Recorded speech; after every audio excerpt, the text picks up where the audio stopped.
396. Happy Mid-Autumn Festival. Both of them noticed Qin Pingan's strange behavior. Julien and Shiro looked at each other. Julien smiled and said, "Tell me about it first." Shiro tried hard to suppress the discomfort in her heart. This old pervert's eyes would probably still make her want to vomit even after 100 years. She lowered her voice and said, "I'm an otherworldly item, so I'm naturally restrained by the capital." As far as the young master's eyes could see, there was something that made me feel uneasy. "What about you?" Julien nodded and said, "Just now the young master sensed something and turned his head to look. Miss Shiro, you also looked into the distance. Your eyes were dazed and very moving." Shiro was annoyed. Even Pei Qian knows how to treat people with sincerity. Don't you know how to be shameless? Pei Qian felt wronged. "Sister Shiro, what do you mean by Lien? I'm very diligent in reading and writing, okay?" Shiro could only give him an apologetic look. Pei Qian waved his hand and began to piece together the principles he had learned from the books. Everyone makes mistakes. There's no unforgivable person in this world. Pei Qian knew something was wrong. Sure enough, he quickly stood on his tiptoes and let Qin Pingan pull his ear as they walked forward. Qin Pingan scolded him, "You don't even understand the hard-earned principles of the sages in the books. How dare you show them off?" Pei Qian immediately admitted his mistake. His ear was burning with pain. After being baptized by wind and rain, she now had a rough idea of the severity of her master's anger. If he knocked on the chestnut, even if it was a little harsh, it was still okay. Actually, her master wasn't that angry. If he pulled on the ear, it meant that he was really angry. If he pulled on the ear too hard, it meant that he was really angry. However, eating a chestnut and pulling on the ear couldn't compare to Qin Pingan's anger. Pei Qian was afraid of that the most. Qin Pingan found it in downtown.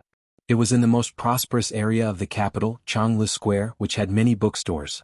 It was just that right now, the rooms in the various inns of the Azure Phoenix country were all in high demand. There were only 2 scattered rooms left, and the price was obviously ripping people off. The young waiter at the counter had an expression of, "If you want to stay or not, if you don't want to stay then get lost." Qin Pingan still paid to stay. Of course, he had to first show the waiter his documents, which had to be recorded. Afterwards, the government of the capital would investigate. When Qin Pingan took out the documents that Cui Dongshan had prepared beforehand, after the waiter confirmed that there were no mistakes, he immediately changed his expression. After he finished copying the documents, he respectfully returned them with both hands. The waiter was incomparably attentive, even apologizing to Qin Pingan, saying that right now the inn really did not have any extra rooms, but as soon as a guest leaves the inn, he would definitely inform Qin Pingan immediately. Qin Pingan smiled and agreed. Very quickly, a young girl called out to the clerk and led Qin Pingan and the others to their accommodation. The clerk immediately went to find the manager of the inn, saying that a group of people from the capital of the Dali dynasty had come to the inn to travel to the south. The shopkeeper was a fat man whose eyes were almost invisible. He was wearing the common brocade clothes of the rich and was leisurely sipping tea in an elegant and quiet side room. After he finished listening to the words of the shop assistant, he saw that the latter was listening attentively and foolishly. He immediately became angry and kicked the shop assistant, scolding, "What are you standing there for? Do you want me to bring you a cup of tea to quench your thirst? Since it's a master from the capital of Dali, why don't you hurry and serve him? Motherf *Ker, the Dali cavalry is almost at the Zhuang dynasty. What if he's really a noble son of a Dali official? Forget it, I'll go myself. I don't trust you to do it." Not only did the young shop assistant fail to claim credit, but he was also kicked. He cursed in his heart, but in the end, he was slapped heavily by the shopkeeper. "Even if I use my butt to think, I know that you were looking down on me. If it weren't for the fact that you called me brother-in-law, I would have sent you to the streets to pick up dog shit." The young man who was working as a clerk in the inn only dared to curse when he returned to the counter. His beautiful sister was a concubine of such a fat pig. It was really a blessing. She didn't have to worry about food or clothing. She wore gold and silver. Every time she went back to the shabby alley of her mother's house, she was like a concubine in the palace. She was so glamorous that even her younger brother was proud of her. The manager personally came to Qin Pingan's room. Pei Qian and Shiro stayed in the same room. Shiro was suitable for cultivating at night and didn't need to sleep, so Pei Qian took her bed. Qin Pingan was worried that Pei Qian would be jealous of Shiro's otherworldly identity and Du Mao's body, so he asked Pei Qian first. Pei Qian didn't mind. Of course, Shiro didn't mind either. If she stayed in the same room with Zhu Lian, it would be a dragon's pool and a tiger's den. Qin Pingan had long been used to paying attention to trivial matters in the human world. If he paid attention, the people around him would be able to do less trivial things and more serious things. That was how he came from the Great Sui Kingdom to study and escort Li Baoping and the others. The two rooms were a little far apart, so Pei Qian stayed in Qin Pingan's room to copy books. Qin Pingan practiced the heaven and earth stance. Zhu Lian had nothing to do, so he stood in the corner in the shape of an ape. In fact, whether it was Zhu Lian, who was already a martial artist in the remote travel state, or Qin Pingan, who hadn't reached the sixth state, they both knew that kung fu was more important in their daily lives. Boxing when they walked, climbing mountains, and wading in water had different ways. Breathing when they sat down, and even sleeping, Zhu Lian and Qin Pingan had their own ways to nurture their fist intent. As for Pei Qian, after all, he was still young and hadn't reached this level. However, Qin Pingan and Zhu Lian had to admit that some people in the world did have outstanding martial arts talent. Even the martial arts path, which was famous for being down-to-earth and having no shortcuts, could be seen as cheating for Pei Qian. For example, Qin Pingan taught Pei Qian the 18 stops of sword chi. Pei Qian's progress was so fast that Qin Pingan felt ashamed of himself in the dusty drugstore in Old Dragon City. When Qin Pingan put away the heaven and earth stance, Zhu Lian was eager to have a try. Qin Pingan understood and asked Pei Qian, who had finished copying books, to draw a circle on the ground with the mountain walking stick. Pei Qian would compete with Zhu Lian in the circle. If he went out of the circle, he would lose. When Qin Pingan and Ma Kuxuan reunited, on the street of Cai Kingdom, they used this to determine the so-called victory and defeat. If Qin Pingan didn't know that Ma Kuxuan's protector of Jinwu Mountain was watching in the dark, the two of them of the same age in Clay Bottle Lane and Apricot Blossom Lane would have directly fought to the death.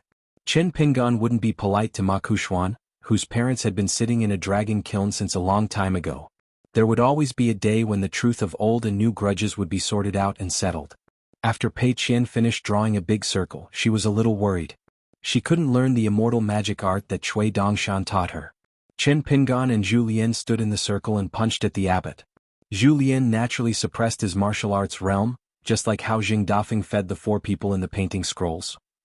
After the time it takes to burn a stick of incense, Qin Pingan was hit by Zhu Lian's punch and leaned back. His feet were rooted in the circle and he was hit in the chest by Zhu Lian's elbow. His body fell to the ground with a bang. Qin Pingan slammed his palms on the ground. When his back was only a foot above the ground, his body spun and his sleeves swayed like a spinning top. His feet followed the boundary of the circle and circled around to Zhu Lian's side. In the end, he was kicked in the chest by Zhu Lian and slammed into the wall with a bang. Qin Pingan pressed his palms against the wall first to neutralize all the force. Otherwise, with the force of Zhu Lian's kick, he wouldn't have just smashed through a wall. In the end, he floated to the ground and said with a smile, "I lost." Zhu Lian asked with a smile, "Young master, you have so many strange moves. Did you secretly learn them from the Lotus Flower Blessed Land's generational battle? For example, Ding Ying, who took away my Taoist crown that year?" Qin Pingan nodded and said, "Ding Ying's martial arts are diverse. I learned quite a lot." After the two sat down, Zhu Lian poured a cup of tea for Qin Pingan and slowly said, "Ding Ying is the most talented martial artist I have ever seen. Moreover, he is meticulous and has shown his ambitious and ruthless demeanor early on. After the battle in the Nanyuan Kingdom, I knew I couldn't do anything. The fist intent that I had accumulated for a lifetime was like spring thunder. Although I was seriously injured at that time, Ding Ying endured painstakingly until the end and showed himself. In fact, if I really wanted to kill him at that time, it would have been as easy as wringing a chicken's neck. So I simply let him live and gave him the Taoist crown that was left behind by the banished immortal. I never thought that 60 years later, not only did this young man not disappoint me, his ambition was even greater than mine." Qin Pingan smiled and said, "No wonder Ding Ying is so secretive about this battle of martial arts and never mentions it to anyone. He must be embarrassed to brag and also unwilling to expose his shortcomings." Pei Qian said angrily, "You don't know how much my master suffered because of that old man." Zhu Lian smiled and said, "If I had known this, I would have killed Ding Ying with one punch back then. Am I right?" Pei Qian learned from her mistakes. She first looked at Qin Pingan and then looked at Zhu Lian's face that was digging a hole for her to jump in, and then he would fill in the soil. Pei Qian immediately shook her head and said, "No, no."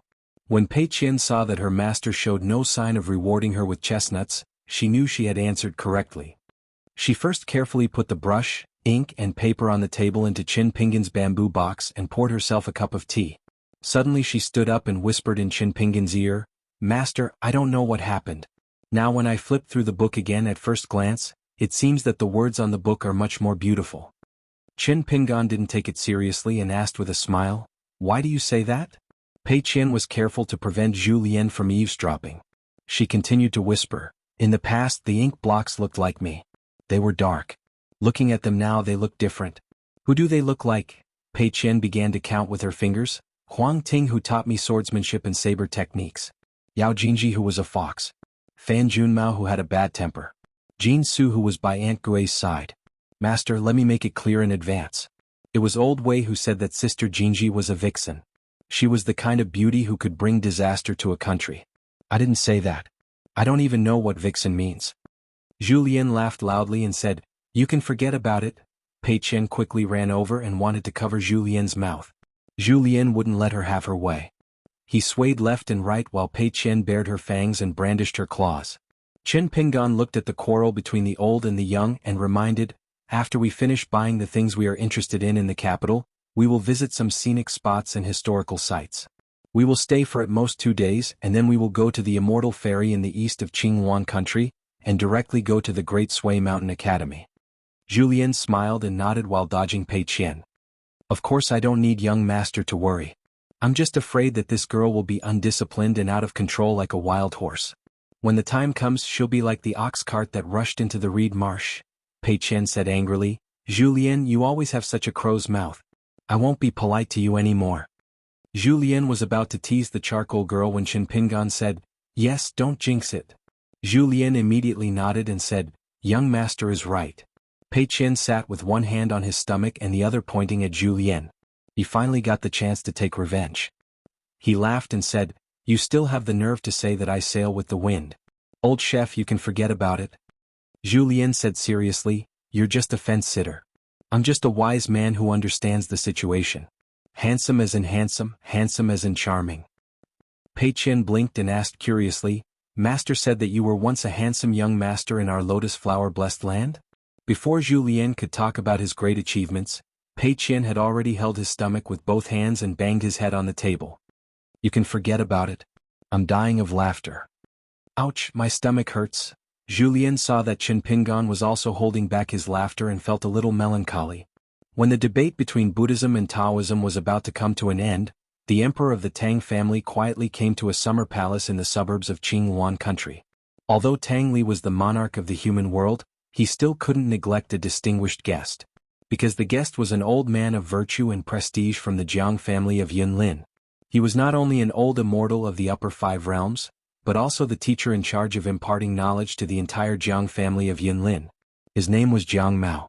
In addition, there was also the Jiang family's legitimate daughter who was returning home for the first time after marrying into the Fu family of Old Dragon City. There was also an instructor who left the Jiang family with her. It was rumored that she was a nascent soul sword cultivator with terrifying killing power. There were 2 people following Tang Li. One of them was an old man of the royal family who could make him feel at ease. According to seniority, he was actually Emperor Tang Li's uncle.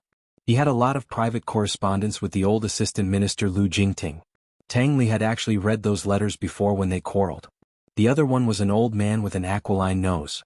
He was the #1 immortal teacher in Qingyuan country, Zhou Lingji. Many people had already forgotten that this old immortal teacher came from the mountains. However, he had assisted the emperor of the Tang family for 3 generations. Although his reputation wasn't very good, Tang Li grew up in the royal family. What he saw was the unification of the country and the longevity of the country. How could he care about these trivial criticisms?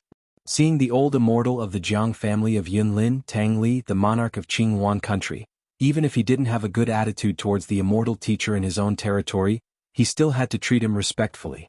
Both sides sat opposite each other. It was like there was no distinction between the host and the guest, and there was no monarch. The old man didn't have the impression of putting on airs. He spoke warmly. Tang Li had an official from the Ministry of Rites deliver a large stack of files to Jiang Qiu, as well as some scrolls recorded using the immortal steel inscription technique. He was a young official from the Ministry of Rites with a decent appearance and a glib tongue. While Jiang Qiu was casually flipping through the files and scrolls, this official from the Ministry of Rites reported the debate between Buddhism and Taoism to the old immortal of the Jiang family. He was detailed and appropriate. Only the exciting and soul-stirring parts were detailed. Moreover, he spoke in a straightforward manner.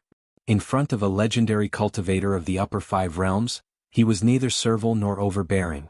Occasionally there would be questions and answers. Therefore Tang Li was very satisfied. He turned and looked at his uncle Tang Zhong.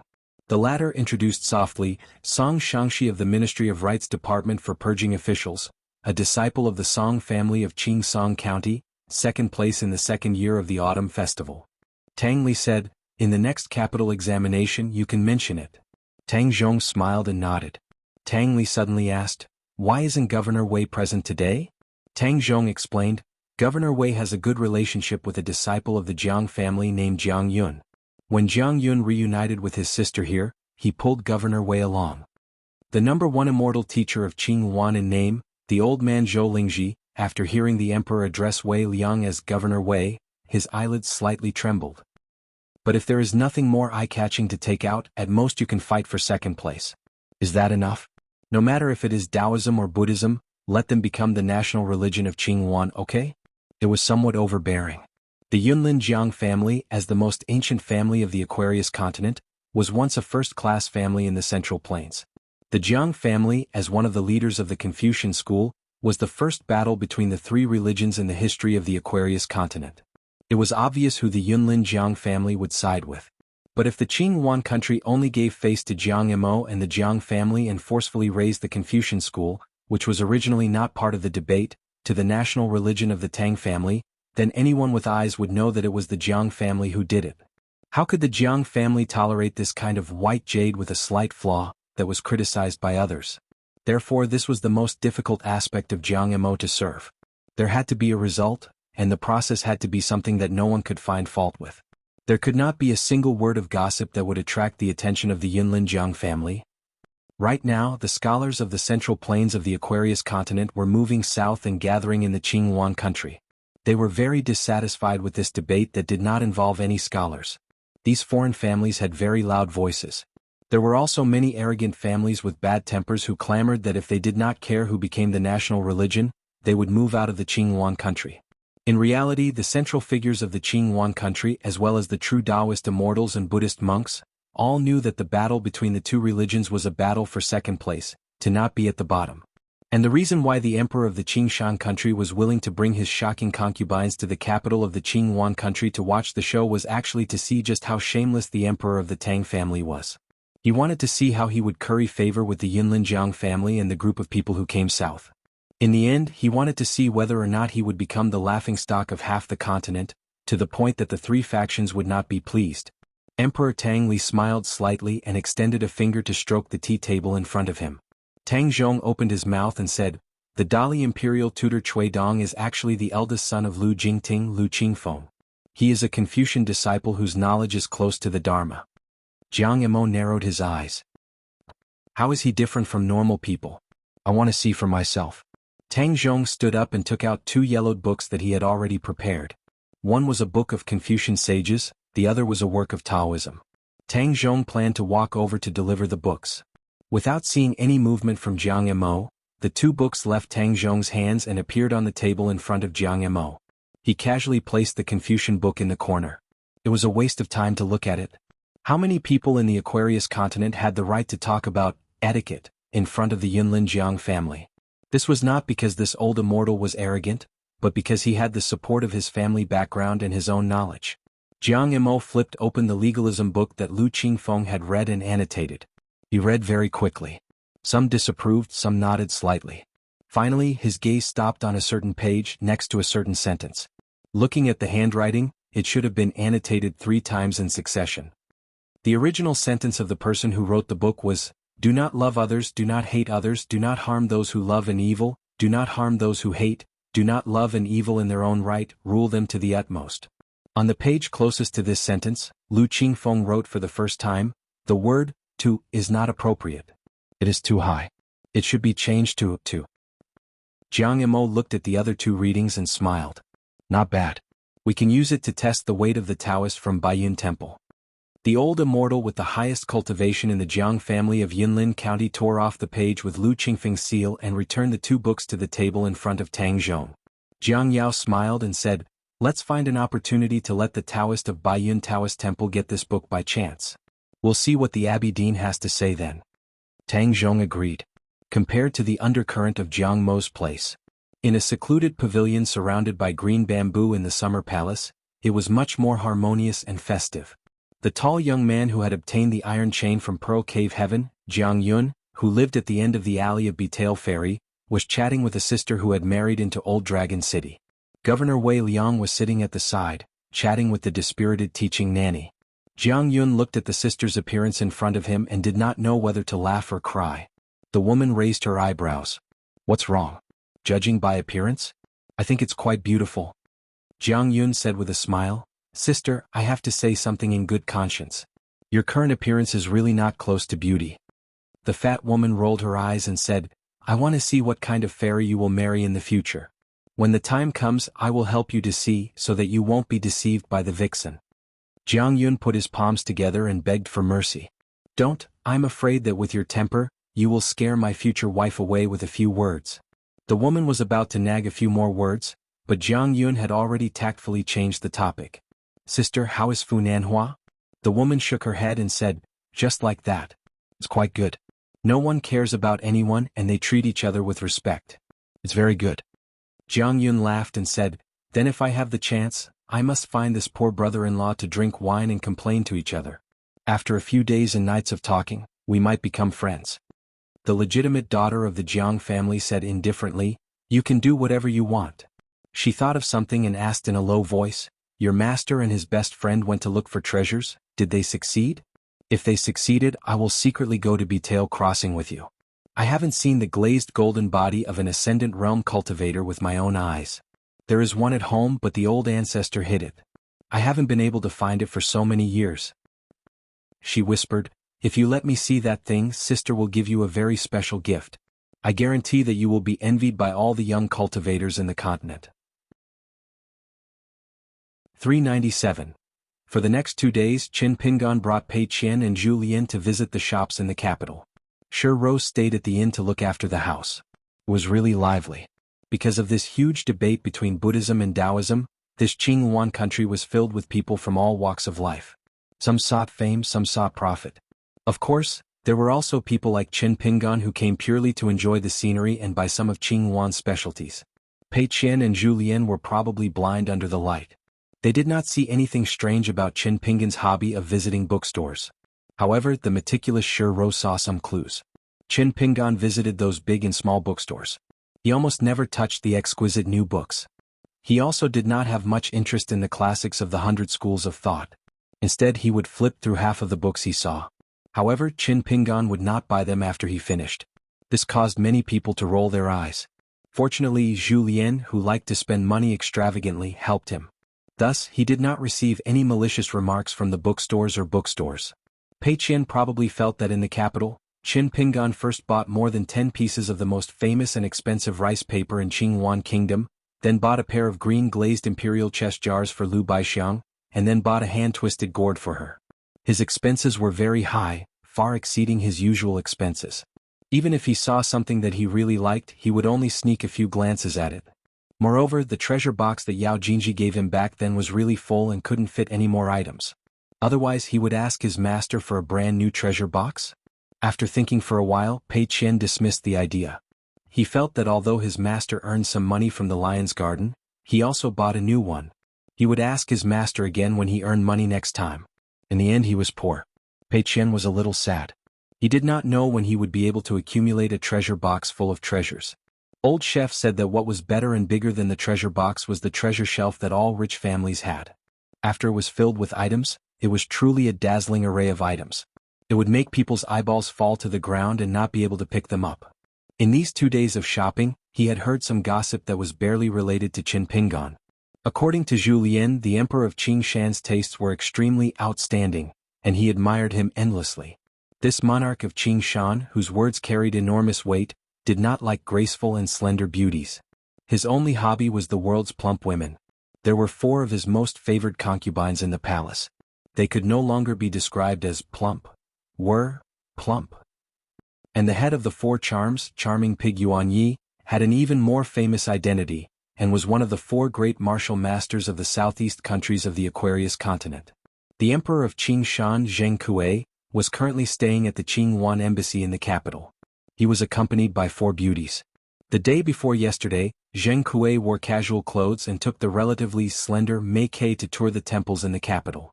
In the end, when they were burning incense, they had a conflict with a group of aristocratic children. Mei Kei attacked fiercely and directly beat them half to death, causing a great disturbance.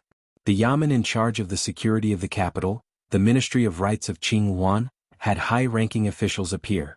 After all, it involved the diplomatic relations between the two countries, and it was not easy to calm things down.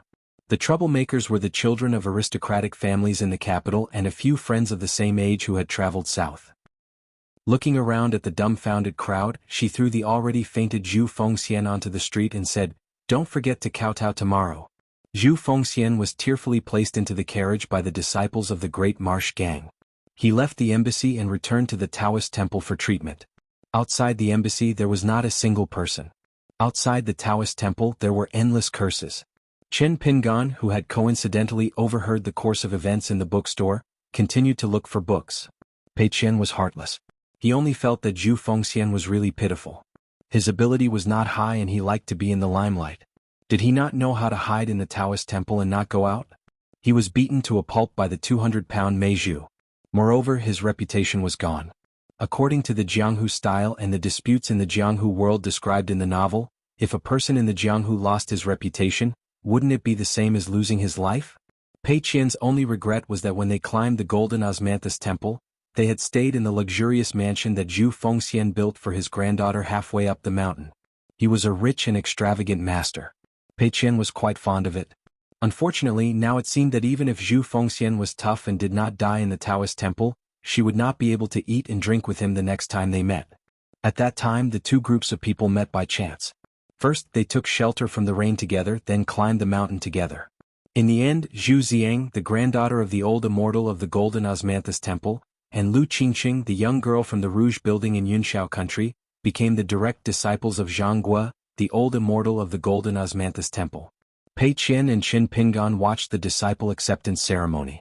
It could be said that it was a complicated ceremony that took almost 2 hours. In the end, Pei Qian's head hurt from watching it. She had to be a wooden person and not move at all. She felt that it was more tiring than copying books. Qin Pingan walked out of the bookstore. It was noon. He stood on the steps and thought about something. Julian asked softly, "Young master, what do you think?" Sure Ro's heartstrings were taut. She said in her heart, "Don't get involved. Don't get involved in this mess." Qin Pingan's answer made Sure Ro feel both happy and worried. Qin Pingan said, "Let's go see Zhu Fengxian.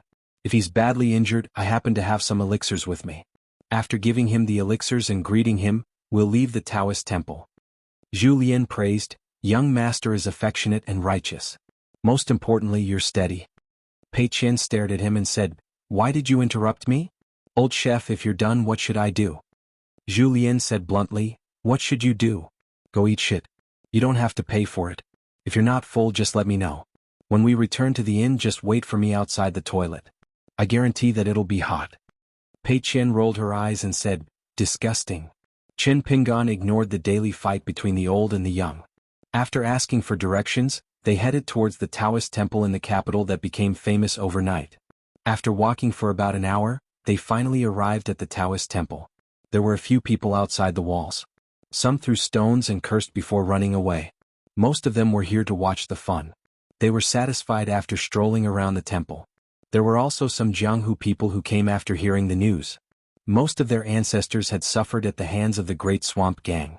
They didn't dare to curse, nor were they stupid enough to beat a drowning dog. After all, the old devil Zhu Fengxian's life and death was unknown. However, there were still a few notorious disciples in the Taoist temple. Even if they picked out one of them, it would be enough to make a martial arts master of the Qingyuan country eat a big pot of wine. The Taoist temple wasn't big.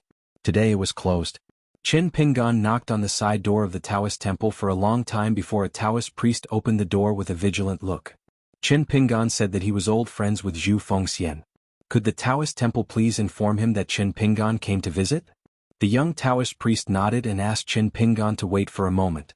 After closing the door about half an hour later, other than the Taoist priest who went back to inform, there was also one of the disciples who accompanied Zhu Fengxian to send Zhu Ziang to the mountain. After recognizing that it was Qin Pingan, Zhu Fengxian's last disciple was relieved. He led Qin Pingan to the depths of the Taoist temple's backyard. This person didn't say much along the way. He just thanked Qin Pingan for remembering the friendship of Jianghu. When they approached a house, the smell of medicine was extremely strong. Zhu Fengxian's disciples stood respectfully in the corridor outside the door. Everyone looked dignified. When they saw Qin Pingan, they just nodded to greet him. Moreover, they didn't relax at all. After all, the trip to the Gold Laurel Temple was just a fleeting encounter. It was hard to know what a person's heart was. Only God knew what this foreigner surnamed Chen was up to. If it wasn't for Zhu Fengxian, who was lying on the sickbed, who personally asked to bring Qin Pingan and his group here, no one dared to agree to open the door. Qin Pingan asked Zhu Lian and the other two to stay at the corner of the corridor. He didn't let them get close to the house. After one of Zhu Fengxian's direct disciples opened the door, Qin Pingan walked into the house alone with his sword and a box on his back. Zhu Fengxian leaned on the pillow. His face was pale. He was covered with a quilt. He smiled and said, "After we parted on the mountain, we met again in a different place. I, Zhu Fengxian, am in such a pitiful state. I've made a fool of myself." He was severely injured. Other than Zhu Fengxian, who was lying on the sickbed, there was also an old Taoist with a wooden expression. After the disciple who helped open the door closed the door, he moved a chair for Qin Pingan and stood to the side. He didn't leave to prevent Qin Pingan from suddenly killing someone. Qin Pingan took down the bamboo box and placed it by his feet. He sat on the chair and asked softly, "Old gang leader, you didn't hide your whereabouts when you entered the capital this time?" Zhu Fengxian coughed a few times and tried his best to smile. "How could I not hide? It's just that the imperial court's eyes and ears are sharp, so I couldn't hide well. This Taoist temple in the capital is a branch of the Great Marsh Gang that has been painstakingly operating for nearly 30 years. Perhaps it has long been targeted by the imperial court. This isn't a big deal. I wouldn't dare." This old Taoist priest was the old military counselor who had worked hard for the Great Swamp Gang for decades. The fact that Zhu Ziang was able to embark on the path of cultivation early on was also thanks to the old Taoist priest's insight. Zhu Fengxian suddenly opened his eyes. He first let his disciple leave the room. After closing the door, he slowly said, "Speak. You've helped me for so many years and then you've tricked me this time. What are you after? No matter what the outcome is, I won't blame you.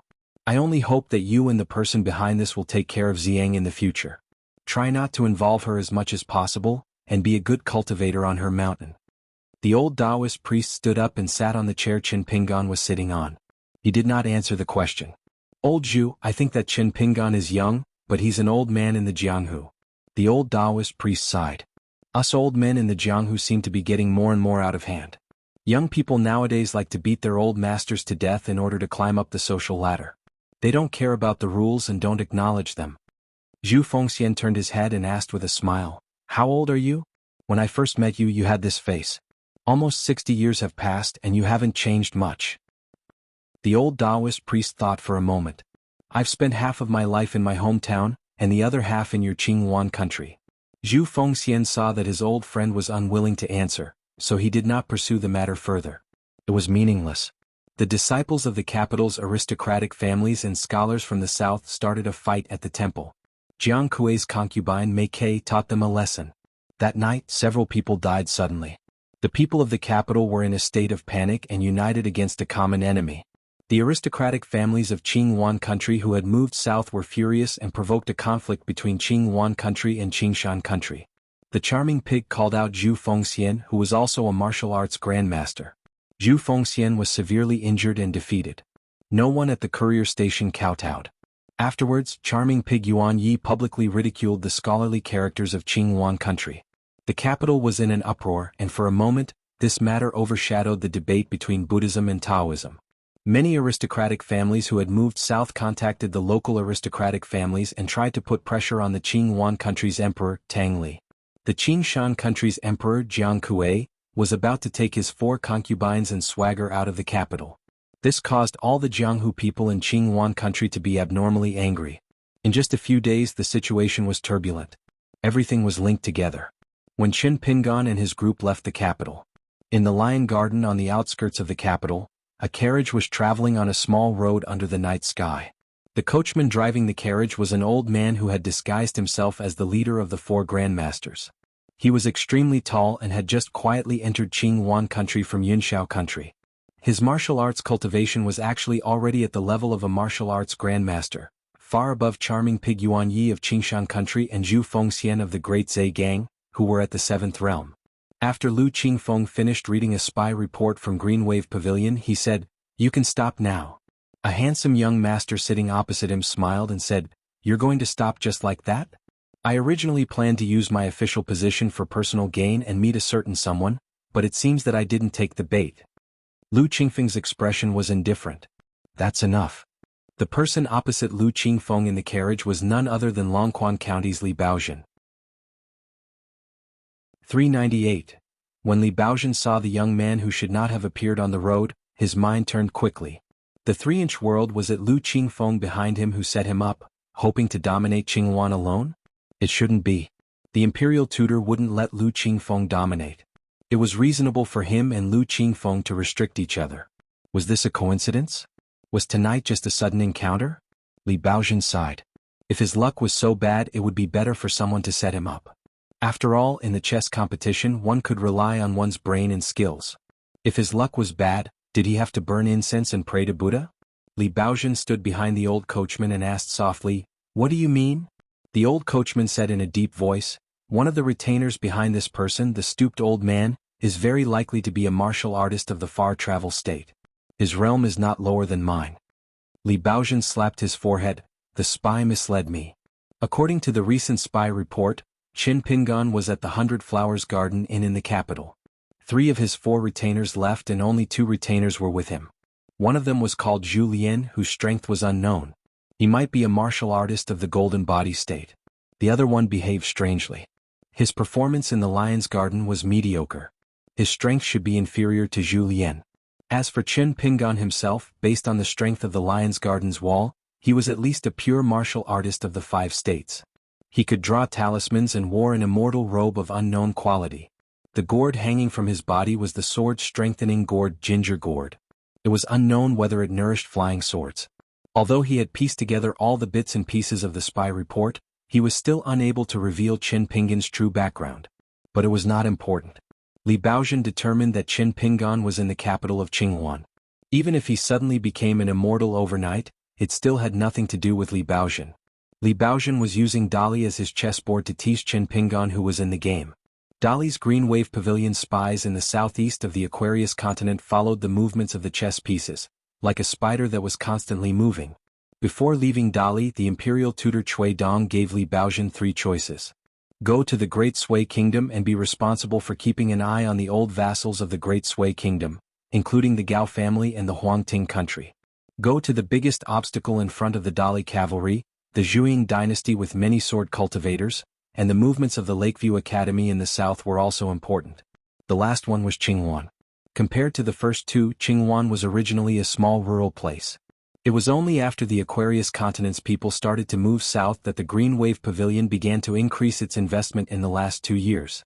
Of course, these were some of the superficial phenomena that Li Baozhen saw after taking up the position. Otherwise, he would not have been unable to look up the old coachman's file.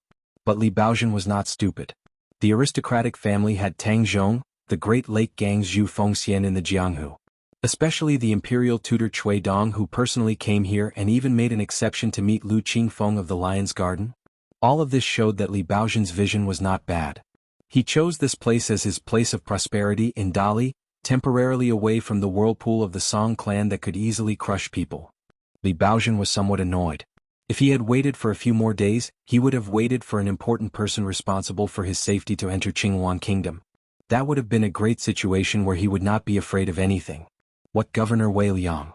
What Chief Executive Zhou Lingji? None of them were worth mentioning. How could this clay bottle alley bumpkin be so good at picking the time and place? Li Baozhen turned around and bent over. He lifted the curtain and asked with a smile, "Mr. Lu, do you have a backup plan?" Lu Qingfeng shook his head and smiled. "Like you, I need to wait a few days for a Dali Wu secretary to serve as my personal retainer." Li Baozhen said with a bitter face, "Can Mr. Lu bear to see this ally of mine die before he has even achieved victory?" Lu Qingfeng thought for a moment and replied, "You have to believe in Imperial Tutor Cui's flawless plan." Li Baozhen sighed and put down the curtain. It seemed that he could not avoid tonight's fortune or misfortune. It was not that Li Baozhen did not believe in Xiaohu's chess skills, but that imperial tutor Darren might not really take him seriously. Li Baozhen even believed that if Cui Dong had to make a choice between him and Lu Qingfeng, Cui Dong would not hesitate to leave Lu Qingfeng on the chessboard and pick up Li Baozhen and throw him back into the chess jar. How did the broken porcelain mountain in his hometown form? Weren't they all pitiful abandoned pieces that did not weigh much and were turned into powder in the battle for the Great Tao? Li Baozhen had long liked to climb the top of the porcelain mountain alone. He always felt that he was stepping on a pile of bones to reach the top. Felt good. Qin Pingan let Shi Rou protect Pei Qian and stand in the distance. He only took Zhu Lian and continued to move forward. Cui Dongshan suddenly sent a secret letter to him, saying that Li Baozhen appeared in the Lion's Denver. It was concise and comprehensive, ending with the word kill. Qin Pingan did not have any doubts or hesitation. He quickly left the capital and went straight to the Lion's Den. Qin Pingan chose to trust Cui Dongshan in some things that did not involve the Great Tao. For example, he chose Withered Bone Ghost Shi Rou as the candidate to occupy Du Mao's slough, and this time, when he was less than 50 steps away from the carriage, Qin Pingan walked slowly and could clearly see the young man standing behind the coachman.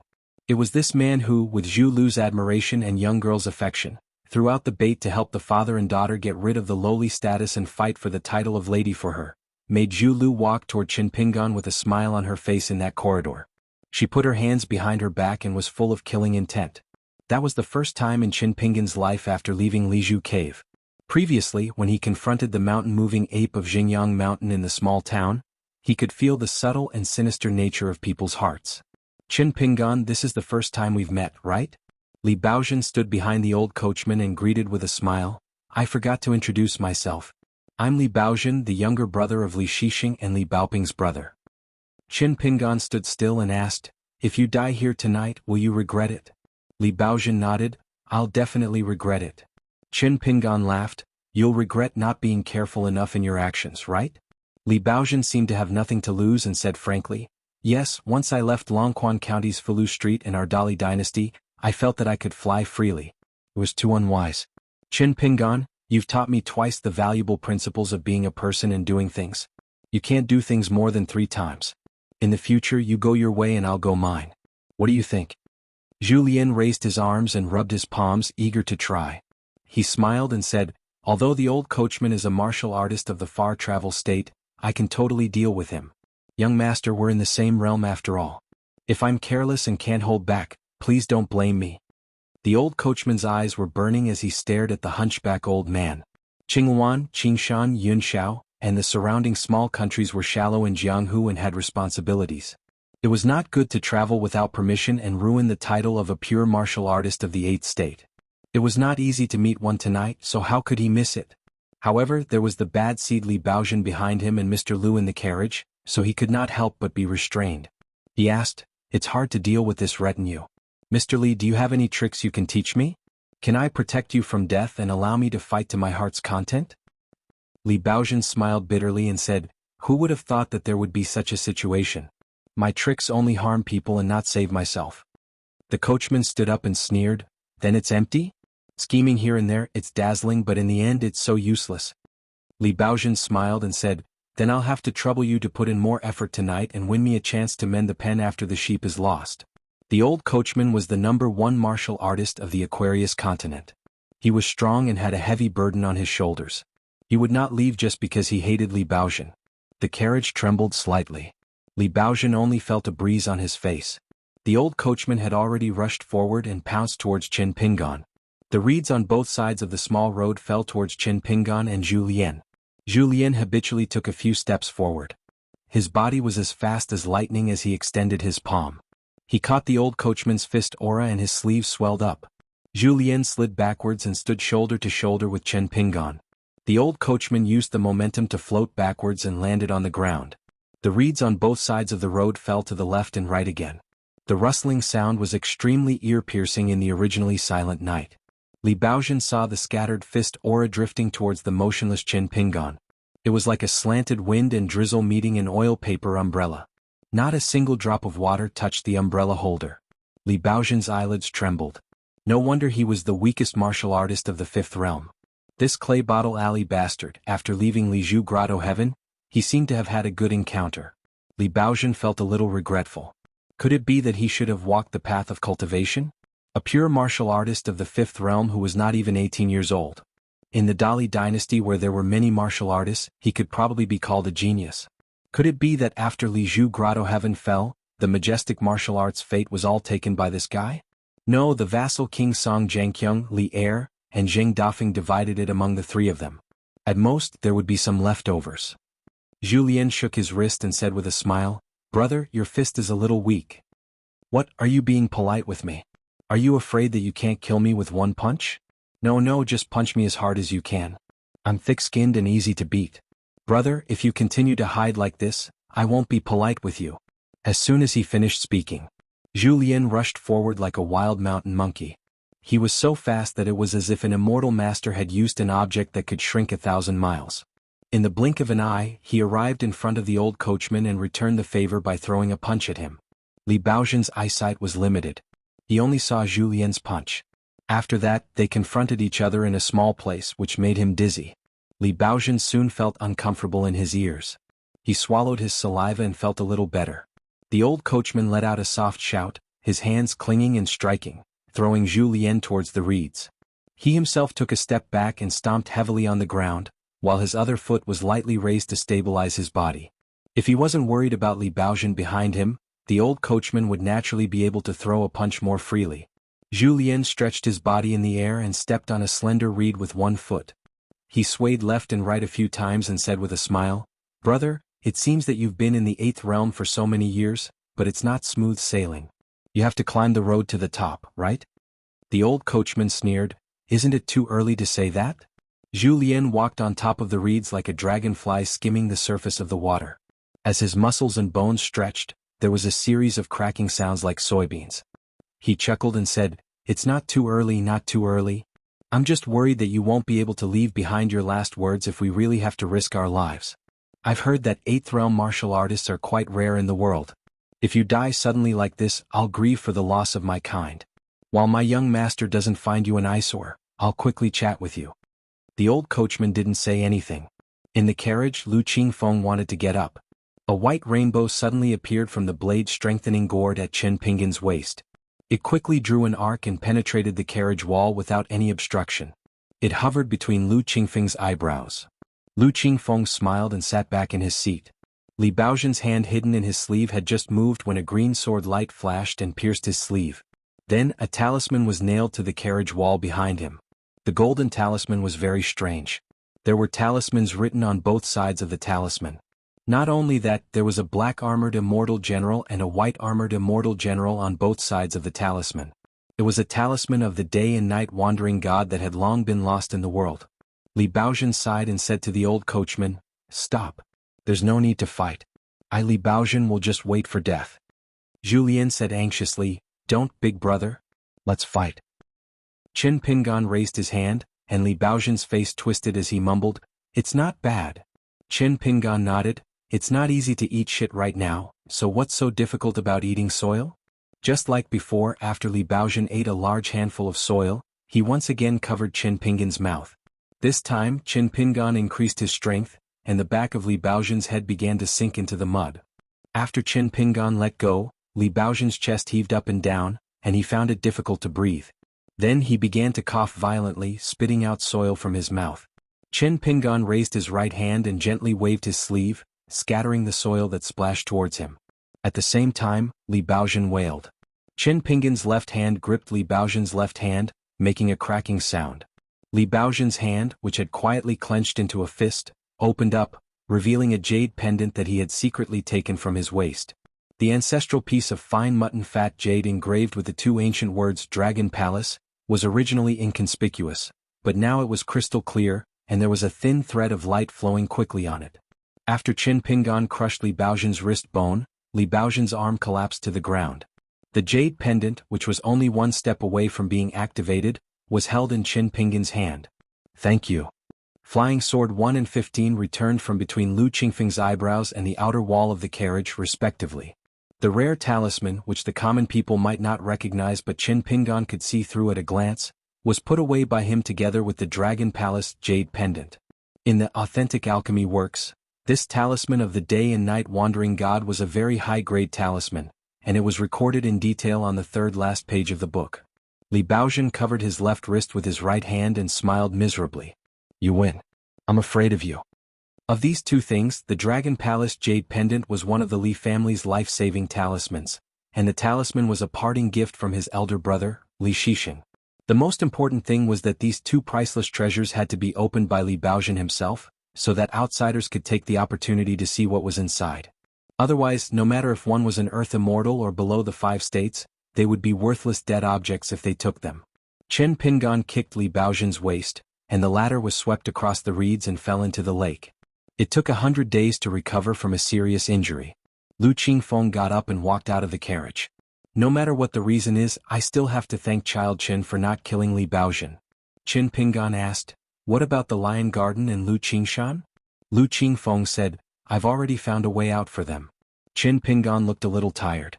Originally, he did not want to say much to the eldest son of the old assistant minister. However, when he thought of the limping young scholar, he asked, I believe that the result you want is most likely good. Lu Qingfeng, you should know better than anyone that you are walking on a different path. However, how can you guarantee that you will not get further and further away from the result you want if you continue to walk on this path? Lu Qingfeng smiled bitterly and looked into the distance. He sighed, I can only walk and see. Otherwise, in our Qinghuan kingdom, from His Majesty the Emperor to the scholars, and then to the people in the countryside, everyone's backbone will soon be broken. At that time we won't even be able to walk. Everyone knows that drinking poison to quench thirst is a bad thing, but if you really die of thirst, who wouldn't drink it? Just like in the ancestral hall of the Lion Garden, that willow tree queen, whom I dislike very much, instigated my father to involve you. If I were only a part of the plan, I wouldn't have stood up bravely like Lu Qingshan and held on to the Lu family's tradition. After I, Lu Qingfeng, weighed the pros and cons, I would only go against my own heart. Lu Qingfeng withdrew his gaze and said with a smile, fortunately, things haven't come to the worst. Every family has its own difficulties. As the elder brother, I'll take care of the difficult ones and let my younger brother study the easy ones. Chen Pingan glanced at the direction where Li Baozhen fell into the water. You're still much stronger. Chen Pingan looked at the battle in the reeds and shouted, let's go back. Chen Pingan then said to Lu Qingfeng, you can save him now. Lu Qingfeng asked, why didn't you just kill Li Baozhen? Chen Pingan shook his head and said, I promised someone to let Li Baozhen go once. Julien rushed over, his face full of regret. He reached out and wiped the blood on his face. His hand had just gotten warm, and now the old coachman's bones would be soft and he would die. But seeing that Chen Pingan didn't want to talk, Julien didn't make any jokes and just followed him silently.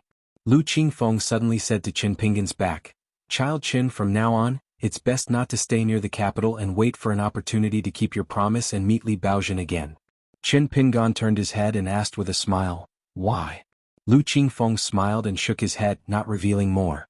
The Dali dynasty was about to send 2 people to serve as the retainers of Lu Qingfeng and Li Baozhen.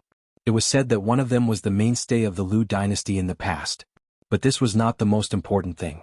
The real fatal thing was that the Dali imperial tutor, Cui Dong, was most likely still in Qinghuan. Chen Pingan and the others walked out of sight. The old coachman rescued the dying Li Baozhen and gently helped Li Baozhen to vomit out the water in his stomach. Li Baozhen took a long time to recover. He walked around the gates of hell and sat on the road looking dazed. The old coachman stood beside Li Baozhen and turned to look at Lu Qingfeng. Lu Qingfeng smiled and shook his head. So Li Baozhen once again took a turn around the gates of hell. Li Baozhen's back was facing the 2 people who were exchanging glances. However, this young master, who was in an extremely sorry state tonight, reached out and slapped his cheeks hard. Then he turned his head and smiled. It seems that Mr. Lu still cares a lot about the state preceptor's opinion. Lu Qingfeng squatted down and smiled. If it was someone else who came to Qinghuan, they might not be as good as you. Li Baozhen pretended to burp. Eating mud and drinking water, I'm a bit full. Jianghu is really deep, it's easy to die. I almost died at the bottom of the river. Lu Qingfeng helped Li Baozhen up. It seems that we have to go back to the lion's garden and change your clothes first. Li Baozhen tilted his head and jumped a few times. After shaking the water out of his ears, he smiled brightly and said, no need to change, no need to change.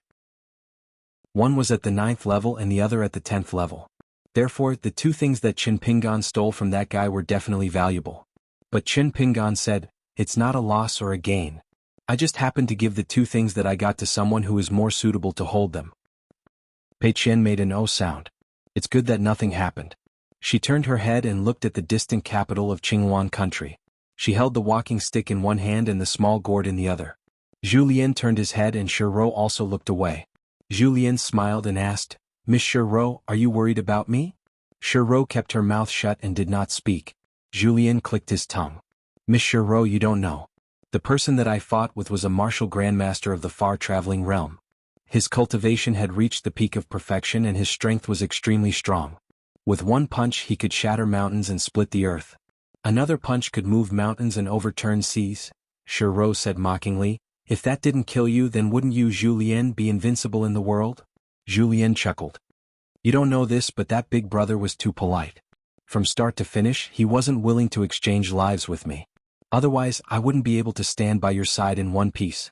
Miss Shiro would have to see the miserable state of my skin and flesh being torn apart and my arms being reduced to bones.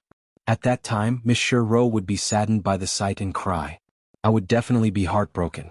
I would definitely go back and gather the pieces of that big brother's body that were scattered all over the place and whip his corpse.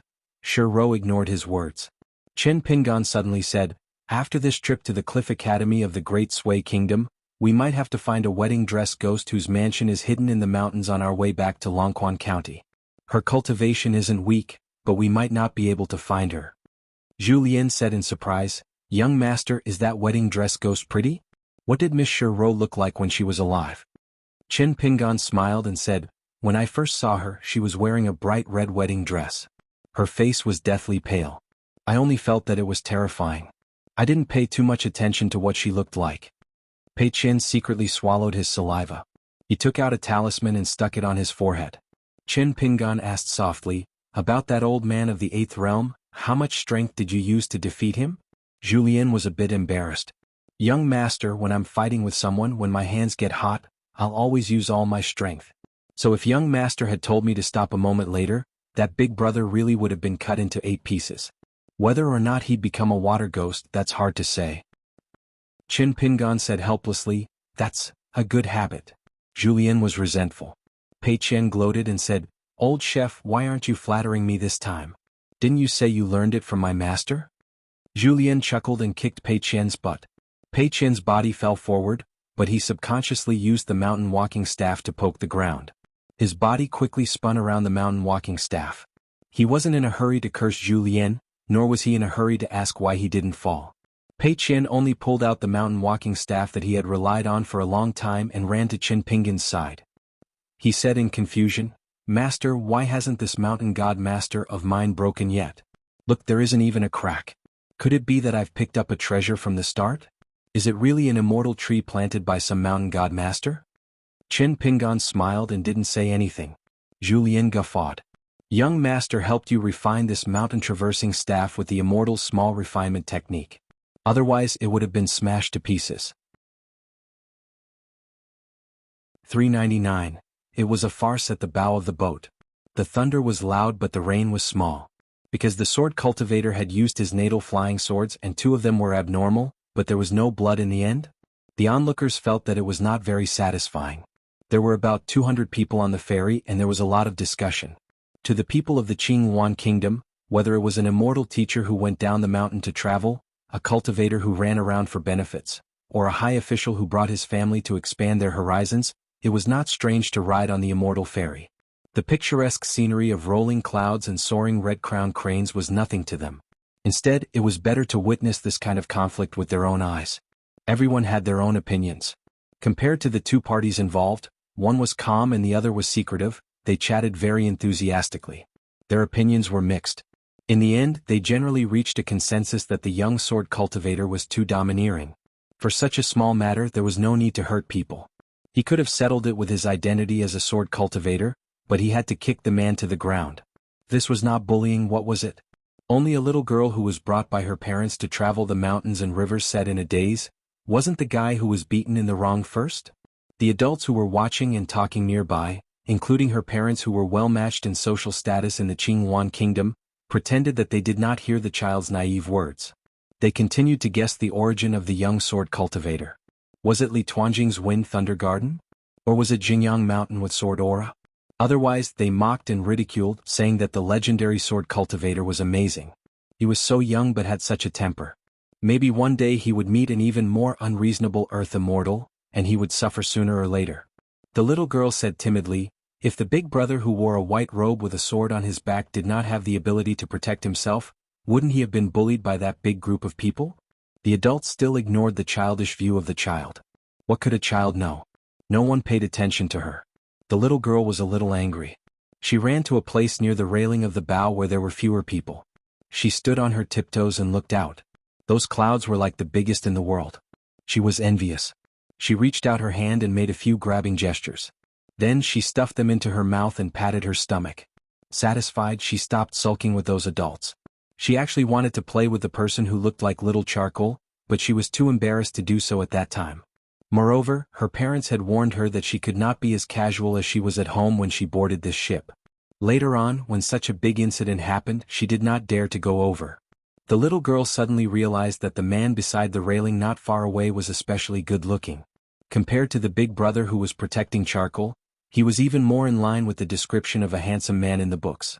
That person was about 30 years old, but he still gave off a vague impression of being young and full of vigor. He turned his head and looked at her. The little girl quickly turned her head and pretended to enjoy the scenery. The man smiled and imitated the little girl. He stretched out his hand towards a floating white cloud that was shaped like a mountain near the ferry. Then, the snow-white mountain swayed slightly, and a white line that shone brightly under the sunlight swam into the man's hand. He kneaded it into a ball of string with both hands. He smiled and reached out to the little girl as if asking if she wanted to try it. It seems that there's an elder in your family who was the proponent of the Tongqing sect's righteous law theory. This branch of knowledge has been silent for many years. Then I guess that it was not your father who named you but your grandfather? The little girl widened her eyes and admired this person even more. You could even guess this. Wei Liang smiled. Let's talk? The little girl trotted a few steps and squatted beside him. Sir, please speak. I'm listening. In the distance, the little girl's mother had a worried expression and was about to bring her daughter back to her side. The woman's husband, an elegant middle-aged scholar, also had the same intention. On the immortal ferry there was no simple person. Only the old guest of the family who accompanied them shook his head at the middle-aged scholar and said softly, perhaps it's an immortal opportunity. It's best for us to wait and see. The husband and wife were slightly relieved and at the same time somewhat expectant. Wei Liang simply sat cross-legged with his hands on his knees. This immortal ferry sailed above a sea of clouds. Outside the railing was like a long snow-white river, becoming a ferry in name only. Wei Liang first asked the little girl Yuan Yenshu's opinion on the previous disturbance. The little girl then told him her opinion. Seeing this immortal gentleman nod his head, Yuan Yenshu was somewhat happy. Finally, there was someone who agreed with his opinion.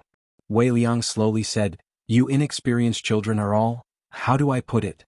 You're like the most beautiful but most fragile porcelain. Whether you'll be able to enter the Hall of Elegance in the future or become a broken pot by the well depends on whether you teach it well. If you teach it well, the shape will be right. If you don't teach it well, it will grow crooked. Teaching by example and teaching by word, the latter is more important. Words are false while teaching by example is true. This is because children may not understand the principles of adults, but they are most curious about the world. It's very difficult for children to understand and store the principles in their ears. Children can see more with their eyes, and it's easier for them to remember the general appearance of the world. It's relatively simple, black and white are distinct, and it's especially precious. If this imperceptible influence continues, they won't even realize it. Bit by bit, over the years, the world in their minds will be set, and it'll be difficult to change it. Therefore, many seemingly inexplicable actions that go against other people's impressions after they grow up are actually traceable long ago. At the critical moment of polishing the tool, the words and deeds of the parents are very important. A reprimand that doesn't hit the nail on the head or a wrong action, but simply feels that their child is too young and chooses to ignore it. In the end, isn't it harming others, themselves, and their children? Therefore, rewards and punishments must be clear, and parents must learn to set rules for their children. Benevolence and righteousness are the foundation of reason. Punishment is the end of reason. Wei Liang spoke steadily, neither too fast nor too slow. The little girl listened attentively, occasionally blinking her eyes. Wei Liang continued, therefore when you're young, parents teach your children benevolence and righteousness. When you're slightly older, Teachers in school teach your disciples benevolence and righteousness from books. The two complement each other. The former teaches you realistically, and the latter teaches you at a higher level. Neither can be missing, and it's even more impossible to undermine each other. The little girl remained silent, and it was unknown if she understood. However, when others spoke, she still understood that she should listen attentively and not interrupt. Don't you want to be a good person? A wicked person can only be tortured by another wicked person. Do you want to be a bad person? A gentleman can be bullied. Do you think it's right to bully a gentleman? That's not right. It's just that talking about a person's good and evil is too complicated. Even if it's right and wrong, how to deal with it is still a huge problem. Just like today's disturbance on the ferry. If that young man with a sword on his back patiently tried to reason with that group of people, would they listen? They would listen with their mouths, but would they accept it in their hearts? Then what's the point of saying it or not? Because what that group of people is willing to listen to is not the real reason, but the current situation. Both sides have parted ways. Once the situation is gone, it's easy to change mountains and rivers, but it's hard to change one's nature. Everything will go on as usual. Maybe if you sit down and reason with them, you'll get into trouble instead. Forget it, let's not talk about this. It's more comfortable to look at the sea of clouds. These were actually more of Wei Liang's soliloquy. He didn't expect the little girl to understand. In fact, if Yuan Yinshu's parents were to listen, it would be useless. It's not that they couldn't understand, but they felt that the world was like this. Talking about these things was not as practical as talking about the principles that were thousands of miles away from the ground. Wei Liang was already an earth immortal more than 200 years ago. However, in order to promote his own knowledge, he planned to use the changes in the local customs of a country as an opportunity to prove his Tao and observe Tao. Therefore, at that time he changed his name to Wei Qian, and came to the southeast of the Aquarius continent. He helped the ancestor of the Tang family of Qinghuan Kingdom to establish the country. After that, he assisted generations of emperors of the Tang family to legislate. Before this debate between Buddhism and Taoism, Wei Liang had never used his identity as an earth immortal cultivator to target the officials and cultivators in the court. In this way, not to mention the hard work, but the progress was slow. Even during the two emperors he walked a long way back. This made Wei Liang very disappointed. Wei Liang finally left with a smile. He just reminded the little girl to keep the letter and the governor's mansion a secret. After Wei Liang's figure disappeared, Yuan Yinshu's parents and family guest came to the little girl and began to ask about the details of the conversation. The little girl didn't dare to hide it, but at first she also wanted to keep it a secret. She promised the gentleman not to talk about the governor's mansion and the letter. However, he accidentally spilled the beans and gave the old mister of the family a clue. His expression was warm, but there was a hidden meaning in his interrogation. Yuan Yinshu struggled for a long time, but he couldn't resist his parents' earnest questioning. He had no choice but to tell them everything. The old guest was very happy. He whispered to the middle-aged Confucian scholar, saying that the man must be the governor's consecrated cultivator. He might even be the favorite of Governor Wei. The Yuan family was blessed. The old guest of the Yuan family also reminded the Confucian scholar that the immortals on the mountain had unpredictable temperaments and couldn't be judged with common sense. Therefore, he must not do anything unnecessary. He must not pay a visit and thank them. The Yuan family should just pretend that they didn't know anything. The couple was very excited. Only the little girl was full of guilt towards the immortal gentleman. She squatted by the railing and felt a little disappointed. Wei Liang, who had already walked far away, sighed. This kind of small matter didn't disappoint Wei Liang, and he wouldn't regret it. It was just that there was no surprise. In the future, the Yuan family, which was only a second-class family in the capital of Qinghuan Nation, would still help them once if they were in trouble, even if the letter couldn't be sent to the governor's mansion. However, the little girl named Yuan Yinshu had already lost an immortal opportunity to embark on the path of cultivation. However, Wei Liang also knew that for Yuan Yinshu, this might not be a bad thing. It was already very difficult to have a stable life in the world. After going up the mountain to cultivate and become a qi cultivator, once they started to wrestle with the heavens, it would be difficult to have a good ending as long as one's mind wasn't strong enough. Qin Pingan held Pei Qian's hand and returned to the room on the ferry. For the first time, Pei Qian said that she wanted to copy 500 more words today. Qin Pingan didn't stop her. He only reminded her that the extra words she wrote today couldn't be counted as tomorrow's. Pei Qian puffed out her chest and said that of course. When she was copying the book, she placed the small yellow gourd beside her hand. Chen Pinggan sat across the table and continued to flip through a legalism book that he bought after Cui Dongshan's reminder. It wasn't a unique rare book, but it was one of the fundamental orthodox books that supported the 3 religions and the 100 schools of thought. Regarding reading, Chen Pinggan remembered the advice that Lu Tai gave to him. Chen Pinggan remembered it all in his heart. For example, the way to read books that were thick and thin first, as well as follow the vine to find the melon, as well as the trick to choosing books. Although the knowledge of the 100 schools of thought was diverse and filled with books, in fact, only the knowledge of the 3 schools of thought, which were the most widely circulated books, could be added up to no more than 50 books. All the mortals in the world who were 70 or 70 years old could read them carefully and repeatedly. Therefore, Chen Pinggan only chose the 3 legalism books to ensure that there were no mistakes in the printing. What made Chen Pinggan most gratified about today's matter was still what Chen Pinggan said to Pei Qian previously about following one's heart. If one did something wrong, one should first sincerely apologize to others. Furthermore, the current Pei Qian was completely different from the Pei Qian he met for the first time at the Lotus Flower Blessed Land. For example, from the beginning to the end of the storm, Pei Qian's only thought was to copy books. She didn't turn around and curse that group of people to die a horrible death. Chen Pinggan asked, "Pei Qian, aren't you angry when that guy pressed your head and almost threw you out?" "I'm angry. On the way here, I've already cursed them to death in my heart. 8 big bad guys, each of them died in a different way. For example, the guy who was taught a lesson by Master accidentally sprained his ankle when he went out and fell off the ferry. With a bang he was smashed to pieces. According to the physiognomy that old chef taught me, the bitch called Sleeping Silkworm Thick and Bulging suddenly quarreled with someone and then was slapped left and right. In the end, she was beaten until her teeth couldn't be found. Haha, and the one with a pointy mouth and monkey cheeks had a stomachache. There was no doctor on the ferry to treat him, so he was rolling on the ground and screaming. Pei Qian was busy copying books and accidentally said what was in his heart. He suddenly woke up and said with a bitter face, "Master, it's up to you to hit my chestnut or pull my ears." Chen Pinggan didn't get angry. He asked with a smile, then if Pei Qian seemed to know what Chen Pinggan wanted to ask. She straightened her back and said, "Master, don't worry. I'm just thinking about it for fun. Even if I master the peerless swordsmanship and invincible fist arts one day, I won't really do anything to those guys when I meet them. At most I'll be like Master and kick them." Chen Pinggan asked curiously, "Why?" Pei Qian said with a look of righteousness, "I'm Master's disciple and I'm your first disciple. If I lower myself to their level, won't I be embarrassing Master? Besides, it's not a big deal. When I was young I was beaten and kicked many times. Now I'm rich and half a Jianghu man. I'm magnanimous." Julien just pushed the door open and entered with Shi Ro. He gave her a thumbs up and said, "Heroine Pei's flattery is getting better and better." Pei Qian continued to copy books. She was in a good mood today and didn't want to lower herself to old chef's level. Chen Pinggan said to Julien, "Those people will definitely come to apologize later. Help me stop them and tell them to get lost." Pei Qian suddenly asked, "Master, why don't we talk to them?" Julien smiled and said, "What do you know?"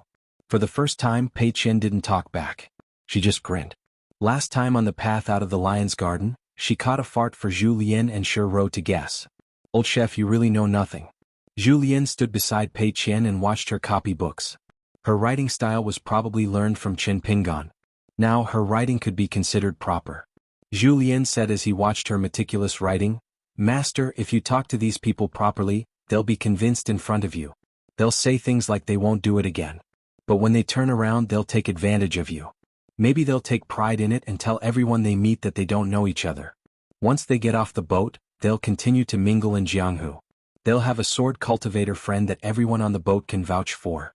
How can they not be afraid? Do you think it's a small matter?" Pei Qian raised her head and asked in confusion, "How are we friends? Aren't we enemies?" Julien sat on the side and said indifferently, "We know, but Jianghu doesn't." Pei Qian stopped writing. She was so angry that she slammed the table with her other hand.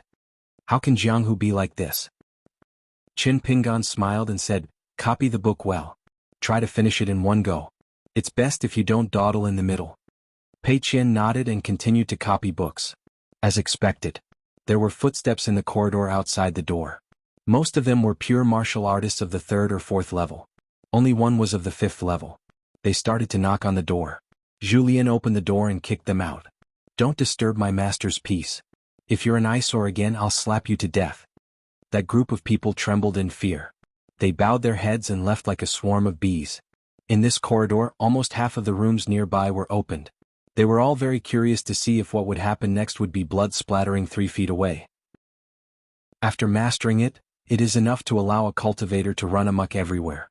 Even when facing sword cultivators who eat the most money and have the greatest killing power, there are still Jing talismans and sword-locking talismans to deal with them. Compared to other Qi refinement warriors who fear sword cultivators like tigers, it is already considered very good. Moreover, it can also be used to kill ghosts and deities. Therefore, most cultivators will carry a few talisman with them in case of emergency. As for the quantity and quality, of course, it depends on one's money bag. He realized that Zhu Lian was looking at him. During the battle in the Lion's Garden, Qin Pingan also took out a large number of high-grade rare talisman besides using golden paint to draw talismans. Qin Pingan smiled, "I'll tell you and Pei Qian the story inside when we reach Luopa Mountain in Longquan County. In short, this is more or less the reason why I didn't kill Li Baozhen." Zhu Lian did not ask further and rubbed his hands. "Young master, can you give me a chance to feed you punches?" Qin Pingan nodded and stood up. "This time you can hit harder. You don't have to worry about whether I can take it. You Zhu Lian don't know how I fed punches to others back then. After seeing it, I know that Jing Dafeng fed punches to you guys at the medicine shop in Old Dragon City." "Really?" "Well, according to what you said, it's a man drawing a woman's eyebrows gently." Zhu Lian smiled, "That's good. At that time I already felt that it was not straightforward enough. It's just that Sui Yu was around, so I was embarrassed to say anything." Pei Qian had already finished copying the book. Qin Pingan said, "Go back to your room. Otherwise you will definitely scream when the time comes." Pei Qian promised loudly, "I won't." Qin Pingan took out a filth-dispelling talisman and pasted it in the room. In the end, after 5 minutes, Pei Qian was sweating profusely and trembling in fear just by watching the two of them sparring. In the end, she simply ran to the corner of the room and rummaged through Qin Pingan's bamboo box to take out her treasure box. If she had to practice martial arts like this to become a peerless master in her mind, Pei Qian would definitely pretend that Jianghu did not exist. There was no such thing as Jianghu in the world. Just read the stories in books. Qin Pingan was wearing a golden robe, which saved him a lot of trouble. He sat back at the table with Zhu Lian and took out a pot of misty fog wine bought from the capital of Qinghuan Kingdom. He poured a cup for Zhu Lian. Zhu Lian drank it all in one gulp. He did not need Qin Pingan to pour wine for him. He took the pot and filled it to the brim. Pei Qian reminded him, "Old chef, don't drink too much. It's bad for your body. Besides, a pot of misty fog wine costs 3 taels of silver." Zhu Lian began to drink slowly and asked in a low voice, "Young master, when do you plan to break through the bottleneck and reach the 6th realm?" Qin Pingan already had a conclusion in his heart. He said, "Let's wait a little longer. If there's an opportunity we can fight for it." Qin Pingan did not elaborate on what an opportunity was. After all, the word strongest was even more illusory than the martial fate of a country that could be manifested as a phenomenon. Qin Pingan laughed, "I don't really dare to go to those fragmented secret paradises to try my luck, snatch for opportunities, snatch for treasures, and hope to find all kinds of immortal legacies and relics."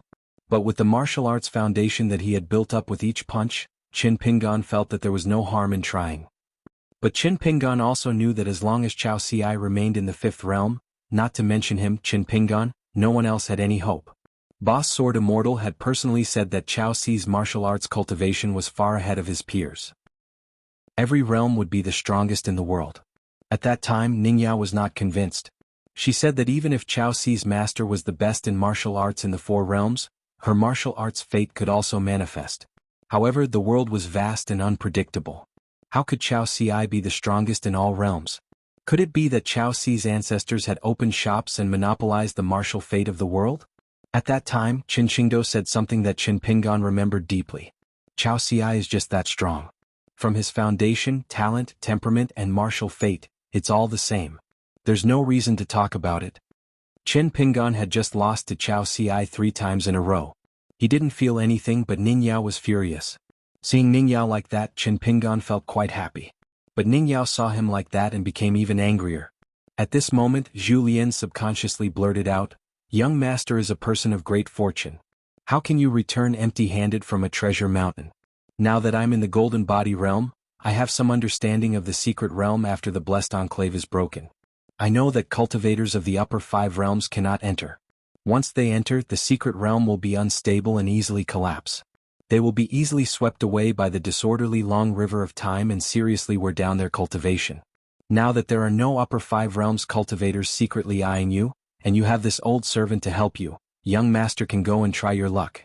If you encounter a place like this next time, young master won't need to bring this old servant along. After all, we are pure martial artists, so it doesn't matter. Qin Pingan thought for a moment and nodded. That makes sense. I'm used to avoiding these things. Now it seems that I have to change my mindset. Pei Qian originally frowned when he heard great fortune. But after hearing Julien's words, his brows relaxed. Julien thought for a moment. After that, the time on the immortal ferry boat slowly passed. Many scenic spots with signs of immortals' abodes on the mountains could not build an immortals' ferry that required an endless supply of immortals' money. Therefore the ferry could not dock. However, some immortal boats that could float in the air and ride the wind had been prepared in advance to send the guests who had arrived at their destination to the small ferry ports on the mountains. When they passed by the famous fishing platform in the north of Qinghuan country, there were especially many people disembarking. Qin Pingan, Pei Qian and Julien came to the bow of the boat and saw that between 2 towering mountains, there was a huge sea of clouds floating past, flowing like a stream. The 2 big fishing platforms on the left and right were built on the banks of the sea of clouds at the top of the mountains. From time to time, colorful birds could be seen flapping their wings and breaking through the sea of clouds. Pei Qian was enthralled. For example, the more lawless Julu continent, or the relatively stable Tongyi continent. With the foundation of Qinghuan country, it would only take 100 or 200 years. But this time, when Cui Dong came to Qinghuan country in person, the first person he found was Wei Liang. Cui Dong had a frank conversation with him. After Wei Liang learned about this Dali imperial tutor and the general direction of the Dali dynasty's established national policy, Wei Liang decided to cooperate. Cooperation, not surrender. Wei Liang did not compromise and did not bargain. Cui Dong also did not have any doubts about this. It was undeniable that Cui Dong's request was more far-reaching than Wei Liang's. Therefore Wei Liang looked forward to the scene that Cui Dong spoke of, appearing in front of his eyes one day. Inscribe the Dali law on a tablet, and erect the tablet on the peak of the mountains of Baoping continent. Wei Liang came to the window, his eyes burning, his heart surging with heroism. It was even better than the rolling sea of clouds that flowed between the 2 mountains beneath his feet. A real man should be like this, only then would he not walk in vain, and not let down what he had learned. Qin Pingan had already sat on the ferry 3 times and knew that this green clothes ferry was originally slow. He did not expect it to take so many detours, purposely going along the northeastern and northern borders of the Azure Yuan Empire, letting off a few batches of passengers. After finally leaving the territory of the Azure Yuan Empire, he originally thought that it would be faster, stopping at a vassal state north of the Cloud Sky Empire. Finally, at noon today, he decided to stop at the middle mountains of this small empire, saying that he would only set sail tomorrow evening. The guests could go to the middle mountains to admire the scenery, especially since it was stone gambling 4 times a year. If there was a chance, it would be a good thing if they were lucky. The light fire stone of the middle mountains of the sky-bearing empire was known as the Little Cloud Mountain. Once you bet correctly, you would be able to obtain a high-quality light fire stone of the middle mountains of the Azure Yuan Empire at a low price. As long as it was the size of a fist, it would be a good thing to become rich overnight. 10 years ago, there was a mountain cultivator who used his remaining 26 snow stones to buy a light fire stone that no one cared about. In the end, he obtained a light fire stone that was worth 30 small summer coins. Of course, if the guests were unwilling to disembark, they could rest on the green clothes ferry. After Qin Pingan heard the explanation of the maidservant, he was speechless for a moment. After the maidservant left, Qin Pingan walked to the window and looked at the so-called middle mountain not far away, not knowing whether to laugh or cry. Even if it was called Middle Mountain, not to mention the cloud-covering mountain in his hometown, even the Luopa mountain that belonged to Qin Pingan was much more majestic than this mountain. Qin Pingan could only bring the 3 of them off the ferry and wait for a small boat to bring them to the middle mountain of the sky-bearing empire. Even if Qin Pingan used his but to think, he would know that the deity of this middle mountain and the owner of the green clothes ferry were business partners. While Qin Pingan and the rest were waiting for the small boat to pick them up, the surrounding passengers subconsciously made way for them. Although they did not openly point at them, whispers were unavoidable. The group of pugilistic men who had suffered at the hands of the young sword cultivator, had already left the ferry dejectedly after failing to apologize, not daring to stay for long. Everyone had different thoughts. Regardless of the age of the immortal masters, most of them were jealous of Qin Pingan, who had nurtured 2 natal flying swords, but they hid it well. As for the cultivators of the mountains and lakes, they were incomparably fearful. The rich people of the secular world, after being embellished by the discussions of the various people on the ferry, felt that sword cultivators were indeed as arrogant and despotic as the legends said. Only on the ferry side they were extremely respectful towards Qin Pingan and the rest, especially choosing a beautiful lady to knock on the door from time to time, delivering a plate of celestial fruits and vegetables. On the ferry, there was also a small pavilion called Celestial Chi Room, specially for the guests who had taken the ferry to leave behind a piece of calligraphy. Qin Pingan tactfully rejected it, only allowing Zhu Lian to write a piece of calligraphy. Sitting on a small boat with a talisman engraved at the bottom, they arrived at the foot of the middle mountain.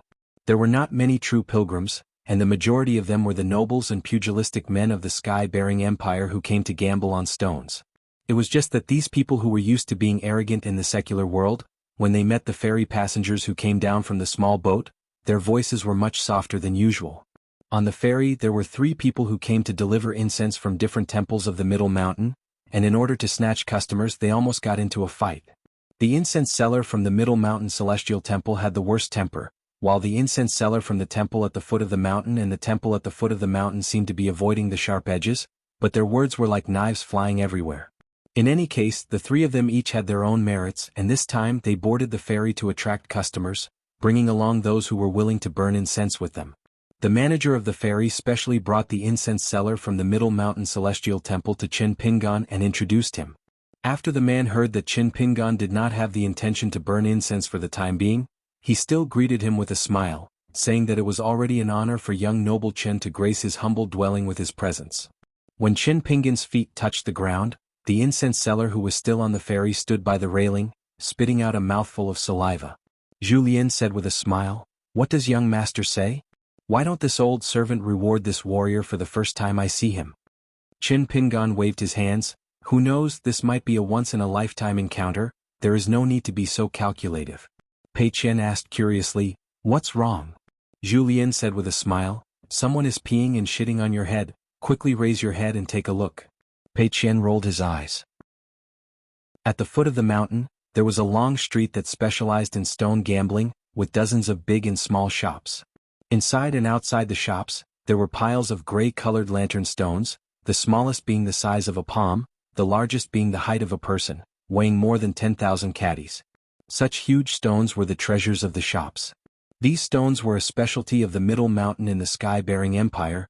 The reason why they were called lantern stones was because of the legendary lantern stone marrow of the highest quality. It was bright red like blood, extremely thick, without any impurities, and would flicker like a lantern. Holding a piece in one's hand would naturally deter evil spirits. The strange thing was that before opening the stone, even an earth immortal cultivator would not be able to see the quality of the stone. Qin Pingan was not interested in these and gave Pei Qian and the other 2 10 snowflakes each, letting them choose and open the stones themselves. He went up the mountain alone, wanting to take a look at the middle mountain celestial temple, and arranged to meet at an inn at the foot of the mountain at dusk. Pei Qian was a little embarrassed and asked if she could not buy the stones. Qin Pingan smiled and pinched her tanned face. "Anyway, the 10 snowflakes are yours, you can spend it however you want." Pei Qian made an O sound. Waiting until Qin Pingan was far away, they started to climb the mountain. Pei Qian immediately jumped up in joy, baring his fangs and brandishing his claws, performing a crazy demonic sword technique. Zhu Lian had not even finished visiting 2 shops before he bought a pleasing lantern stone, but when he opened it on the spot, he lost everything. Pei Qian was so angry that he almost fought with him. Zhu Lian pressed one hand on Pei Qian's head, allowing Pei Qian to move his hands and feet. Shi Ro held the 10 snowflakes in her hand, looking carefully and listening attentively, going from shop to shop, often picking up a lantern stone, looking at it for half a day and then putting it back down, not spending a single snowflake. Zhu Lian was full of praise. "You really know how to live." Pei Qian followed beside Shi Ro, staring at the lantern stones of different sizes, wishing he could stick his eyeballs on them. His butt was kicked by Zhu Lian a few times and he was even mocked by Zhu Lian for being greedy for money, but why would he fall into a pile of stones? Zhu Lian soon regretted not going up the mountain with Qin Pingan. These two girls, Shiro and Pei Qian, really had extraordinary perseverance when it came to shopping. Not only did they want to go from shop to shop, but they also wanted to look at the lantern stones one by one. In addition, whenever a customer bought a lantern stone and asked the shop to help open it, the two would stop and look from beginning to end with a solemn expression, as if they cared more about the result than the rich people who spent a lot of money to buy stones.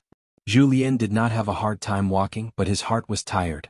In the end, when Julien looked up at the sky, he estimated that even young Master Chen had almost reached the foot of the mountain. Shiro finally bought a palm-sized lantern stone, and according to the shop's price, she spent 2 snowflakes. The stone that came out was actually a thumb-sized bright red chalcedony. Even the shopkeeper was sincerely shocked. It was not that such a small amount of chalcedony was priceless, but that it was really rare to find so much chalcedony in such a small piece of lantern stone. Shiro smiled, not intending to sell the bright red and thick lantern chalcedony. After walking out of the shop, Pei Qian suddenly tugged at Shiro's sleeve and whispered, "Sister Shiro, can you lend me 8 snowflakes?" Shiro asked curiously, "You're not buying stones, why do you need money?" Pei Qian said in all seriousness, "I'm buying stones." Shiro was even more puzzled. "We've already finished shopping and there are so many shops, you still remember which one?" Pei Qian nodded vigorously. Shiro smiled and handed the remaining 8 snowflakes to Pei Qian. Pei Qian took a deep breath and began to run. Shiro and Julien looked at each other and quickly followed. They did not know what Pei Qian was up to. In the end, the two found Pei Qian standing in a corner in a large shop with piles of various colored lantern stones, struggling to pull out a lantern stone. She might not be able to hold it with both hands, but the lantern stone was estimated to be very big.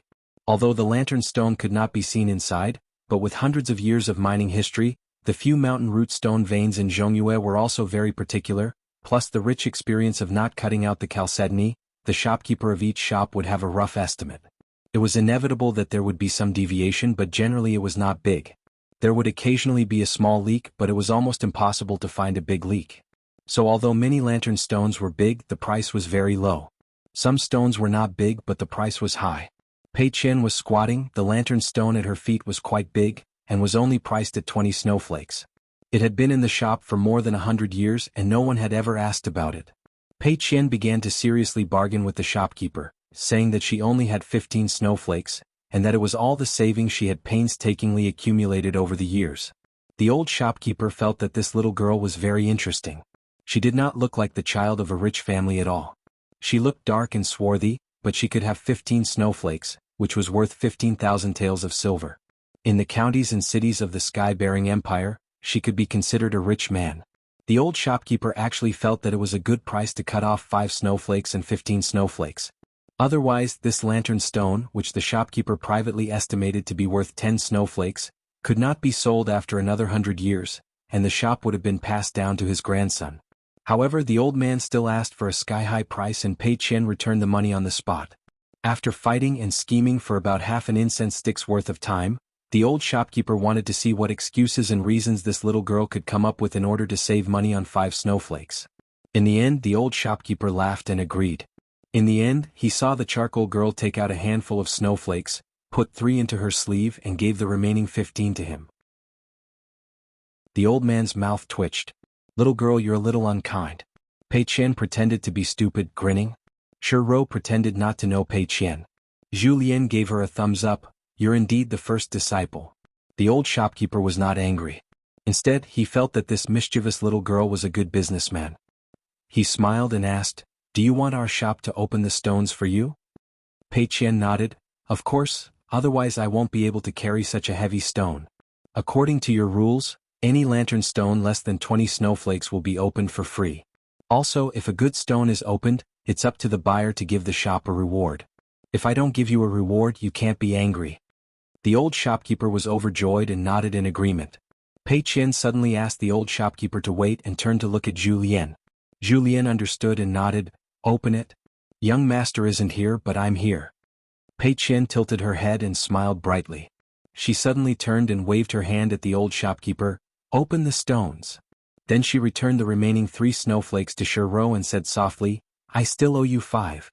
I'll pay you back later." After a stick of incense. The entire street at the foot of the mountain was shocked. Pei Qian, who was already carrying a bag, now had another heavy bag. The old shopkeeper behind her beat his chest and stamped his feet in regret. Lantern stone marrow that is hard to come by in 100 years. It's worth 3 snowflakes. Julien, with both hands in his sleeves, smiled and leisurely followed behind the swaggering Pei Qian. Shiro only felt that it was too unimaginable. Chen Pingan had just come down the mountain and reached the end of the street. Seeing Pei Qian, who was the center of attention, Chen Pingan was confused. When Pei Qian saw that familiar figure, she immediately dashed over, panting. Chen Pingan asked with a smile, "What's wrong? Is it Julien or Shiro who picked up a bargain?" Pei Qian just smiled. Julien and Shiro came to the master and disciple's side. Julien said with a smile, "Young master, this is a waste of money. You used 15 snowflakes to open a piece of lantern stone marrow worth at least 3 snowflakes." Chen Pingan smiled and touched Pei Qian's head. "So amazing." He was happy but not shocked or surprised. Pei Qian's eyes narrowed into crescent moons. Tilting her head, she took off the bag with some difficulty and handed it to Chen Pingan. "Master, I'll give it to you." Chen Pingan smiled and waved his hand. "Keep it for yourself. Later when you save money to buy a treasure shelf, you can put it in the most conspicuous place. Isn't that good? Anyone who sees it will be envious and know that you're a little rich man." Pei Qian shook her head vigorously and explained, "I remember the day I caught the mountain jump and let it go was your birthday. This can be my birthday gift to you." Chen Pingan was stunned.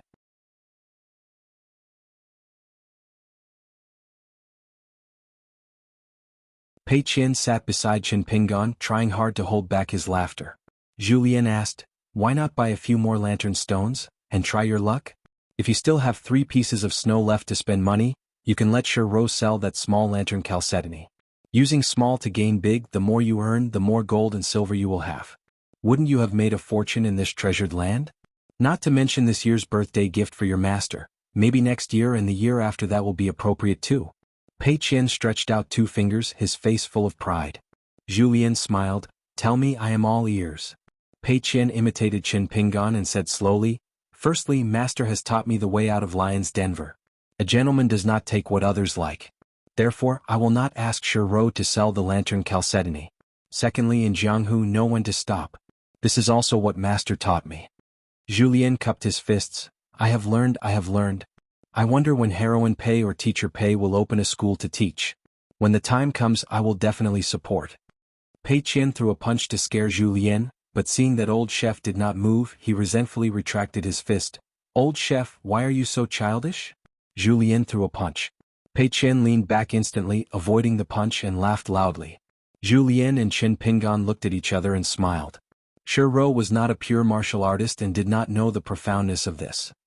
After the group of them boarded the ferry, the rumors of a young sword cultivator with 2 natal flying swords were too intimidating. It was far more attractive than the 3 grains of grain rain coins. Thus, until the ferry left the sky-bearing empire, no one dared to test the capabilities of a sword cultivator. However, the slow speed of the ferry, the roundabout route, and the various methods to earn money made Chen Pingan prostrate himself in admiration.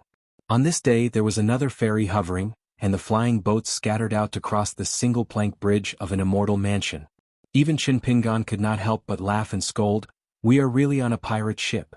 That immortal sect was only a third-rate sect in Aquarius continent, but between 2 mountain peaks, they built a single-plank bridge that was tens of miles long. It was high above the sea of clouds all year round, and the scenery was not bad. However, they were not careless in collecting money, and a single trip would cost 3 snow coins. It was said that the B-Tail 5 Realms wild cultivator had once crossed the single-plank bridge, and coincidentally saw the scene of the sun rising from the east. Due to a spiritual connection, he comprehended the Tao and broke through, becoming a Jindan Earth Immortal. It was because he took this step that he was able to stand proudly at the peak of Aquarius continent with the identity of a wild cultivator. Chen Pingan still obediently took out 12 snowflakes to spend. "What's going on? Did you really think that this senior was a junior disciple of your invincible Divine Fist sect? Moreover, if it wasn't for Senior Sun's help, he wouldn't have been able to obtain the largest fragment of the glazed golden body that Du Mao left behind." Taking a step back, Sun Yuan was after all an immortal realm cultivator of Tongya continent and the old sect master of Yugui sect. Where did you, who fell back to nascent soul realm, get the confidence to yell at this senior every day? This old man was the 5th realm cultivator from Betail Crossing and was also Jiang Yun's master. Therefore this single plank bridge was the blessed land for him to become a golden pill expert. The third realm servant girl couldn't tell the depth of the three people. Not to mention her, even the sea-viewing realm mountain lord couldn't see through them. One immortal realm, one unpolished jade realm, and one nascent soul realm. If any of them stomped their feet, the entire mountain would probably collapse. After Sun Yuan paid the money, the three old men slowly walked on the single plank bridge. In terms of age and cultivation, Sun Yuan was the most senior. However, this 1-foot spear of the Tongya continent couldn't be unyielding in front of the jade-faced young man from the Aquarius continent. Once, when they were watching the same scene, the young man took the initiative to ask if he could fight with the 1-foot spear. If he could, he would come and help. Sun Yuan patted his chest and promised that even if he couldn't fight, he wouldn't be a burden. Then, as a Qi refinement warrior, the old sect master of the invincible Divine Fist sect gave Sun Yuan an address and arranged to meet there. Sun Yuan directly rode the wind and left as fast as lightning. In the end, the Taoist Heavenly Lord of Divine Grandeur sect, who had just reached 12th realm, had a conflict with the unpolished Jade Realm cultivator at Betail Crossing. Both sides were determined to obtain the glazed golden body fragment and were in a deadlock. If nothing unexpected happened, no matter what the final result was, at least the invincible Divine Fist sect would become enemies with the Divine Grandeur sect. However, after Sun Yuan appeared, the deadlock was immediately broken. It was barely a happy ending. The unpolished Jade Realm cultivator spent money to buy the rare glazed golden body fragment and almost emptied his family's fortune. However, it was obvious that the number one cultivator in the Aquarius continent, the Taoist Heavenly Lord Qi Zhen, took a big step back. In addition to collecting money, Sun Yuan also helped the Divine Grandeur sect to ask one of the 72 Confucian sages in charge of the territory of the Aquarius continent for the glazed golden body fragment to escape into the ruins of an unknown ancient broken grotto heaven. He handed it to the Heavenly Lord Qi Zhen to bring it back to the sect for repair. If it was well managed, it would become a small blessed land of the Divine Grandeur sect that could double the cultivation progress of the disciples with half the effort.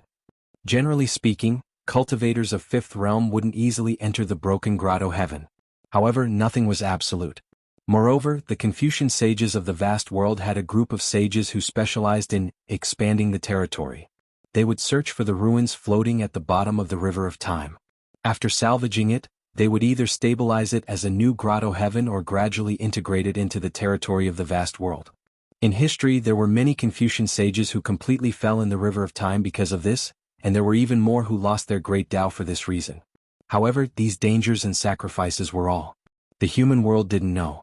After Li Huai went to the Cliff Academy of the Great Sui Kingdom to study, although he was bullied at first, the sky cleared after the storm. After that, not only did no one in the academy find trouble with him, but he also made 2 new friends who were of the same age as him. One of them was a talented child of the Frigid clan named Lu Guan. The other was a tycoon of the Great Sui Kingdom named Ma Lian, who had been born for generations. Lu Guan, who came from a poor background, was extremely daring and always had some wild ideas. On the contrary, Ma Lian, who came from the best family, was timid and didn't dare to do anything. He became a little follower of the two and only cared about hanging out with Lu Guan and Li Huai all day long. Because Ma Lian's family was a top tycoon of the Great Sui Kingdom and had a marriage alliance with the Gao family of Guiyang, Ma Lian was the eldest grandson of the first wife. Now he was hanging out with Li Huai and Lu Guan. Therefore he was excluded by the other peers of the Great Sui Kingdom and was ridiculed as a bootlicker and a money bag. When summer came, 3 children of the same age sneaked out of the dormitory after the curfew of the academy to cool off by the lake. If they were caught by the headmaster, they would be reprimanded for copying books and punished for standing and being caned. Tonight, Lu Guan took the lead and walked with swagger like a teacher of the academy patrolling at night. Li Huai looked around and was more cautious. Ma Lian lowered his head and carefully followed behind Li Huai. The 3 of them smoothly arrived at the lakeside. Lu Guan took off his boots and placed his feet in the cool lake water. He felt that the scenery was not beautiful enough, so he turned his head and said to one of his companions who was relieved of a heavy burden, "Ma Lian, it's hot and stuffy in the summer.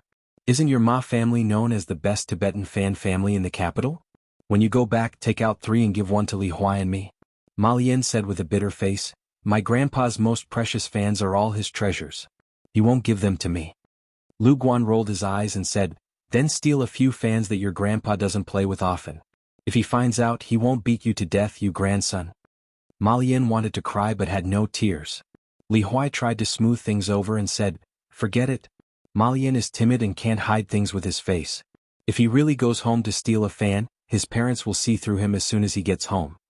Malian nodded vigorously. Lu Guan sighed and said, "It's a waste of such a good family background. He can't do this and he doesn't dare to do that. Malian, when you grow up, I can see that you won't be able to do much. At most you'll just live off your past. You see, your grandpa is the Minister of Revenue of the Great Sui Kingdom. He holds the title of Scholar of the Ing Palace University. When it comes to your father, he's only a county governor. Although your uncle is an official in the capital, he's just a small talisman." If it weren't for the fact that Lu Guan's answers were flawless, Teacher Han would have punished Lu Guan to stand by the lake for the whole night. Lu Guan returned to the school. Li Huai opened the door and asked, "How was it?"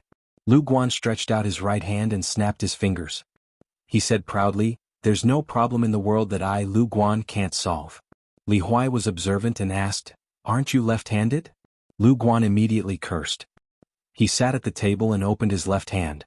It turned out that his palm was red and swollen. He said angrily, "Old drunkard Han must be angry. It's not that the price of alcohol in the capital has increased. It's his two unfilial sons who caused trouble again. He deliberately took it out on me. Today he hit me especially hard with the ruler." Lu Guan had a big heart and was a guy who could sleep easily. While Li Huai and Malian were anxious and worried that they would have to suffer tomorrow, Lu Guan had already fallen into a deep sleep. Lu Guan slept on the outermost straw mat on the bed, while Li Huai's bedding was closest to the wall. Malian lived in the room. Li Huai was not sleepy. Under the moonlight, he sat against the wall, holding a painted puppet in his hand and muttering.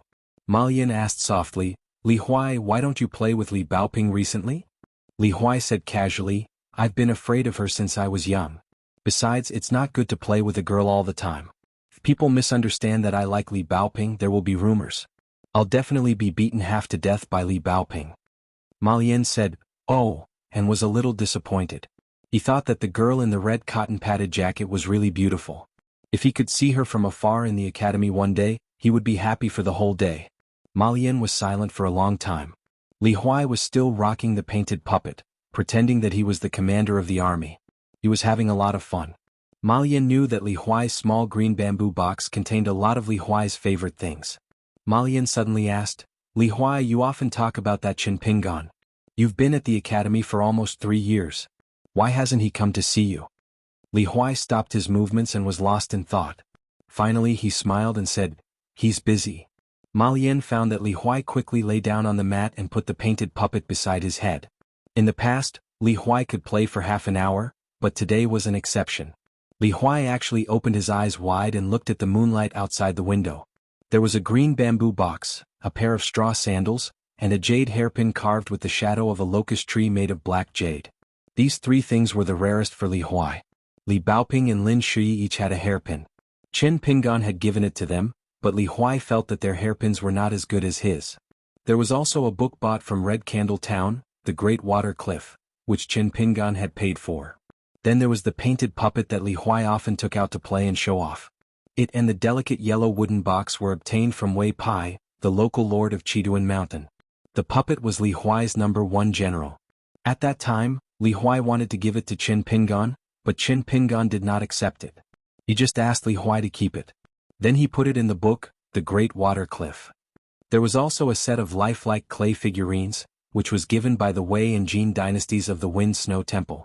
They were not as tall and majestic as the painted puppet. The 5 clay figurines were only half a finger tall. There was a knight-errant swordsman, a horsetail whisk, an armored general, a woman riding a crane and a gong and drum watchman. They all gave Li Huai nicknames according to the title of a certain general. Back then, Sword Immortal Wei, who was flying here and there, had said some things that Li Huai had long forgotten. Something about the school of Yin Yang, the school of Moism's puppet art, the school of Taoism's talisman art, and the Qi refinement warriors of the 7th and 8th realms. At that time he was only focused on having fun. Later, when he introduced the clay figurines to his 2 friends, he wanted to brag about the value of the 5 little guys. He racked his brains but could not boast. Finally he remembered this. Li Huai did not ask Li Baoping or Lin Shui, who had a good memory. He thought that since Qin Pingan said that he would come to the academy to see them, he could ask him when he came. Anyway, Qin Pingan remembered everything. On a piece of paper, there was the Qi character that Mr. Qi had asked them to copy back then. But Qin Pingan seemed to have forgotten about them. In the beginning he would write letters and send paintings to Li Baoping. Later it seemed that he did not even write letters. Compared to the small fights between Li Huai and his two peers, Lin Shuyi was already recognized as the favored one in the Cliff Academy. He did not neglect both learning and cultivation. He was highly valued by many teachers in the academy. He had traveled the Great Sui Kingdom with an old immortal who was proficient in thunder spells. The time he spent in the academy and outside was almost half. The only one who received such treatment was the youngest sage of Lakeview Academy in the Great Sui Kingdom. He was also praised as a gentleman by the vice headmaster of Lakeview Academy. As he grew older, Lin Shuyi turned from a handsome young man to a handsome and noble young master. More and more women admired Lin Shuyi inside and outside the academy. Many young women from the top families in the Great Sui Kingdom's capital city would come to the academy built on Little Eastern Mountain to see Lin Shuyi from afar. Lin Shuyi gradually developed an otherworldly temperament that seemed to be farther and farther away from the mortal world. As Lin Shuyi's reputation grew, and as flawless as white jade, many influential people in the Great Sui Kingdom's capital city heard Lin Shuyi's name more and more often. They began to more or less cast their gazes on this young scholar. They paid attention to these people behind the scenes as well as their daily entanglements. Lin Shuyi, who was born as the illegitimate son of Longquan County's official Su Li, was neither arrogant nor impatient. Cultivating the mind was also cultivating. The more he was willing to work hard, the fewer flaws he would have when breaking through the next day. Lin Shuyi had seen a lot about the turbulent times in the Great Sui Kingdom's court because of his travels. Originally, the most prosperous dynasty in the northern part of the continent had a sorrowful atmosphere. But Lin Shuyi was not interested in any of that. He was not even interested in his hometown Dali's Iron Cavalry, who were invading the south like a hot knife through butter. In addition to the thunder technique taught by the old master of the academy, Lin Shuyi had been diligently studying the Cloud Gem book from Chiduan Mountain. This time, Lin Shuyi followed the old headmaster to the north peak at the border of the Great Sui dynasty and an immortal's cave called the Divine Cloud Mountain. It took him 3 months to get there. It was also the first time in his life that Lin Shuyi took a flying boat of immortals. He wanted to see a thundercloud at a close distance. The scenery was magnificent and thrilling. The old headmaster flew with the wind and left the swaying flying boat. He displayed his divine sense of catching thunderbolts and collected them in a porcelain bottle specially used to carry thunderbolts. It was called the Thunder Drum Bottle.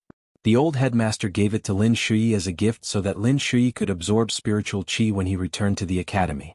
Tonight, Lin Shuyi walked alone in the night and went to the library to read the classics.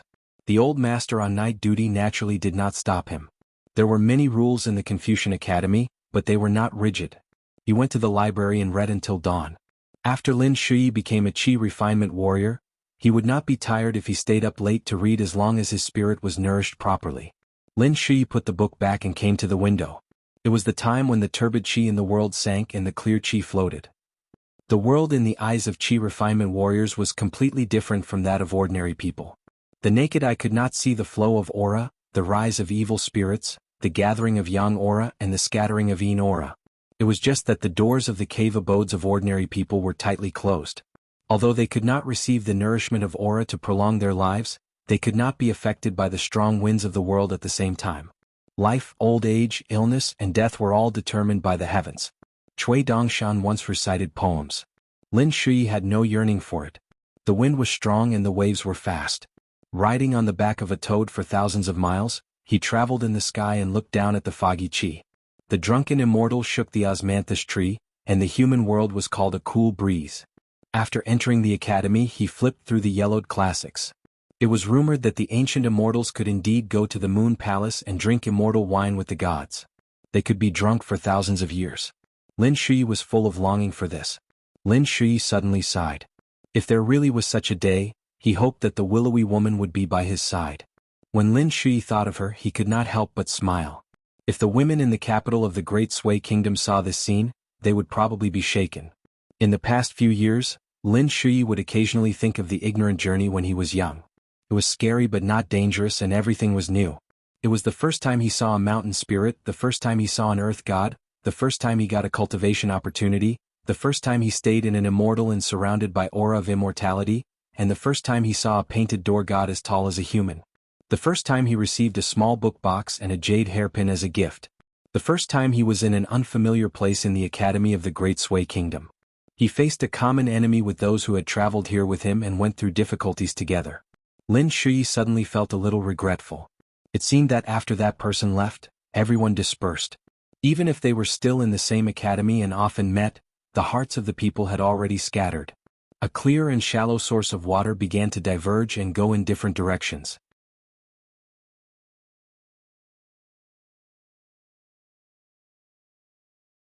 Fortunately, this girl was well known in the academy. Other than making the teachers angry by skipping classes from time to time, she was still very popular. Of course, other than those strange questions, she also often gave the teachers headaches. Why are there so many strange ideas in her little head? Why do the rivers in the world like to twist and turn? Teacher, do you know the answer? When it rains heavily, will the mosquitoes outside the school be killed by the raindrops? Teacher, do you know? Anyway, I searched for a long time after the weather cleared, but I couldn't find a single mosquito corpse. Teacher, you still don't know why the fish in the lake don't die after drinking so much water, right? Did the book mention it? I can go and read the book myself. As a result, the teachers who taught the little girl had a headache and chatted casually, wondering when they could compile a collection of Li Baoping's questions. Today, Li Huai did not follow Lu Guan and Ma Lian. He said that he needed to go to the toilet and went to the peak of Eastern Mountain alone. Coincidentally, he saw Li Baoping, who was wearing a red dress, sitting on a tree branch. Li Huai did not dare to greet her. He leaned on the stone table at the top of the mountain and looked at the guy who often came here to climb trees. After Li Baoping woke up from her daze, she skillfully held the tree trunk and slid down to the ground. Then she ran quickly. She also saw Li Huai, who had his arms raised high but was unable to speak. Li Baoping only shot a glance at Li Huai before he turned around and ran down the mountain like a gust of wind. Li Huai felt sad and wronged. He found a branch and squatted down to draw in circles. Li Huai's eyes lit up. He remembered that this time he wrote father and mother. They really came to the academy to see him. Then would it work if he wrote Qin Pingan's name? Li Huai grinned and began to write Qin Pingan's name. Without waiting for him to finish writing, she reached out a hand and erased all the words that were left unfinished. Li Huai was confused. He did not know when Li Baoping came back. Li Huai wrote Qin again in a fit of pique. Li Baoping reached out to erase it. If it was in the past, Li Huai might have flinched. But today he seemed to have eaten a bear's heart and leopard's guts. He braced himself and started to write again. Li Baoping did not speak. Li Huai wrote with a branch and she reached out to erase it. In the end, even after Li Huai broke off the branch, he still couldn't write a complete Qin on the ground, let alone the two words Pingan at the back. Li Huai threw away half of the branch and began to cry. Li Baoping ignored Li Huai. She picked up the branch and continued squatting. Her chin, which was already a little sharp, rested on one of her arms. She began to write the words junior uncle. After she was done, she nodded her head in satisfaction. Li Huai wiped his face carelessly and sobbed, Li Baoping, if you continue to bully me, I will complain to Qin Pingan when he comes. If he gets angry, he might not be willing to be your youngest uncle. Li Baoping changed the font and continued to write youngest uncle. She stared at the ground attentively and turned a deaf ear to Li Huai's threat. Li Huai suddenly squeezed out a smile and asked carefully, Li Baoping, can you let me write 3 words? It's so effective. Maybe Qin Pingan will come to our academy tomorrow. I'm not lying to you. This time I miss my parents. If I write this, the 3 of them will come. You know that. Li Baoping did not raise her head and just passed him the branch. Li Huai was very excited. However, just as he started to write with the branch, Li Baoping suddenly frowned and said, Write properly. Li Huai was so frightened that his hands trembled. He immediately twisted and turned unreasonably. He cried out, What are you doing? Li Baoping helped to erase the traces. Li Huai smiled through his tears and began to write the word Qin seriously. After he finished writing, Li Baoping looked around. Where is he? Li Huai said with a sad face, How can he be so fast? Li Baoping got up and ran to the big tree. She stood on the branch and looked into the distance. Li Huai's eyes turned quickly. He knew that it was not good, so he threw the branch and began to run. However, he could not outrun Li Baoping. Li Baoping quickly caught up with him. Li Huai was so scared that he squatted down and covered his head. However, Li Baoping did not beat him this time. She ran along the mountain road to the gate of the academy and wandered the streets of the capital city of the Great Sway Kingdom. When Li Baoping was hurriedly touring the streets of the capital city and Li Huai was returning to the academy after surviving the disaster. At the gate of the Cliff Academy of the Great Sui Kingdom, a group of 4 people was travel-worn. A young man in white with a sword and a bamboo box on his back handed the pass to an old Confucian at the gate with a smile. The old Confucian looked at it for a long time. The seals of the 2 continents and various countries were densely printed. The old Confucian was surprised and looked up with a smile. Child Chin has traveled to so many places. The young man who visited the academy smiled and nodded. 14. 401. Happy National Day. The old Confucian returned the passport to the young man named Qin Pingan. The headmaster of the academy had a very good impression of him. The old Confucian looked at Qin Pingan again. He was carrying a long sword and a box of books, which was very pleasing to the eye. Carrying a book and wielding a sword, traveling 10,000 li to study, is what we scholars can do, and it is also the best thing we can do. Qin Pingan asked, "Do you know a girl named Li Baoping? She likes to wear a red cotton-padded jacket and a red skirt." The old Confucian laughed and said, "Who in the academy doesn't know this girl? Not to mention the academy, even the capital city of the Great Sui Kingdom has been visited by her. She is full of vigor every day, which makes us old guys who can barely walk envious. Today she skipped class and sneaked out of the academy. If you had come an hour earlier, you might have met her." Qin Pingan asked, "She left the academy alone?" The old Confucian nodded and said, "Every time." Seeing Qin Pingan's worried look, the old Confucian smiled and said, "Don't worry. The girl has been out so many times and has never made a mistake. After all, she is a disciple of the academy. Moreover, the capital city of the Great Sui Kingdom has always been peaceful and simple. Besides, the minister of the Ministry of Rites is the hill master of the academy.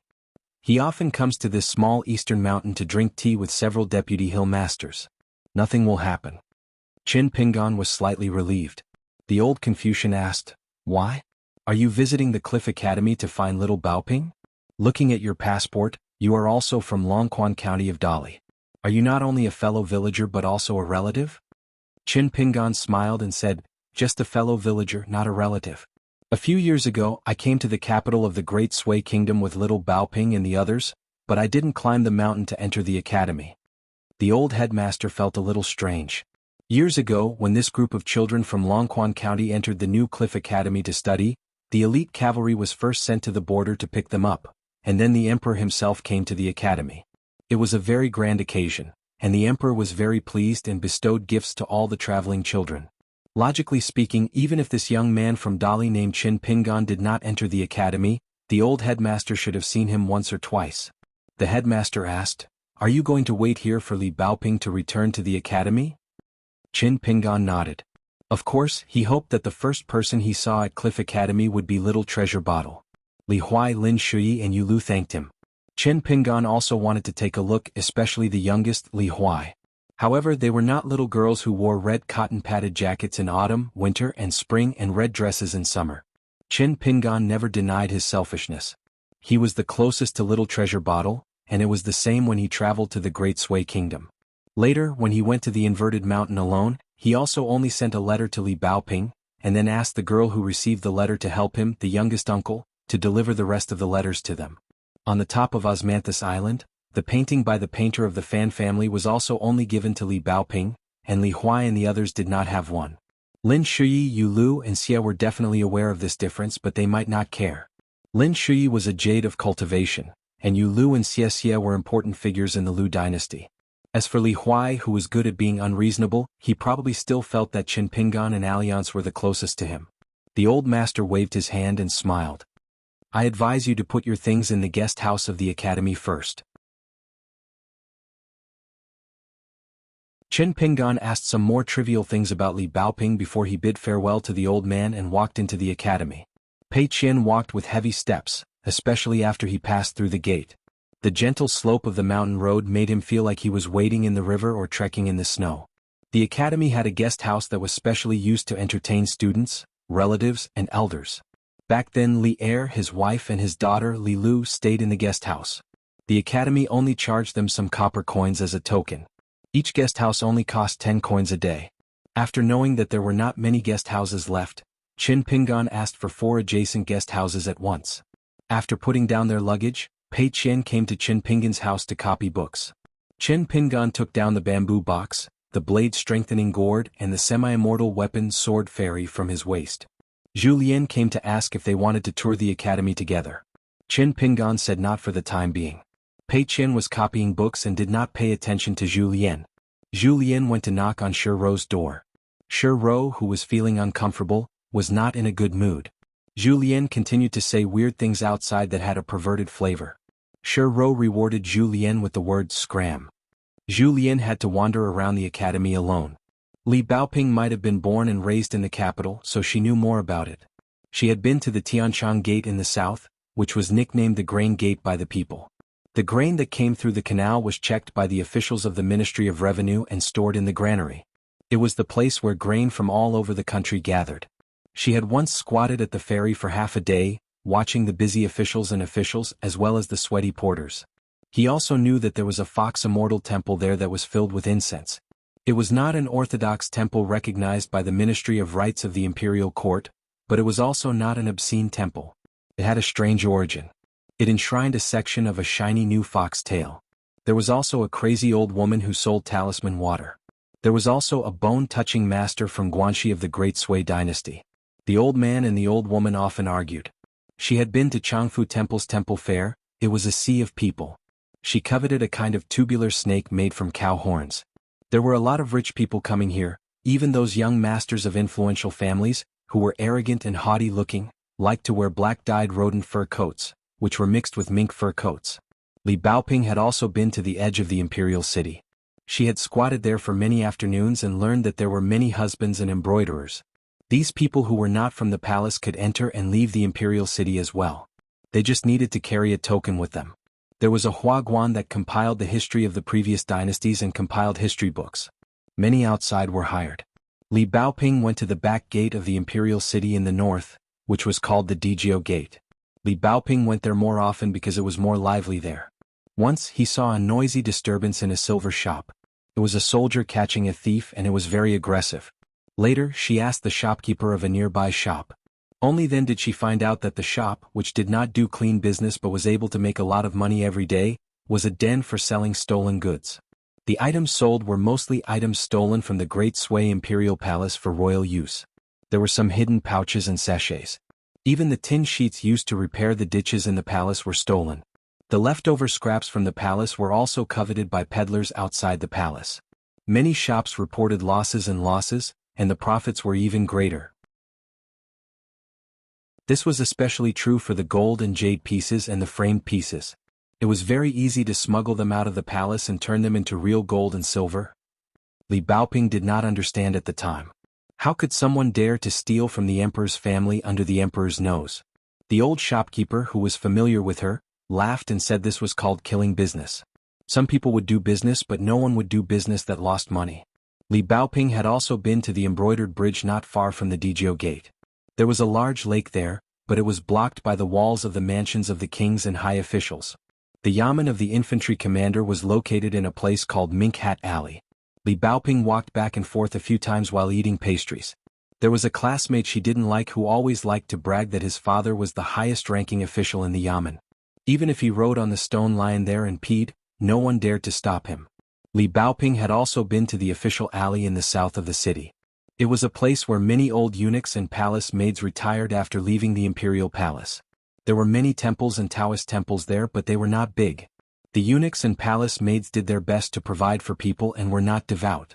Therefore, Li Baoping could often see hunchbacked old people supported by servants or walking alone with crutches to burn incense. After walking around a lot, Li Baoping learned that the palace maids with the most seniority were known as the grannies of the inner court.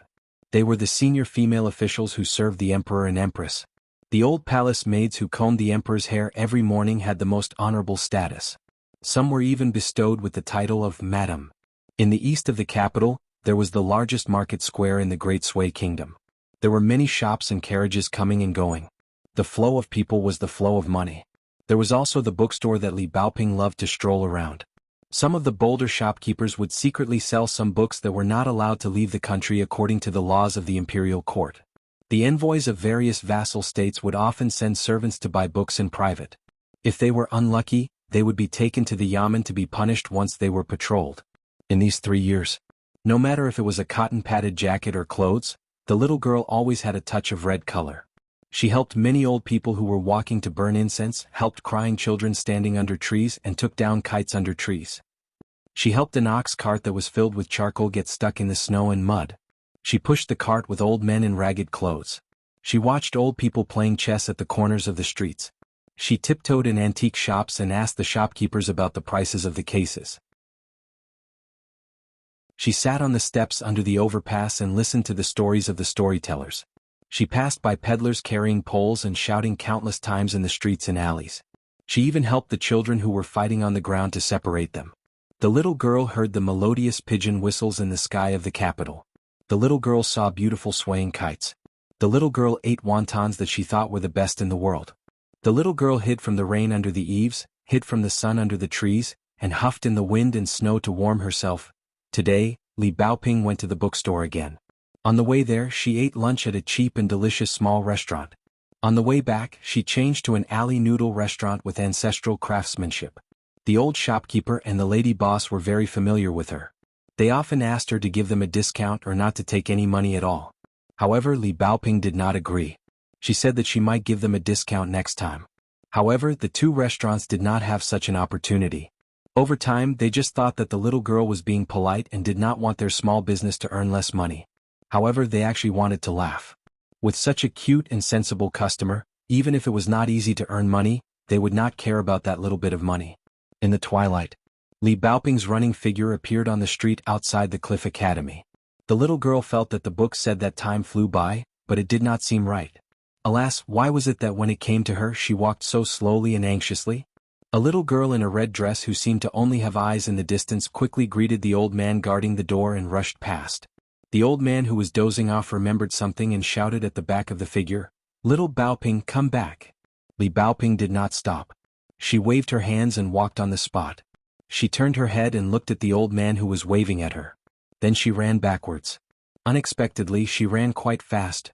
Li Baoping ran backwards to the door and stood still. She asked, "Mr. Liang, is there anything I can help you with?" The old man surnamed Liang asked nicely, "Did you meet any acquaintances on the way?" Li Baoping widened her eyes and shook her head, "No."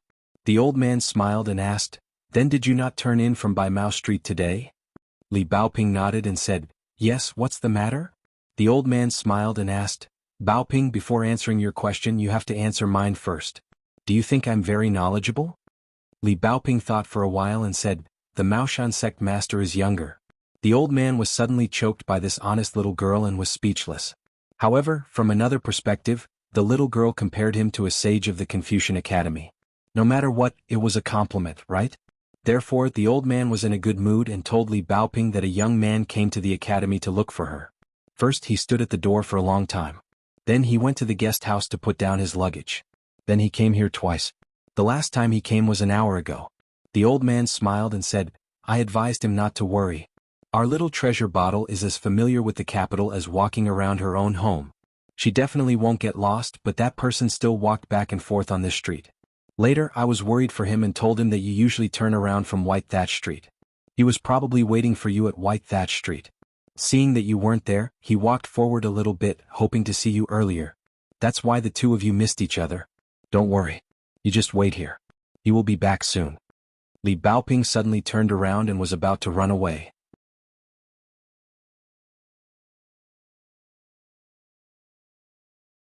402. Li Baoping had accumulated a lot of things to say, but when she saw Qin Pingan, the words that were about to come out of her mouth fell back into her stomach. Qin Pingan gestured on Li Baoping's forehead, "You've grown a lot taller." Li Baoping jumped and frowned, "Youngest uncle, how did you grow faster than me? I can't catch up." Qin Pingan helped the little girl wipe away her tears, but Li Baoping suddenly bumped into his arms. Qin Pingan was caught off guard and could only hug the little girl gently, smiling knowingly. It seemed that she hadn't grown much. Old Master Liang looked at this scene. How should he describe it? It was as if he was admiring the world's freshest and warmest painting. The spring breeze to the willows, the green hills to the clear water. There was a good poem, golden wind and jade dew meet, surpassing countless things in the human world. Therefore, Old Master Liang was quite happy and cheerful. After greeting Old Master Liang, the two of them entered the academy. Li Baoping was like a little oriole, chattering non-stop, telling Qin Pingan about the situation in the academy. When the two of them arrived at the guest house, Qin Pingan saw a tall old man and Pei Qian standing at the door. Pei Qian quietly opened his mouth, but didn't say anything, only mouthing the word, Mao. Qin Pingan, who had been in Jianghu for a long time, subconsciously wanted to give a fist salute, but he quickly stopped and imitated the Confucian scholar to bow to the deputy hill master of Cliff Academy. Mao Xiaodong nodded and stepped forward. Qin Pingan, let's talk. Only the 12-year-old Li Baoping and the 11-year-old Pei Qian were left at the door of the guest house. One was in a red dress, the other was in a black charcoal.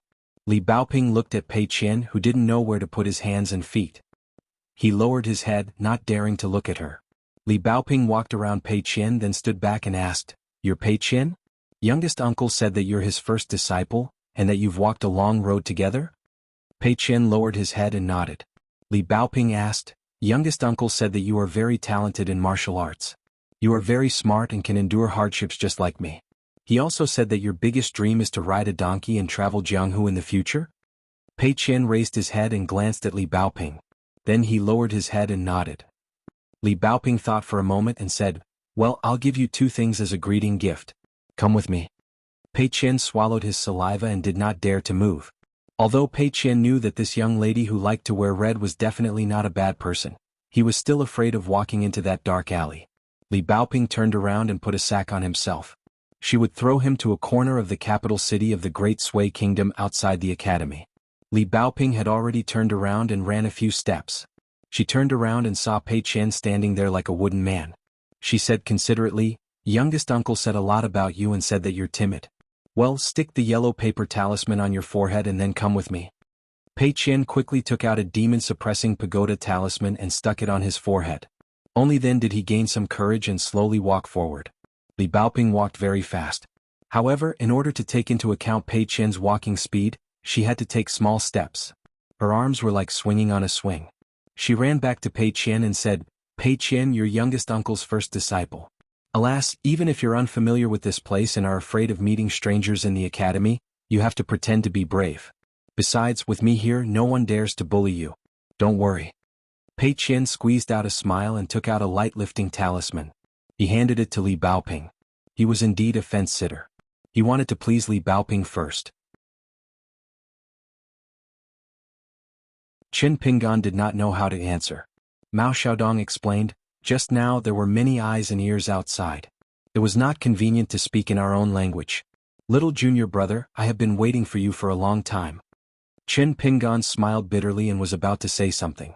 Mao Xiaodong waved his hand, "We are family. Just know what you are doing." Qin Pingan sat down helplessly. Mao Xiaodong smiled and looked at Qin Pingan.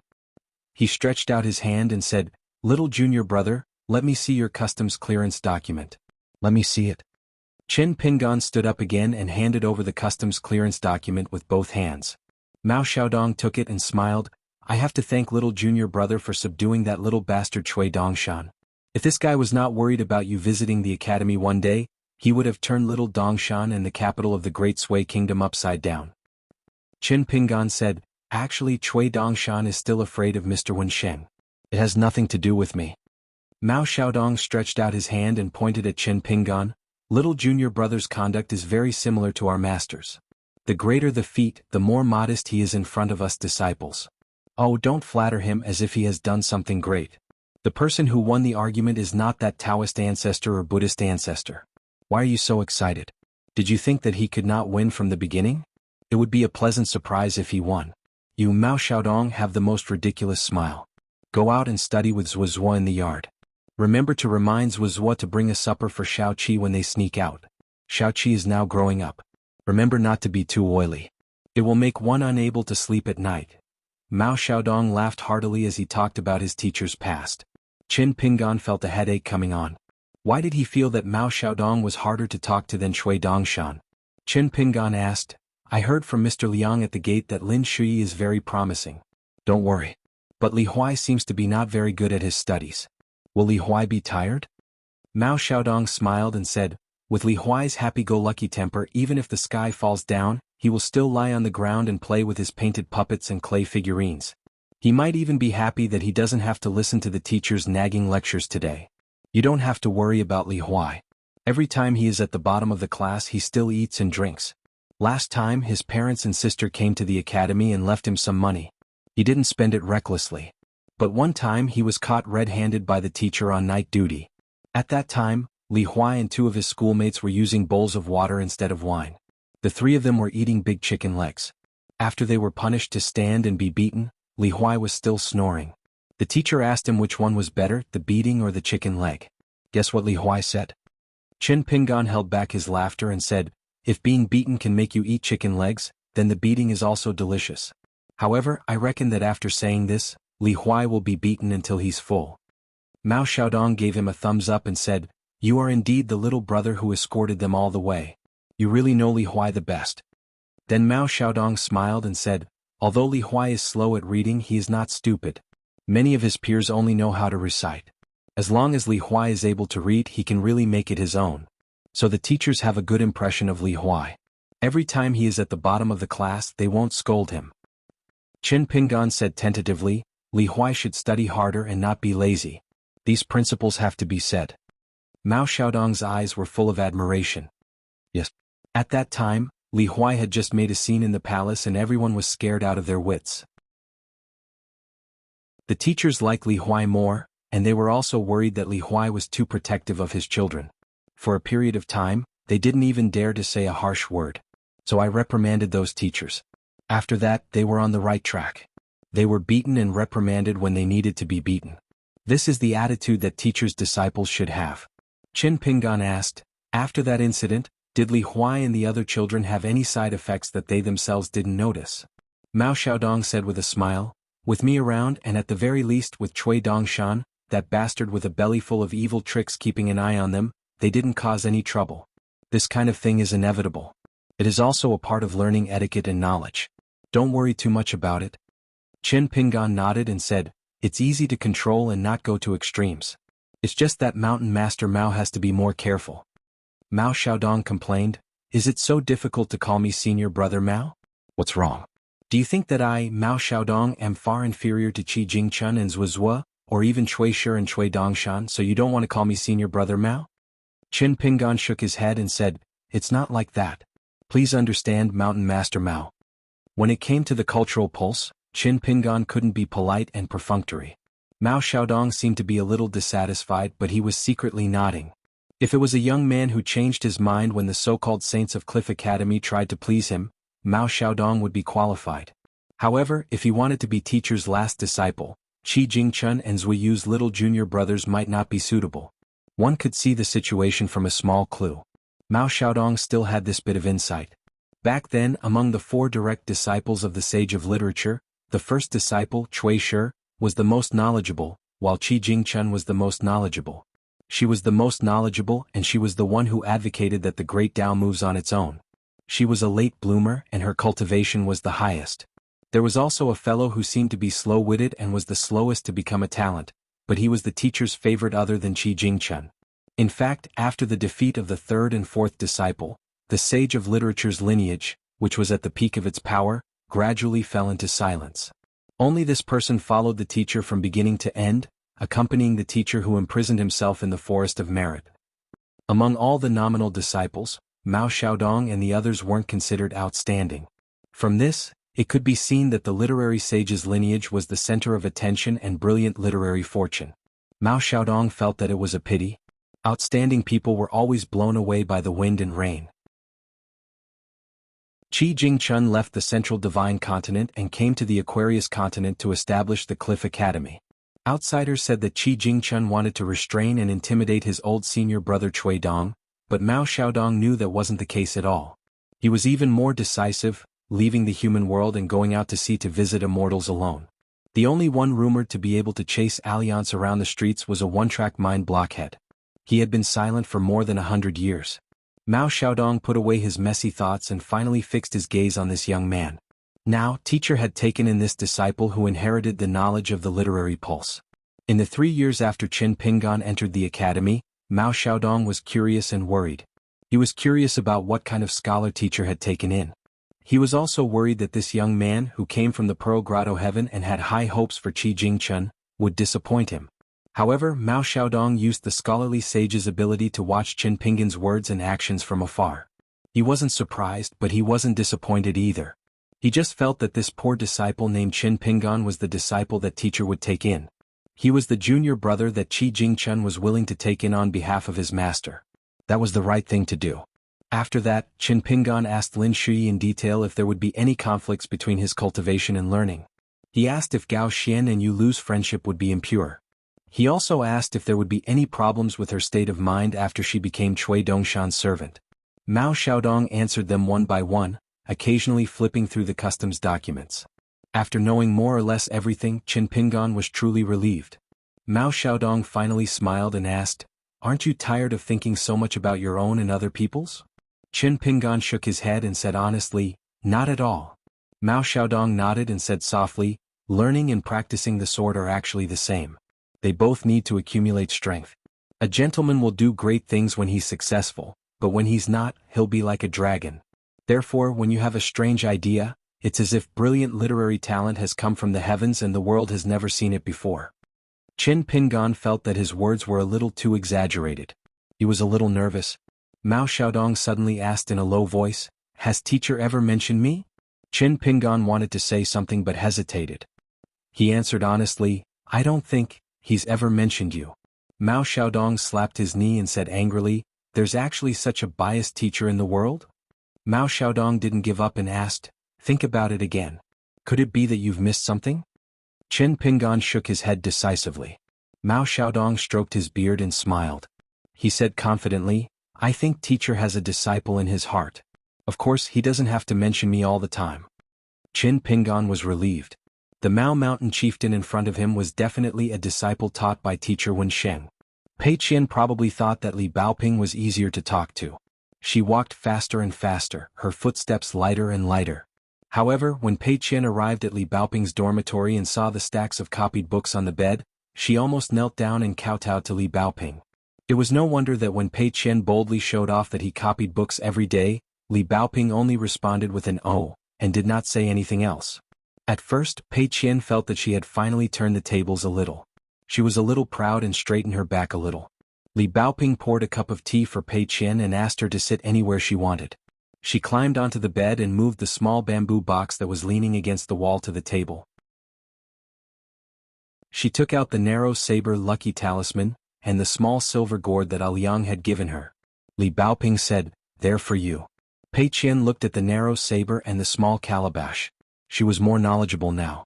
She looked up at Pei Qian and asked, "Is it very expensive?" Li Baoping didn't deliberately hide anything. She said in detail, "I heard from Alliance that this auspicious symbol saber is of average quality. It's a half-immortal weapon. This small calabash that was abducted from Wei Jin of the Wind Snow Temple is better. It's one of the 7 sword-nourishing calabashes on the calabash vine that the Taoist ancestor planted during his early cultivation. The swordsmen in the world use this to nourish their flying swords. Pei Qian, haven't you started to learn swordsmanship? Then you can use it." Pei Qian was tongue-tied. She said vaguely, "But I've just started to practice swordsmanship. I'm not a swordsman. I'm not a swordsman. I may not be able to cultivate a natal flying sword in my life." Li Baoping asked directly, "Do you like the auspicious symbol and the small calabash?" Pei Qian nodded timidly. Li Baoping scratched her head and sighed in her heart. Why did little martial uncle find such a silly disciple? Pei Qian became more and more uneasy. She glanced at the mountains of books on the bed and then looked at the narrow saber and the silver sword-nourishing calabash on the table. Pei Qian suddenly had an idea. She whispered, "Sister Baoping, I dare not accept such expensive gifts. Master will scold me." Li Baoping blinked her eyes. "Then you can tell Master that I'm borrowing them from you. I'll borrow them for 1 year, 10 years, 100 years, or 1,000 years. Anyway, I won't ask you for them. You can take them to travel in Jianghu with a clear conscience. Isn't that enough?" Pei Qian lowered her head. "Yes." Li Baoping changed her position and sat on the bench next to Pei Qian. She comforted her, "Don't feel stupid. You're young. I heard from youngest uncle that you're 1 year younger than me." Pei Qian felt that it made sense. She immediately looked up and smiled. She put her hands on the table and asked carefully, "Sister Baoping, can I touch them?" Li Baoping suddenly stood up, giving Pei Qian a fright. Li Baoping signaled Pei Qian not to panic and then asked him to watch carefully. However, Pei Qian saw Li Baoping unsheathing her saber. She took a deep breath and slashed at the calabash. Pei Qian looked like a little dumbfounded goose. Li Baoping's slash was more domineering. However, the small calabash was smooth and fell toward Pei Qian. Pei Qian subconsciously slapped it away. The silver sword-nourishing calabash hit Li Baoping's face with a bang. There was a bang. The calabash fell to the ground. Li Baoping, who was stunned for a moment, began to have a nosebleed. Pei Qian felt that he was doomed. At this moment, Li Baoping was still holding the auspicious symbol in her hand. It was very likely that she would chop off his head with the next slash. Unexpectedly, Li Baoping raised her hand and casually put the auspicious symbol back into the scabbard. She gently tiptoed and held the sword-nourishing calabash in her hand. Then she put them back on the table. After sitting down, Li Baoping smiled happily at Pei Qian. Pei Qian, your block and slap were very beautiful. You have the style of Jianghu. Not bad, not bad. You're worthy of being my youngest uncle's disciple. Pei Qian pulled a long face and pointed at Li Baoping's nose. He said blankly, Sister Baoping, it's still bleeding. Li Baoping wiped her nose again and looked at her palm. It seemed that it was indeed bleeding. She stood up calmly and ran to the bed. She pulled out a piece of rice paper and tore off 2 paper balls. She raised her head and stuffed them into her nose. Then she sat beside Pei Qian casually. Pei Qian's face was pale. Li Baoping was confused. Why did she feel that the small calabash hit this guy's face? But even if it hit him hard, it wouldn't hurt. Li Baoping rubbed her chin and carefully sized up the tan little Pei Qian. She felt that this disciple of little Uncle Master's was rather strange. Even Li Baoping could not keep up with him. As expected of little Uncle Master's first disciple, he still had some skills. Pei Qian endured the pain in his heart and took out the small calabash from his sleeve. He put it on the table and pushed it towards Li Baoping. Sister Baoping, this is for you. Take it as my apology. Li Baoping was a little angry. Why was Pei Qian treating her like an outsider? She glared at him and said, keep it. Pei Qian obediently put the small gourd into his sleeve at lightning speed. After leaving Mao Xiaodong's study, the afterglow was fading and dusk was approaching. Qin Pingan went to find Li Huai, who should be listening to the headmaster's lecture. Outside the window of the school, Qin Pingan saw Li Huai with a book in his hand. Behind the book, he was dozing off like a chicken pecking at rice. There were 2 people of the same age sitting beside Li Huai. One of them had a face full of spirit. He was someone who couldn't sit still and was looking left and right. When he saw Qin Pingan, he started staring at Qin Pingan. The other child was sitting upright and listening to the lecture attentively. Lu Guan saw that the young man in white kept looking at him with a smile. He knew that the young man couldn't be the headmaster of the academy, so he secretly made a provocative gesture with his fist. The headmaster of the academy shouted angrily, Lu Guan. Lu Guan stood up obediently. Li Huai, who was having a beautiful dream, was scared out of his wits. He woke up and put down the book, looking around blankly. The headmaster of the academy immediately shouted, and you, Li Huai, you too, copy Persuasion to Study 5 times tonight. And don't ask Ma Lian for help. The lesson was over. The headmaster of the academy walked out of the school with a straight face. He nodded to Qin Pingan, who had been paying attention. Qin Pingan bowed back. Walking out of the cheerful and noisy classroom, Li Huai suddenly opened his eyes wide with an expression of disbelief. Qin Pingan? Qin Pingan smiled and waved at him. Li Huai grinned and suddenly shouted, Qin Pingan, I'd like to learn from Great Grandmaster Li's invincible fist art. Li Huai then rushed to Qin Pingan in a muddle-headed 6-step stance. Qin Pingan pressed his head with one hand. Li Huai struggled for a long time and finally stopped. He asked with red eyes, Qin Pingan, why did you come so late? My sister has been gone for a long time. Otherwise, if you met her and I set you up, you would be flirting with each other and flirting with each other. I could call you brother-in-law now. Qin Pingan did not know whether to laugh or cry. Li Huai hugged Qin Pingan's arm and turned to Lu Guan and Ma Lian with a smile.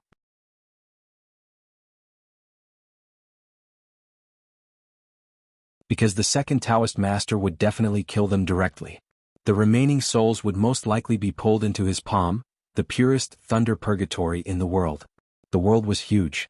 Even if a mortal teacher liked to travel in his lifetime, he might not be able to travel to the end of a country.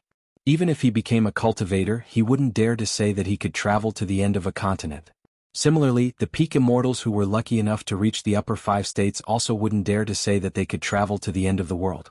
Li Baoping didn't like to talk much when eating. Pei Qian didn't dare to say it. So it was Li Huai who was making a fuss. Li Baoping glared at Li Huai. She had told Li Huai many things about the academy. How could she tell her youngest uncle?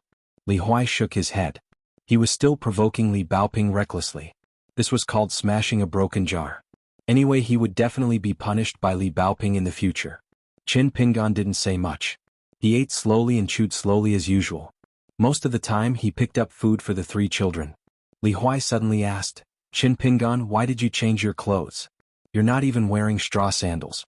Be careful, it's hard to go from extravagance to frugality. Before Li Huai finished speaking, he began to bend over and wail. Li Baoping and Pei Qian each gave Li Huai a kick under the table. Qin Pingan smiled and said, actually I thought about it. When I came to the academy I changed into my old clothes and straw sandals. But I didn't want to embarrass you. Now I have to be very careful when I'm in the Jianghu. Plus, wearing it can help my cultivation. So I'm used to wearing this Taoist robe. But I don't feel uncomfortable wearing it before. Li Huai grimaced and said, when I was outside the academy, I almost couldn't recognize you. Qin Pingan, you're much taller and not as dark as before. I'm not used to it. Qin Pingan joked, Li Huai, you haven't changed. Do you feel sleepy as soon as you read? Li Huai sighed and said, Qin Pingan, you don't know how hard it is for me to study now. It's even more tiring than when we were on the road. Especially when the teachers were teaching, I had to hold my pee. Li Baoping tapped the table with her finger, indicating that Li Huai should pay attention to his words. Li Huai was annoyed and said, annoying. You have more rules than the teachers. They had almost finished eating and there was not much left on the table. Qin Pingan said, I have to go to Mount Mao's place later. I have some things to discuss. Then I'll go find Lin Shui and Yu Lu to thank them. You guys can walk around by yourselves. Remember not to violate the academy's curfew. Li Huai asked, Qin Pingan, how many years are you going to stay in the academy? Li Baoping smiled for the first time. Pei Qian's face was bitter and he was trembling. Qin Pingan laughed angrily and said, I won't stay for too long, but I won't leave in a few days either.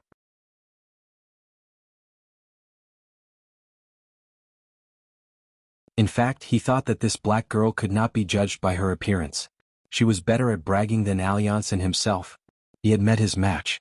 After Qin Pingan walked out of Mao Xiaodong's residence, he found Li Baoping waiting for him at the door with the small bamboo box on her back. He was not surprised at all. Qin Pingan left his hometown for the first time and went to the outside world of the Great Sui Kingdom. Of course, Qin Pingan escorted Li Baoping to study in the Great Sui Kingdom. But wasn't it also the little girl who accompanied youngest uncle in Jianghu? In the beginning, when only the 2 of them were accompanied by each other, the green mountains and clear waters they walked through were very lovely. Qin Pingan was not in a hurry. He squatted down and asked with a smile, Baoping, did anyone bully you in the academy these years? Li Baoping thought for a while and shook her head, no, youngest uncle. Qin Pingan scratched his head and felt a little disappointed. Mao Xiaodong's words suddenly sounded in his heart. Qin Pingan's expression did not change. After listening, he stood up and held Li Baoping's hand. He began to look at the night view of the capital city outside the academy's Xiaodong mountain. They began to go down the mountain. Young martial uncle, I've already divided the copied books into 5 parts and put them in the small boxes. I've given them to the 5 teachers. But those are just copies for skipping classes for a month. I still have a lot of them in the academy. Don't worry, youngest uncle. Are the teachers angry? They're not angry. They're used to it. They just want me to run slower when moving the books. The teachers are all good. Well, they are. But they're not as knowledgeable as Mr. Qi.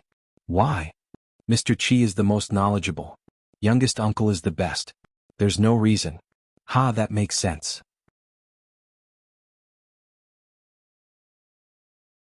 403. Qin Pingan first went to Cui Dongshan's courtyard. At the entrance, Li Baoping asked if Pei Qian could sleep at her place at night. Qin Pingan said it would be fine as long as Pei Qian agreed.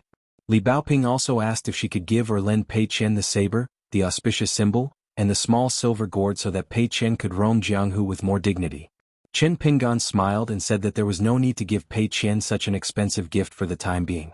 As Pei Qian's master, he would prepare everything he needed when roaming Jianghu in the future. Besides, it was his first time roaming Jianghu, so he didn't want to be too eye-catching. A small donkey as his mount was good enough. The saber and the auspicious symbol were similar in appearance. Li Baoping felt that it was a pity. She waved goodbye to her youngest martial uncle and ran away with the small green bamboo box. Before Qin Pingan knocked, Xie gently opened the courtyard door. Qin Pingan smiled and asked, "Is it inconvenient?" Xie shook her head and made way. Her impression of Qin Pingan was much better than Yu Lu's. Moreover, he was her master. Xie didn't dare to neglect him. Otherwise she would be the one to suffer in the end. Xie looked at Qin Pingan openly and said, "I only heard that a woman changes 18 times between childhood and womanhood. Why have you changed so much?" Qin Pingan entered the courtyard. Xie hesitated and closed the door. At the same time she mocked herself. With her current unsightly appearance, even if Qin Pingan lost his mind, he would still be able to eat her.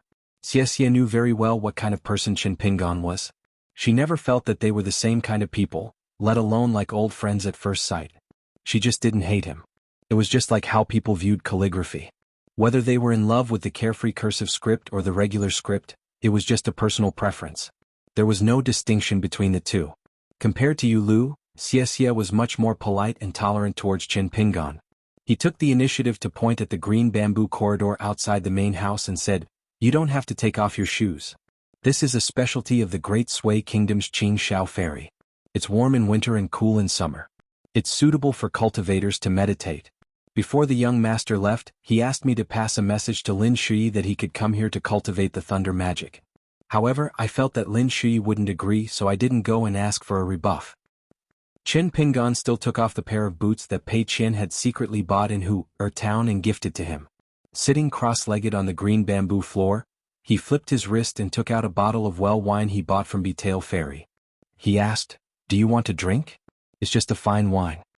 Not far away, Xie, who was sitting diagonally on the steps, nodded. Qin Pingan gently tossed the wine bottle to Xie. Xie took the wine bottle, opened it and sniffed. "It's actually not bad." As expected of something taken out from a fengsuan item. Xie wasn't in a hurry to drink. He asked with a smile, "The robe you're wearing is a Taoist robe, right?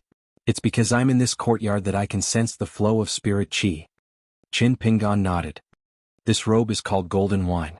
I found it by chance at a place called Jiao Long Gully on my way to Inverted Hanging Mountain."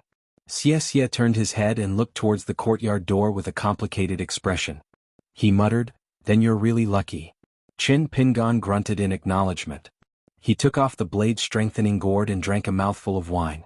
Xie smiled. "You really know how to drink. This trip to Jianghu wasn't in vain." Qin Pingan pretended not to hear.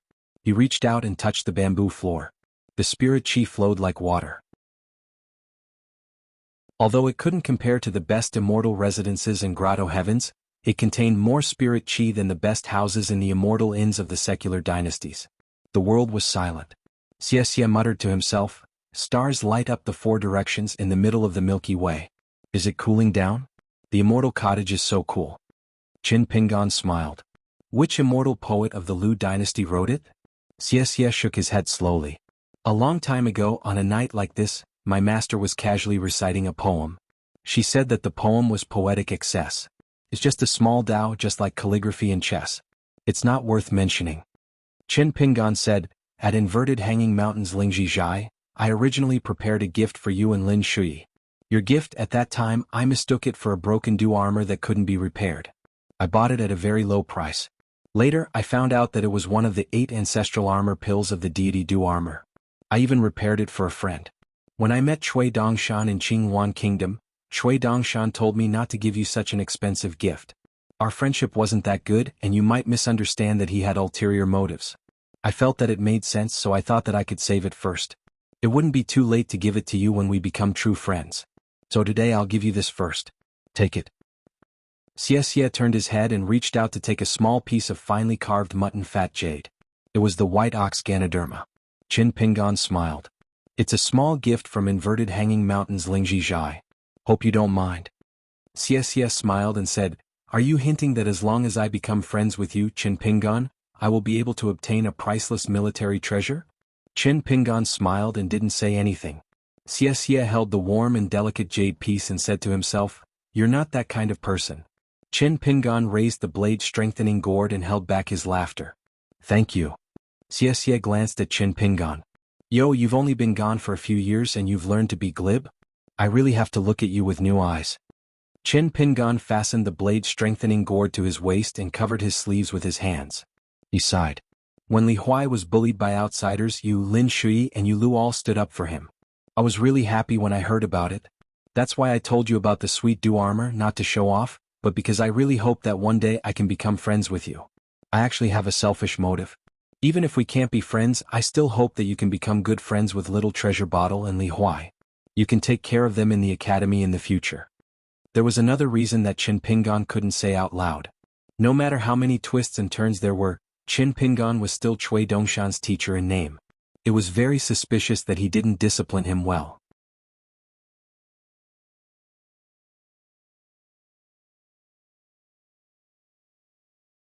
Cui, what are you doing here?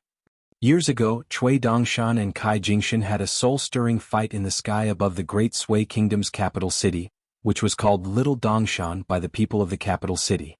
Cui Dongshan became famous after the fight, as if he had held a firecracker feast for the people of the capital city. Many people in the capital city looked up at the Academy's Mount Donghua that night and enjoyed it. Because they had an earth immortal of nascent soul realm as their patriarch, the Kai clan, which was originally very prestigious in the capital city, soon moved out of the capital city, leaving behind only a member of the clan, who was an official in the capital city, to guard such a large mansion that was not inferior to that of a noble. Cui Dongshan laughed and said, Jingshan, you are so polite. Why did you come out to welcome me? Come on, let's go to our house. It's late to enter the city and there's a curfew. I'm starving. Ask someone to make a midnight snack and let's have a good chat. Kai Jingshan said with a dark face, You are not welcome here. Cui Dongshan suddenly pointed at Kai Jingshan, stomped and scolded, You ungrateful son of a bitch. I gave you face but you don't want it, do you? Come, let's fight again. This time, if you can withstand my 50 transcendent artifacts, then I'll call you my ancestor. If you can't, then tomorrow you'll ride a horse and parade through the streets, shouting that you're my Cui Dongshan's good grandson 1,000 times. Kai Jingshan gnashed his teeth and said, I would rather die than be humiliated. Either you kill me tonight or don't even think about stepping into the Kai family. Cui Dongshan disappeared in a flash, using the magic of shrinking the earth into an inch. It looked ordinary but in fact, it was different from the ordinary Taoist meridians. Cui Dongshan returned to his original place in a flash. What do you say? Do you want to slit your own throat? You are an unfilial grandson but I can't disown you as your ancestor. So I can lend you a few sharp magic weapons so that you won't say that you don't have a good weapon to kill yourself. That fellow continued to blabber on and on. The burly old man was so angry that the qi in his dantian was surging. He fanned the flames and his momentum skyrocketed. Cui Dongshan suddenly stopped smiling, narrowed his eyes and said gloomily, Little bastard, you probably think that the elder ancestor took advantage of the academy in the Battle of Donghua Mountain, so you lost unjustly, right? Kai Jingshan's heart lake was agitated. Just as the battle of life and death was about to break out, he was shocked to find that Cui Dongshan's pupils were vertical and emitted a dazzling golden light. Kai Jingshan felt as if he was being stared at by an ancient flood dragon that was stirring up trouble. He felt as if there was a knife at his back. Kai Jingshan quickly withdrew his momentum, stretched out a hand and said in a low voice, Please. The old gatekeeper, who had been watching them from the crack of the door, went from being sleepy at the beginning to having cold hands and feet. Now, he looked as if he had lost his parents as he trembled and opened the door. Cui Dongshan strutted over the threshold first. Kai Jingshan followed closely behind. Wei Xian and the Yellow Ox also walked into the mansion of the Kai family. After the gatekeeper closed the door, he lamented in his heart. It was not easy to avoid this plague. The elder ancestor showed his strength in the provincial capital and helped the provincial governor to deal with a cunning river demon. Then he re-established the prestige of the Kai family in the local area. But after a few days of peace and stability, the elder ancestor came again. It was true that good people did not come, but bad people did not come. He only hoped that peace would bring wealth and that there would be no more trouble. Cui Dongshan kept nagging about wanting a midnight snack. He had to show his sincerity. Kai Jingshan endured it. He gave the pure martial artist Wei a jug of the most expensive wine in the city. He endured it. Even the small yellow bull monster in Dragon Gate realm wanted a house with its own entrance and courtyard in the Kai family. Kai Jingshan could not tolerate it, but he also endured it. Kai Jingshan waved his hand to disperse the two curious maidservants. When there was no one else present, he asked, "What do you want to do? Be straightforward." Cui Dongshan stepped on a chair with one foot. He held a wine pot in one hand and chopsticks in the other. He wolfed down the delicious food and wine without missing a beat. He said vaguely, "You've been a local in the capital of the Great Sui Kingdom for more than 100 years. Tell me, who are the idiots behind the assassination?" General of Agile Cavalry Tang Zhuangshan, Right Assistant Minister of the Ministry of War Tao Jiu, and General of Dragon Bull Miao Rin? I don't need you to tell me because I know. But you and I know that these guys are not the real bosses behind the assassination in the Great Sui Kingdom. Just tell me what you know. Let's hear it. Kai Jingshan's eyelids trembled slightly. Cui Dongshan threw away an extremely delicious duck leg in secret sauce. He licked his fingers and glanced at Kai Jingshan from the corner of his eyes. He said with a smile, "I allow you to name every person who is involved in this matter. You can name a name that has absolutely nothing to do with this matter. It can be a longtime enemy on the mountain, or a random relative of the Gao family that you don't like." Cui Dongshan burped. "Before I finish this supper, it's all in effect. After I finish eating, your Kai family won't have this chance anymore. You might not know this, but the descendant of the Gao family that you left in the capital is a student of the Kai family who works in the Imperial College. He's also one of the lackeys of the Kai family. As a scholar, he's unwilling to watch the Great Sui fall and bow to the barbarian greatly. This is understandable. The Gao family has nurtured scholars for hundreds of years, and they're willing to sacrifice their lives to serve the country. I admire them even more, but understanding and appreciation can't be eaten." Cui Dongshan continued to eat and drink. Kai Jingshan asked in a low voice, "I want to know one thing first. Is Kai Feng really involved in this?" Cui Dongshan sneered. "Kai Feng is a scholar and has great ambitions. Do you need me to talk nonsense? Do you really think I'm the ancestor of the Kai family?" Kai Jingshan's face was full of pain. He was an earth immortal in the nascent soul stage who could look down on the nobles and was one of the few grand priests in the Great Sui Kingdom. However, it was human nature and the duty of the ancestors to protect the family.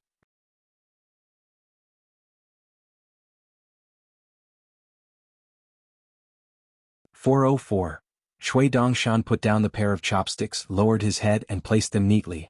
He looked up and smiled. "It seems that you're sure that I won't start a massacre here?" Cui Dongshan clapped his hands and smiled. He slowly got up. "You made the right bet. I won't kill indiscriminately. After all, I still have to return to Cliff Academy. Well, the descendants have their own blessings. As an ancestor, I can only help you up to here." Kai Jingshan stretched out his hand to signal Cui Dongshan to return to his seat. He asked, "How can you prove that your words are effective? That they are effective in the Great Sui's court and in the Great Li's imperial court?" Cui Dongshan leaned lazily on the chair and played with his hair. He gently twisted it. "It's hard to prove." Kai Jingshan had to take a step back. He hesitated for a moment and said in a low voice, "Then how can you get Kai Feng out? And it must be the kind that won't affect his future career. I have to remind you that you can't let Kai Feng change sides and betray his friends for glory. This will hinder Kai Feng's path of becoming a god after his death. Kai Feng will be related to the Great Sui Kingdom's throne, literature, and feng shui for the next 100 or 1,000 years. It's not difficult for him to be honored before his death, but he will be rejected by the Great Sui Kingdom after his death." Cui Dongshan smiled. "I have my own plan. Don't worry, I promise that Kai Feng will be the minister of the 6 ministries before his death, except for the Ministry of Rights. This position is too important. I'm not Emperor Dali. As for after his death, he will be the lord of the city god pavilion of a big state within 100 years, except for the Gao family's Guiyang. How about that?" Kai Jingshan asked tentatively, "Then what about my Kai family's choice and reputation?" Cui Dongshan smiled. "When the time comes, I'll let you and the Kai family cooperate. Everyone will give you a thumbs up. In the future, the history books will be full of good words." Kai Jingshan wanted to say something but stopped. Cui Dongshan sneered. "You and I signing the Mountain Rivers Covenant? Kai Jingshan, I advise you not to do that." Kai Jingshan thought of that pair of vertical golden pupils and felt a chill run down his spine. Although he and the Kai family were at the mercy of others and felt aggrieved, compared to the unbearable consequences of Kai Feng dragging the entire family into a bottomless abyss and even implicating the cultivation of this old ancestor Kai Jingshan, this bit of gloom was not unbearable. Now that they had become temporary allies, Kai Jingshan wanted to express some sincerity. Years ago, Mr. Chui was assassinated by the golden thread in the academy and escaped with the substitute talisman. Don't you want to know who is behind this? Or do you think it's actually a group? Chui Dongshan of his life. Kai Jingshan felt uncomfortable all over. He didn't understand what he had said wrong. Chui Dongshan stood up and took a pot of unopened cellar wine from the table. I was so bored in the academy that I wanted to hang myself on the top of the mountain. Finally, something so interesting happened. Look at what I did after that. After waiting for a long time and seeing that they didn't continue to attack, I had to take the initiative to go to the Qingxiao ferry to stretch my neck. In the end, no one dared to attack. I had to carry a few carts of Qingxiao ferry green bamboo back to the academy to pave the floor. I paid the right price. What? I was grateful to them for relieving me of my boredom. In order to deal with the second assassination, I made so many plans. Although I didn't have a chance to use them, the process of using my brain was very boring. Chui Dongshan walked around the table and patted Kai Jingshan's shoulder. Little Kai, you're still too young to know my temper. After a long time, you'll find that you've recognized a good ancestor. The Great Sui dynasty did not have to fight the Great Li Iron Cavalry head-on and won a great opportunity to recuperate for more than 100 years.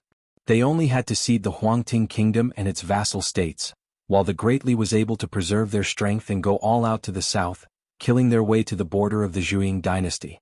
But behind the peace, the Song clan and the Gao clan of the Great Sui Kingdom naturally had their own plans. Especially after the death of Emperor Dali Song Yongchun, even if the central government of Dali kept it a secret, the Great Sui Kingdom might have already sensed it. That was why they were ready to make a move. Now, although Dali's iron cavalry was unstoppable and included half of the Aquarius continent, it was not stable. Once Dali and the Great Sui Kingdom's backyard were in trouble at the same time, and Lakeview Academy and the Zhuang dynasty suddenly showed their strength, Dali's seemingly favorable chess game would be destroyed in an instant. By then, the entire northern territory that was trampled by Dali's iron cavalry would be a piece of juicy meat that could be rightfully placed in their mouths. Chui Dongshan's trip was without a purpose to Wei Xian. Depending on the situation, whether it was to attract, kill, or be used as bait, it all depended on how Kai Jingshan responded. Wei Xian did not dare to say that Chui Dongshan could definitely win against those top figures behind the scenes. But a Kai Jingshan was definitely not a problem. He would only be played by Chui Dongshan. That was why Wei Xian said that birds and fish were greedy for bait. Chui Dongshan shook his head. Chui Dongshan stretched out 2 fingers and wrote the same 16 words in the air. A tiger is inferior to its power, it will attack. A fox withdraws its body, it will take it. Wei Xian frowned and said, is the Great Sui Kingdom really going to tear up the alliance and stake it all on one throw? Does it want to replace Dali? Chui Dongshan laughed and pointed at himself. Wei Xian was stunned and cupped his hands. The imperial tutor's foresight is not something that ordinary people can compare to. Chui Dongshan complained, in the future, just call me Mr. Chui. Calling me the imperial tutor makes me feel that you, the founding emperor of the Nanyuan Kingdom, are taking advantage of me. Wei Xian sighed and said, the small Nanyuan Kingdom is just a few provinces of Dali. In the past, there were also banished immortals who left behind a few words. That was why I ordered the alchemists of the Nanyuan Kingdom to search the mountains and sea for immortals. But if you don't really come to the vast world, you can't really imagine the true vastness of the world. Chui Dongshan smiled and said, there is a very powerful scholar in the Central Plains. He once lamented about a drop in the ocean and a mustard seed on the continent. If there is a chance in the future, I will take you to meet him. At that time you can be a frog at the bottom of a well and sigh. Chui Dongshan held the armrest of the chair with both hands and shook it. The chair began to move. Chui Dongshan sat there as if he was riding a bumpy horse. It was extremely comical. But Wei Xian had been with Chui Dongshan for a long time and was already used to it. In this matter, Wei Xian and Yu Lu were far more used to it than Chui Dongshan. This was probably the breadth of mind of the emperor and the crown prince. Chui Dongshan said slowly, I have already told you the answer. Anyway, the people behind the scenes of the Great Sui Kingdom and Dali are competing with each other. The life or death of pawns like Kai Feng, and the surrender of Kai Jingshan and the like won't make any waves. Then, the reason why I stayed in the capital and didn't go to the capital academy is actually not as complicated as you think. My master loves little Bao Ping the most. Mao Xiaodong is a person who can't keep secrets. He will definitely tell him about the disgraceful conspiracy of the Great Sui Kingdom. If I bump into him now, he will definitely be angry and scold me for not doing my job properly. If I tell him about the great cause of the nation, it will be even more unpleasant. Maybe I won't even be able to be his student. But I still have to do it. I can't tell him to rest assured that Bao Pingli Huai and the other children will be fine. His knowledge is becoming more and more complete. From the order of the original intention to the good and bad of the final goal, as well as the choice of the path in between, he has a rough outline. My cold-blooded and unscrupulous words are very difficult to deal with. So it's better for me to hide here and make up for my mistakes. I can show some results and help to cut off some connections. Then I will go to the academy to accept my punishment. At worst, I will be beaten up. It's better than letting him have a knot in his heart. Then I will be finished. Once he thinks that I have bad intentions, even the gods can't save me. Even the old Shuotsai may not be able to save me. Wei Xian thought for a moment and was about to speak. Cui Dongshan, who had already moved his chair to the window, waved his hand with his back to Wei Xian. You, Wei Xian, don't have the right to comment on my entanglement with him. So watch more and speak less. Cui Dongshan murmured, Longquan County Chief Wu Yuan, Huangting Country's Wei Li, Qinghuan Country's Lu Qingfeng, Governor Wei Liang, and you, Wei Xian. They are all good seedlings that we have chosen. Among them, you and Wei Liang have the highest starting points. But as for what you will achieve in the future, it will still depend on your own abilities. Wei Liang won't talk about him.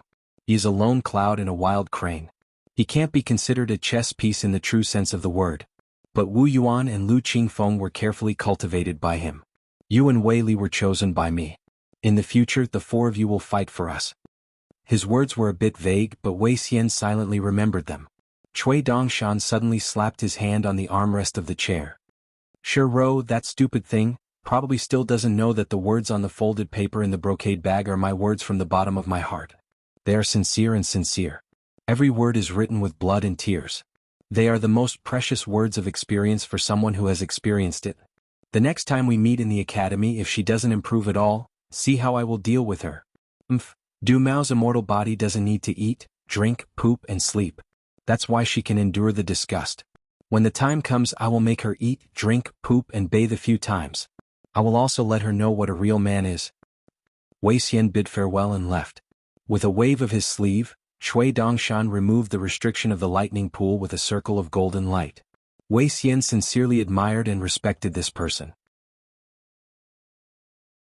He admired Dali's current strength. From a small vassal country of the Lu dynasty to such a scene in less than 100 years, it relied on the words creating something from nothing. But this wasn't enough for Wei Xian to feel respect for the imperial tutor Cui Dong. When this person was conquering the world, he was racking his brains on how to protect it. Wei Xian felt that this was the true game of chess.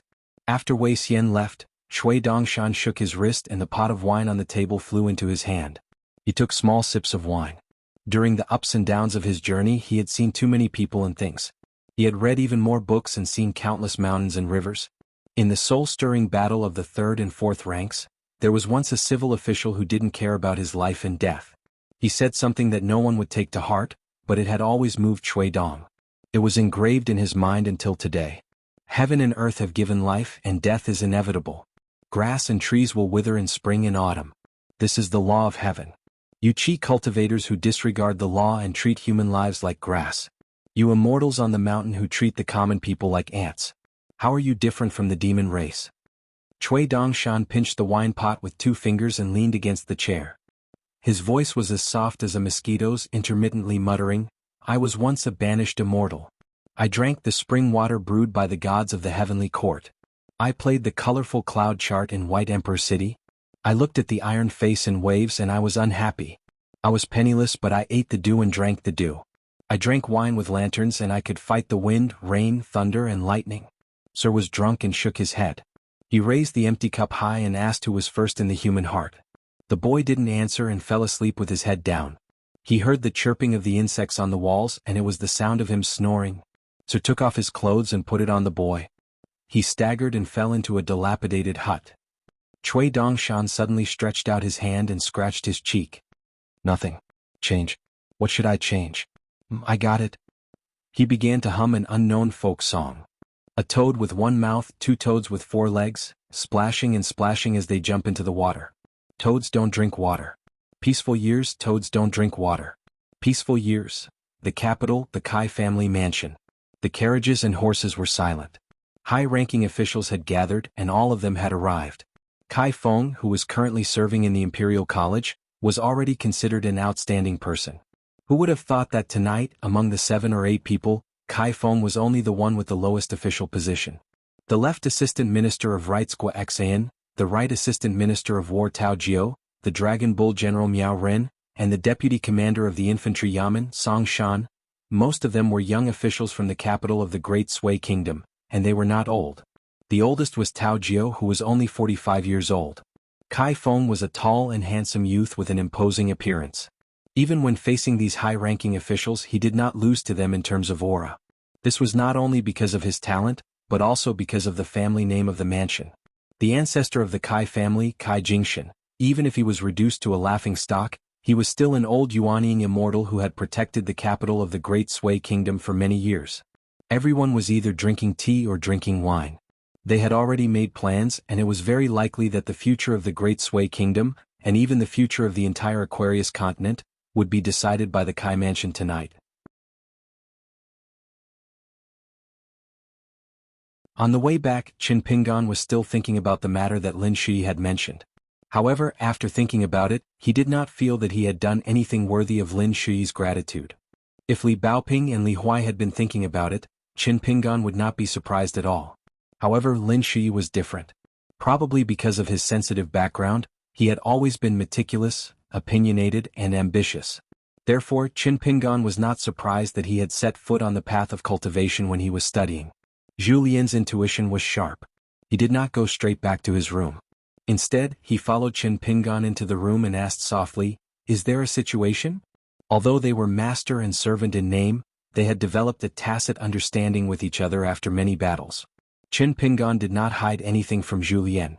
He poured 2 bowls of wine and nodded. "The Maoshan Mountain Master told me that someone in the capital of the Great Sui Kingdom is targeting the students of the academy. He hopes that the Dali envoys will be present during the feast held by the Emperor of the Great Sui Kingdom.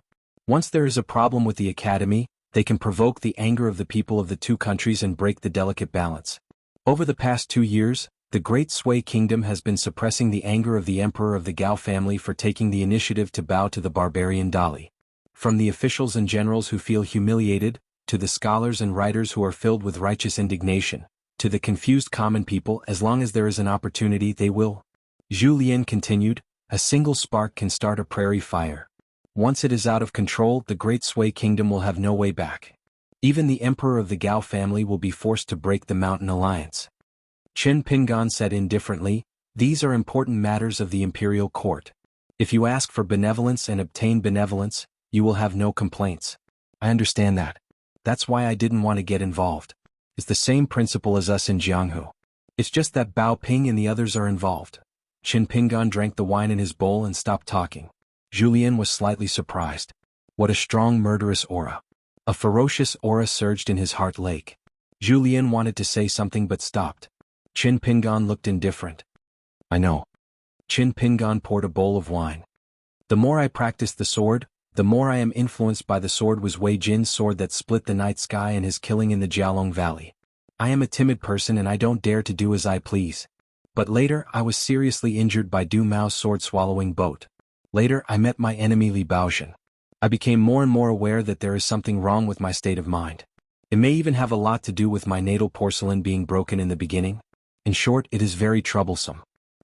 Julien said worriedly, "What should we do, young master?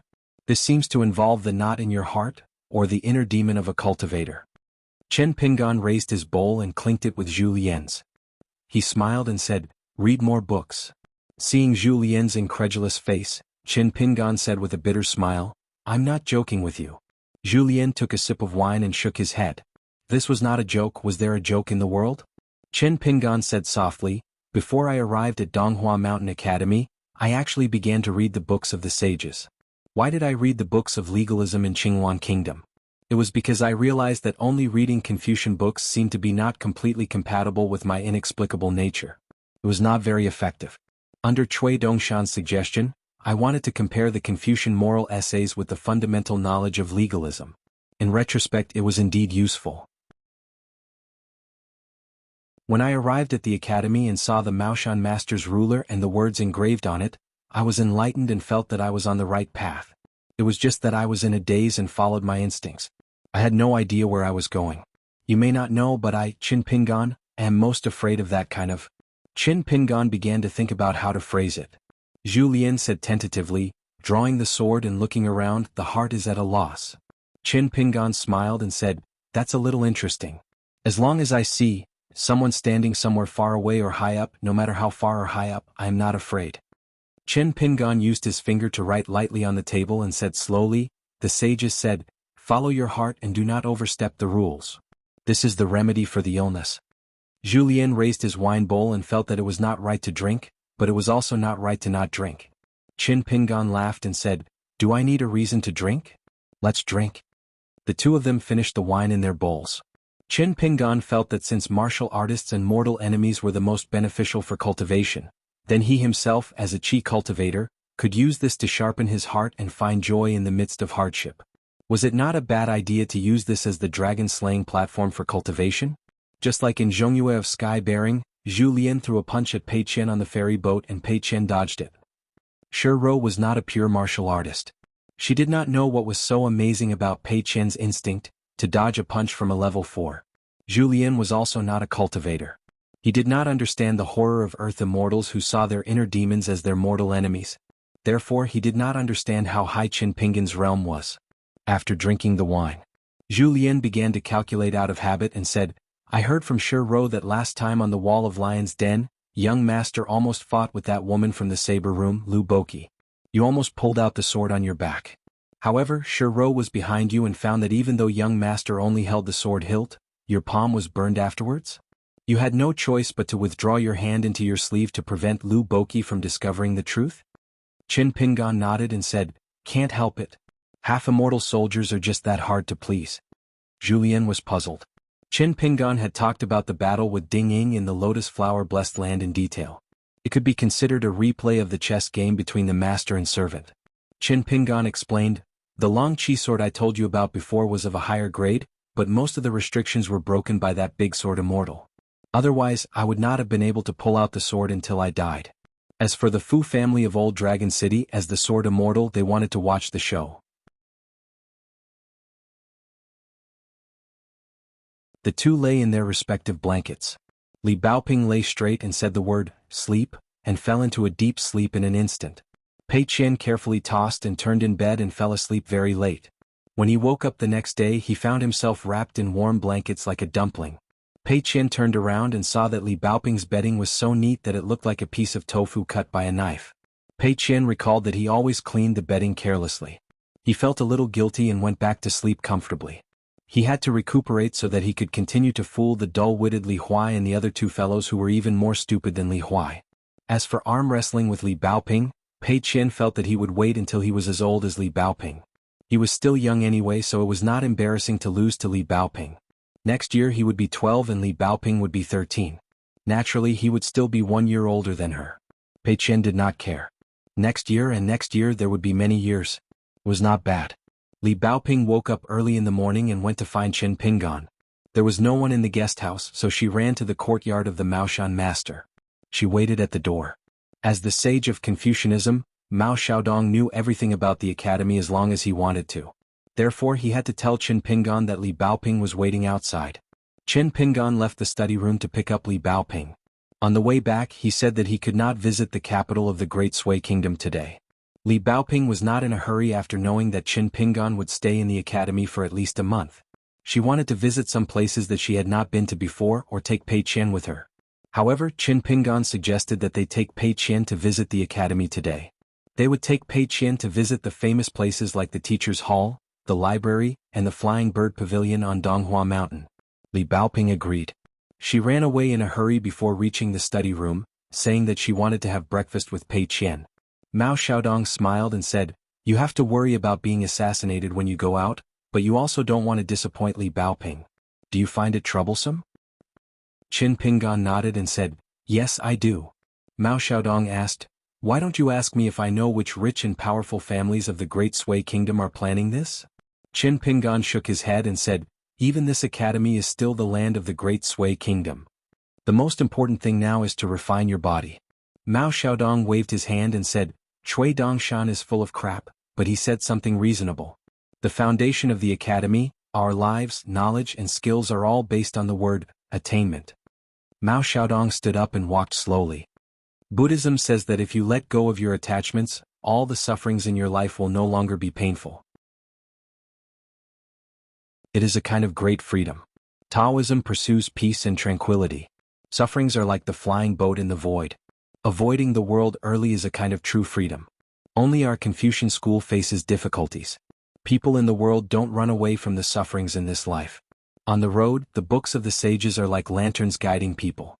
Chen Pingan couldn't help but whisper, "Even if there are thousands of people, I will still go."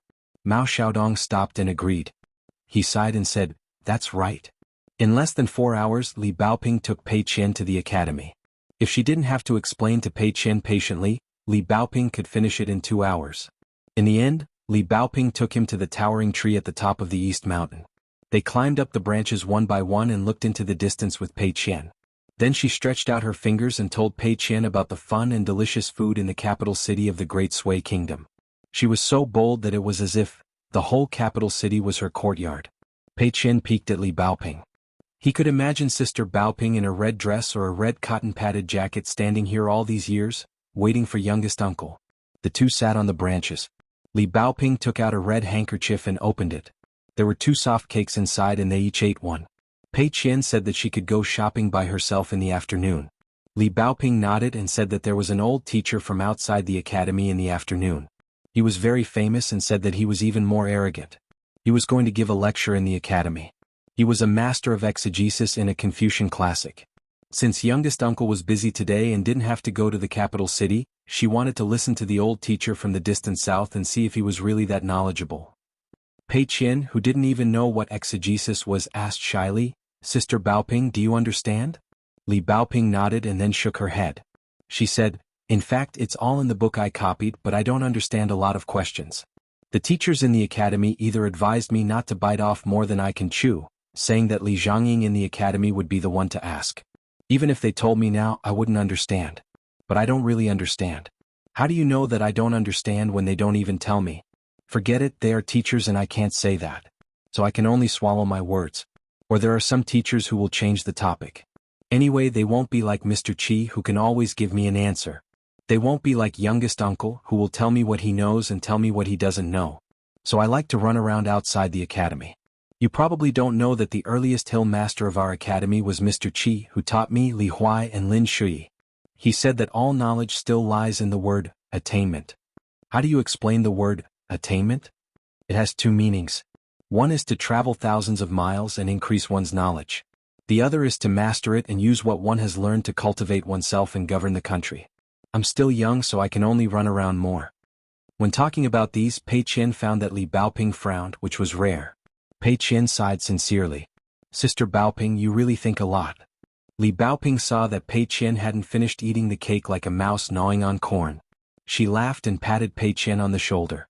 "You think a lot, youngest uncle?" Li Baoping shook her feet and said seriously, "Chui Dongshan once said that one day my youngest martial uncle will meet the girl he likes the most. Then I can only be the second in youngest martial uncle's heart. Maybe one day I will meet someone I like more, and youngest martial uncle will be the second in my heart too. I think Chui Dongshan is talking nonsense. I don't mind if youngest uncle has a girl he likes, but how can I like someone more than youngest uncle? Right, Pei Qian?" Pei Qian nodded quickly. Li Baoping was very satisfied with Pei Qian's attitude.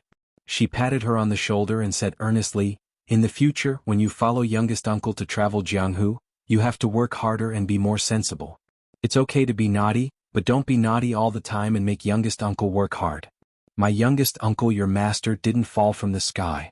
Youngest uncle also has troubles and needs to drink to drown his sorrows. So you have to be more sensible. Can you do it? You see, youngest uncle didn't drink in the past, but now he drinks. This shows that you, as the first disciple, have not done enough, right?" Pei Qian still nodded and was convinced. As for the auspicious symbol of the small silver gourd and narrow saber, Li Baoping said what her master Chen Pingan said to Zhong Kuei. The general meaning was the same. At that moment, Pei Qian admitted that Li Baoping called Chen Pingan youngest uncle for a reason. The two slipped down the tree one after another. Li Baoping wanted to listen to the foreign teacher's lecture, so she ran away quickly. Among the group of old teachers and young students of the academy, Li Baoping was undoubtedly the youngest. She was also wearing bright red, which was very eye-catching. Pei Qian went to Li Huai and the other two school when their class ended. The three were still walking together. Lu Guan asked, Malian, tell me, if someone in the family is an official and has received an imperial edict, is it really like what Pei Qian said? Is there so much to pay attention to just the placement? Malian nodded hard. There are some small differences, but it's generally like what she said. Also, Pei Qian said that she slept on a step bed when she was young. Is it really big enough to put so many things on it? Malian still nodded. Yes, my sister has one. Lu Guan said helplessly, well, she's really a noble princess. Then the next time we meet, how should we greet her? Is it enough to bow to her? We can't kneel down and kowtow, right? Malian looked embarrassed. His Majesty, the prince and the princess have been to my house before, but I was too young to remember. Li Huai said happily, what's wrong with the princess? She's Qin Pinggan's disciple. It's okay when you see her, just like me. We'll treat it as a meeting in Jianghu. We'll sit on equal footing and bow to her. Lu Guan nodded, that's good. Anyway, she said she's from Jianghu, so we don't have to lose face. They saw Pei Qian at the door. The three of them bowed together. Pei Qian raised his eyebrows and returned the bow. They entered the school. Pei Qian quickly described a Jianghu conflict to the three of them. A group of reckless bandits rushed out from the bushes. There were dozens of burly men with swords, spears, clubs, and all kinds of weapons. The leader of the group was holding a huge axe. You don't need to talk about these Jianghu things. If possible, you can be friends with Li Huai, Lu Guan, and Malian when they are traveling. Then you can tell them in detail. Pei Qian said, loudly and happily. Qin Pinggan asked Li Huai to eat with his friends first and go to the guest house to find him later. Qin Pinggan took Pei Qian to find Li Baoping.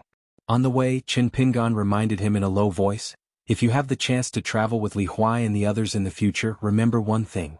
At that time, you must tell them clearly how much martial arts cultivation you have and how much Jianghu you have been through. Don't just brag about yourself and make them think that the so-called Jianghu is just SOSO. Then it will be easy for you to get into trouble. Do you remember? Pei Qian nodded and said, I remember. Qin Pinggan said seriously, keep it in mind. Pei Qian grinned and said, I'll engrave every word on the bamboo slips later. Qin Pinggan was walking on a secluded path of the academy. He felt something and said softly, why do we have to travel Jianghu? Isn't it just to chase after the beautiful scenery? Isn't it just to practice boxing and martial arts to make ourselves stronger? You also want to see more Jianghu people who are better than you.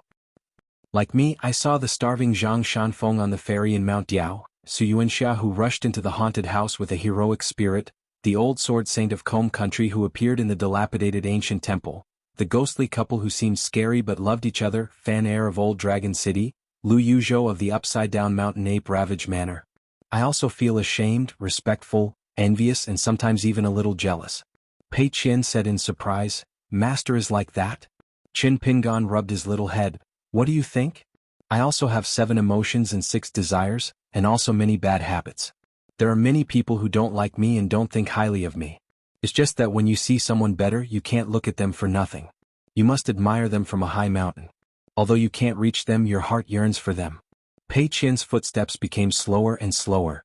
After Qin Pinggan walked more than 10 steps, he turned his head and saw the little girl, Charcoal, who was standing still in the same place. He smiled and asked, what's wrong? Pei Qian smiled. Sister Baoping said that her young martial uncle didn't fall from the sky, but I think that master did fall from the sky back then. Qin Pinggan smiled and said, if you have the ability, say this to your sister Baoping? Pei Qian ran quickly to Qin Pinggan. I'm not stupid. He looked at his master's back. Pei Qian suddenly felt a little sad. Walking on mountains and rivers on the long journey. They once saw a lot of rolling stones on the muddy mountain road in the heavy rain. Pei Qian thought that it would be fine to just go around it. But his master would stop in the heavy rain and move the stones away from the road. Under the pitch-black curtain of rain, his master, dressed in white, was busy. They once stopped beside a wooden bridge that had been repaired for a long time on the Tea-horse path. His master stood there foolishly and looked at the wooden bridge for a long time. Then he ran deep into the mountains alone, chopped a large piece of wood and carried it back. He chopped it into pieces of wood, threw away the hatchet and replaced it with a hammer. Ding ding dong dong, mending the bridge. 10.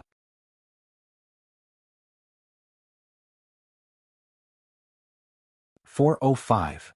The old master who visited Donghua Mountain was invited by a deputy headmaster of the Cliff Academy. He was teaching in the School of Persuasion this afternoon. Chen Pinggan led Pei Qian through the corridors.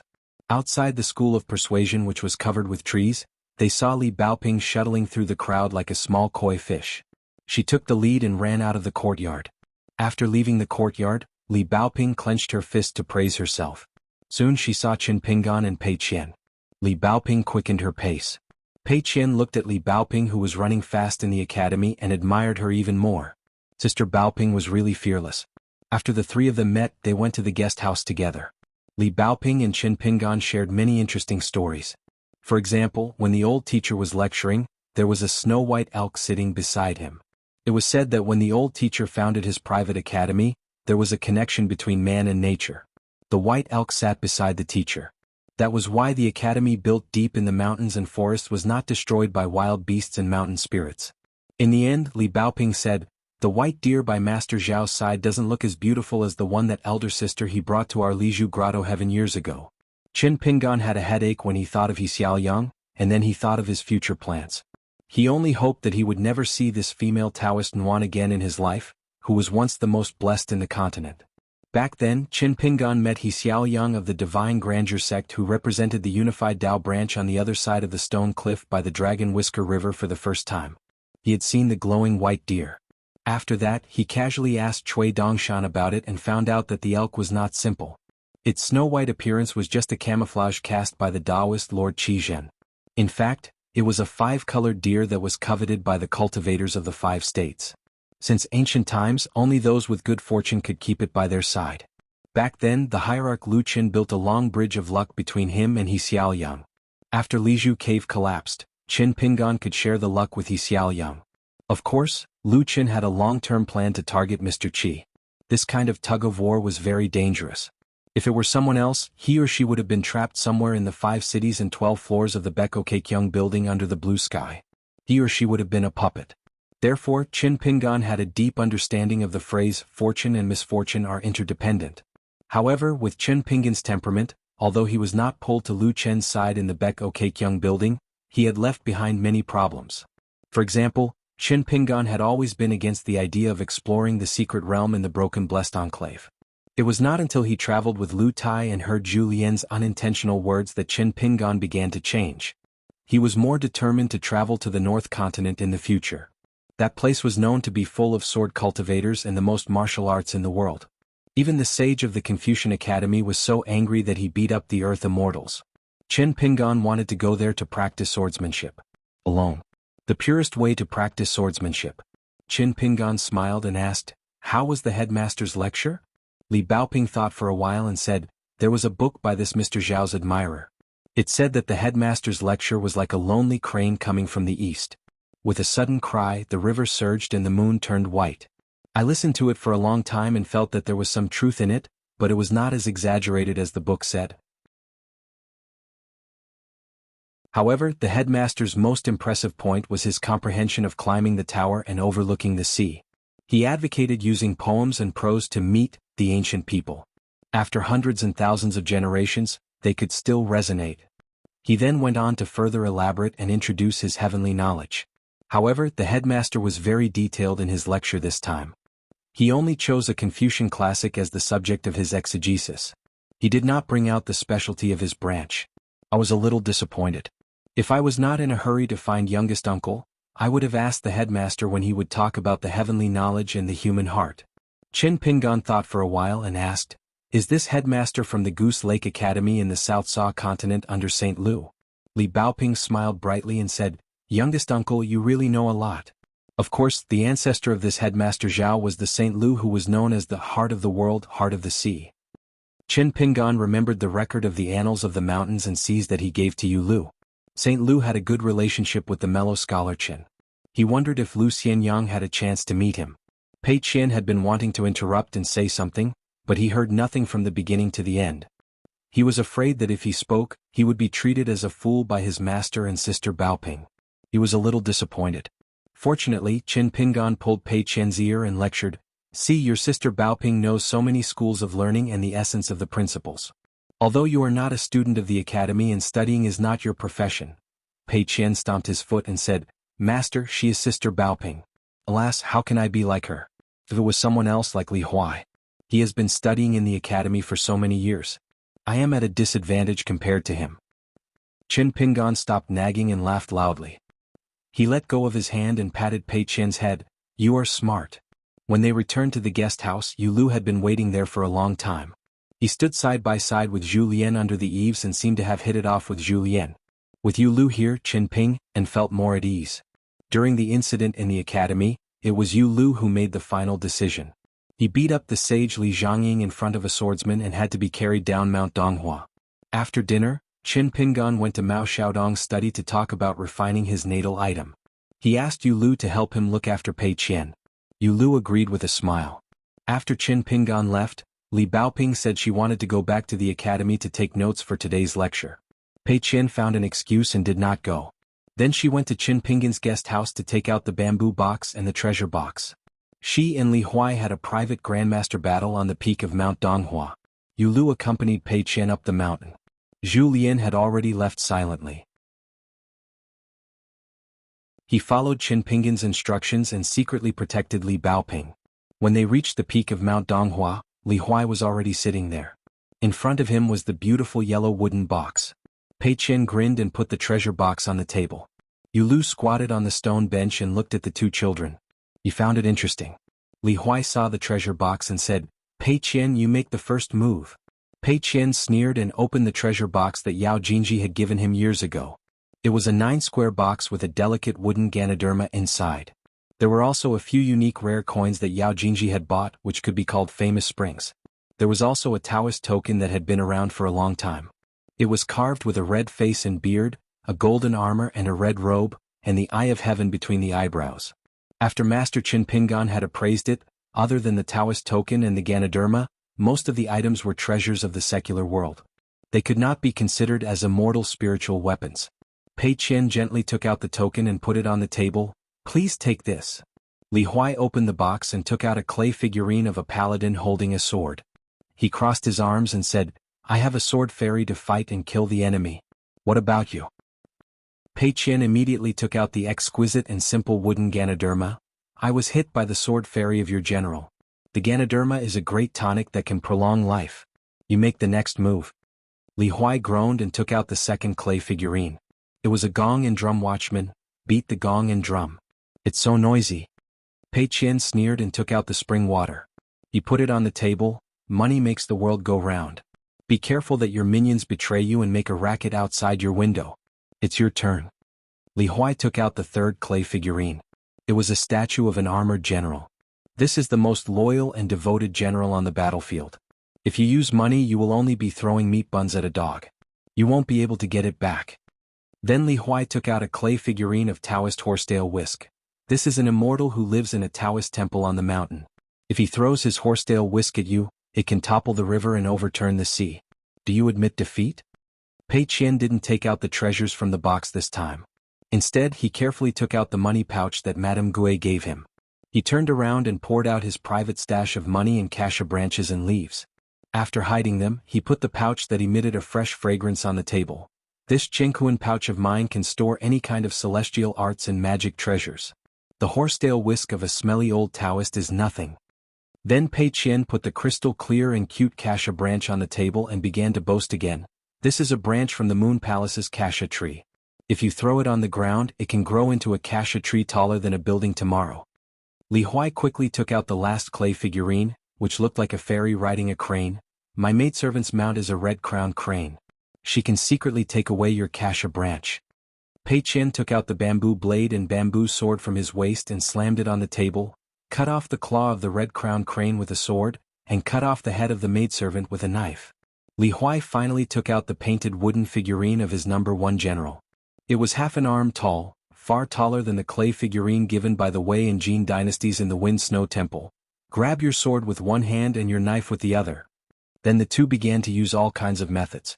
The mountain walking staff that had been slightly refined, and the rest of the worldly items in the treasure box were only valuable but not helpful for cultivation. On the other hand, Li Huai took out the book, Great Water Cliff. He even took out the spirit that Liang had pushed into the book with a slap back then and said. But generally speaking, Pei Qian still had the upper hand. The stone table was full of Pei Qian and Li Huai's belongings. Yu Lu watched with great interest as the two little fellows schemed against each other. In the end, Li Huai sighed and clenched his fists. Well, I lost. My skills are not as good as yours. I, Li Huai, am a man of indomitable spirit. I can afford to lose. Pei Qian crossed his arms in front of his chest and nodded. He looked at Li Huai with an admiring gaze. It's okay. You've lost honorably. In the martial arts world, there are only a few heroes who can fight with me for so many rounds. Li Huai turned his head and said to Yu Lu, you are lucky to have seen this top battle. It's your blessing. Pei Qian said like an old man, I'm not the kind of Jianghu man who likes undeserved fame, so you just need to remember it. You don't need to spread it everywhere. Li Huai and Pei Qian looked at each other and grinned at the same time. They appreciated each other. Pei Qian thought that in the future, Li Huai would travel and learn. He must let him know what a real Jianghu master was, what the top swordsmanship and overbearing bladesmanship were. Li Huai thought that when he left the academy and traveled far away, he must take Pei Qian to Jianghu with him. He would feel more at ease if they could talk together. Yu Lu silently squatted aside and sighed in amazement. He was amazed that the two little guys could have so many precious items. He was also amazed by how thick-skinned they were. Because Li Huai skipped class to come here, there were no academy students or visitors on the mountain peak. This saved Yu Lu a lot of trouble, and the two began to slowly pack up their belongings. Yu Lu was the crown prince of the Lu dynasty, and the Lu dynasty was famous in the north of the Aquarius continent for rich treasures. Except for Qin Pingan, his vision might be better than Shan Xiu's. So Yu Lu knew that the two little guys' belongings were almost comparable to the Dragon Gate cultivators, and even some Earth immortals of Jindan realm. If they did not take their natal items into account, they might not be so rich. Yu Lu joked to Pei Qian, aren't you afraid that I will be tempted by your wealth? Yu Lu knew Li Huai's temperament very well. He was a big-hearted person, so he would not ask this question. Pei Qian rolled his eyes at Yu Lu and felt that this guy called Yu Lu was not very smart. You are my master's friend, how can I not trust your character? Yu Lu was speechless. In the study room, after the two deduced all the details of the refinement together, Mao Xiaodong patted the ruler at his waist, and the heavenly materials and earthly treasures used to refine the golden gallbladder floated out of the ruler and landed on the table. There were a total of 18 kinds of heavenly materials and earthly treasures. They were of different sizes and prices. 6 of them were still missing. 4 of them could be sent to the Cliff Academy soon, but 2 of them were more troublesome and could not be replaced. They would more or less affect the final grade of the golden gallbladder after the refinement. After all, Mao Xiaodong had high expectations. He hoped that Qin Pingan could refine a flawless natal item in Donghua Mountain, where he was in charge, and guard the second Qi residence.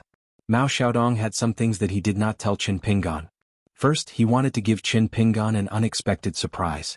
Second, he was worried that Qin Pingan would be full of worries and worry about personal gains and losses, which would not be good. Once the golden gallbladder was successfully refined, it would be like a noble opening a mansion or the master of a battlefield erecting a big banner. It could accelerate the absorption of Reiki at special times and places. For example, the branches of the 5 elements of metal were Gung, Xian, Shin, and Yu. The most suitable places to absorb Reiki were the west and the southwest of the spiritual mountains and rivers. Moreover, metal was righteous. If a cultivator was chivalrous and had a strong character and a strong murderous spirit, he would get twice the result with half the effort. Therefore, it was known as, when the autumn wind blows, the sound of bells and drums, there is no need to worry about not being famous in the dynasty. However, most of these mysteries were the potential of all the natal items of metal of the 5 elements in the world. Qin Pingan's golden gallbladder had a more secret lucky chance. Mao Xiaodong only knew the inside story because he read it in a very obscure book. Even Cui Dongshan did not know about it. Refining a golden gallbladder of a very high grade as a natal item was difficult because it was almost impossible to find. As long as the refinement was flawless and heavy, the person who needed to refine this item was not only those who had good luck and were good at killing, but also the person who needed to refine this item had to have a compatible temperament with the qi contained in the gallbladder. Then, he had to refine it with the method of refining items. Every step was linked and there were no mistakes. Only then could the refined golden gallbladder reach a mysterious realm. Being moral and not being tempted by external things. After entering the filthy and evil land, it was not certain that it could be invulnerable to all evils and make all the otherworldly items and ghosts in the world avoid it. At least it could be innately suppressed and defeated those who were not regarded as orthodox by the world. This kind of effect was similar to the flood dragons that lived in the rivers and lakes of ancient times. They were born to command and intimidate thousands of marine creatures. Mao Xiaodong collected his thoughts. When Qin Pingan was carefully looking at the treasures of heaven and earth, he said slowly, "In the next few days, we will try our best to avoid people during the day. At night, we will visit the temples in the capital of the Great Sui Kingdom and other places with rich luck. I need to get back and advance some luck from those gods. Some of it is the Cliff Academy's equivalent to depositing with them. To put it bluntly, it is actually equivalent to the dividends of doing business. The Gao royal family of the Great Sui Kingdom and the Yamen of the Ministry of Rights will turn a blind eye to this. After all, it is just to get back Donghua Mountain for me. As you said, Donghua Mountain is still the territory of the Great Sui Kingdom after all." Mao Xiaodong reminded him, "During this period you just need to stand by my side. You don't need to say anything. The reason why I want to take you with me is to see if there is any luck that belongs to you." "What? Do you feel awkward?" "Qin Pingan, you're mistaken. You only know the surface of the struggle between the Confucian factions, and you don't know the meaning behind it. In short, you don't need to worry about these things for now. Just do as I say. It's not like I'm asking you to return to any faction, so don't worry." Qin Pingan nodded. "Okay." Mao Xiaodong said bluntly, "Now the capital of the Great Sui Kingdom is brewing evil wind and rain. It is very unpeaceful. This time I am taking you away from the academy with an idea. It can be considered as helping you out of the dilemma. However, it will be dangerous and not small. Do you have any ideas?" Mao Xiaodong obviously wanted to use himself as bait.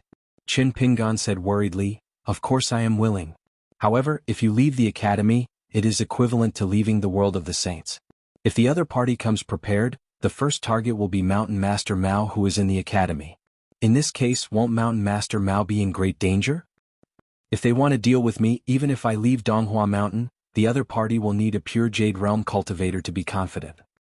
Mao Xiaodong laughed and said, "But do you think that the 5 realms cultivators of the Aquarius continent are like those little toys collected by Pei Qian and Li Huai that can be casually taken out to show off? The only pure Jade Realm cultivator of the Great Sui Kingdom is the ancestor of the Gao family of Guiyang. He is also a storyteller who is not good at killing. He has already gone to your hometowns Mount Biyun.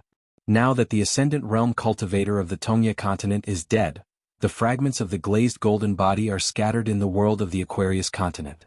Those old bastards who are qualified to fight for it, such as the Heavenly Lord Qizhen of the Divine Grandeur sect, the ancestor of the Jiang family who is rumored to have secretly ascended to the Immortal Realm, and the pure Jade Realm cultivator of the Wasp-tail Du Xiu, must be busy fighting with their wits. Otherwise, the rest, like the Wind Snow Temple's Wei Jin, have gathered in the Aquarius continent and are preparing to fight with the Heavenly Lord Xie Shi of the North continent." Mao Xiaodong said with emotion, "The Aquarius continent has more than 200 kingdoms and vassals, but how many 5 realms cultivators are there? It can be counted with 2 hands. Before Cui Dong and Qi Jingchun came to the Aquarius continent, when their luck was bad, it could be even worse. So no wonder the cultivators from other continents look down on the Aquarius continent. It is truly impossible to compare with them in all aspects. And it should be said that other than the martial Dao, after all, Song Changjing and Li Er appeared one after another, and at such a young age, it is truly shocking." Qin Pingan then told Mao Xiaodong about what the inverted hanging mountain division's saber room had seen and heard about the bounty on Song Zhengqiang's head.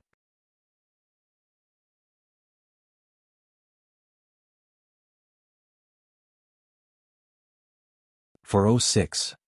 Before Qin Pingan accompanied Mao Xiaodong down the mountain to the Confucian temple in the capital to try their luck, he made arrangements for the people in the academy in case someone took advantage of the loophole.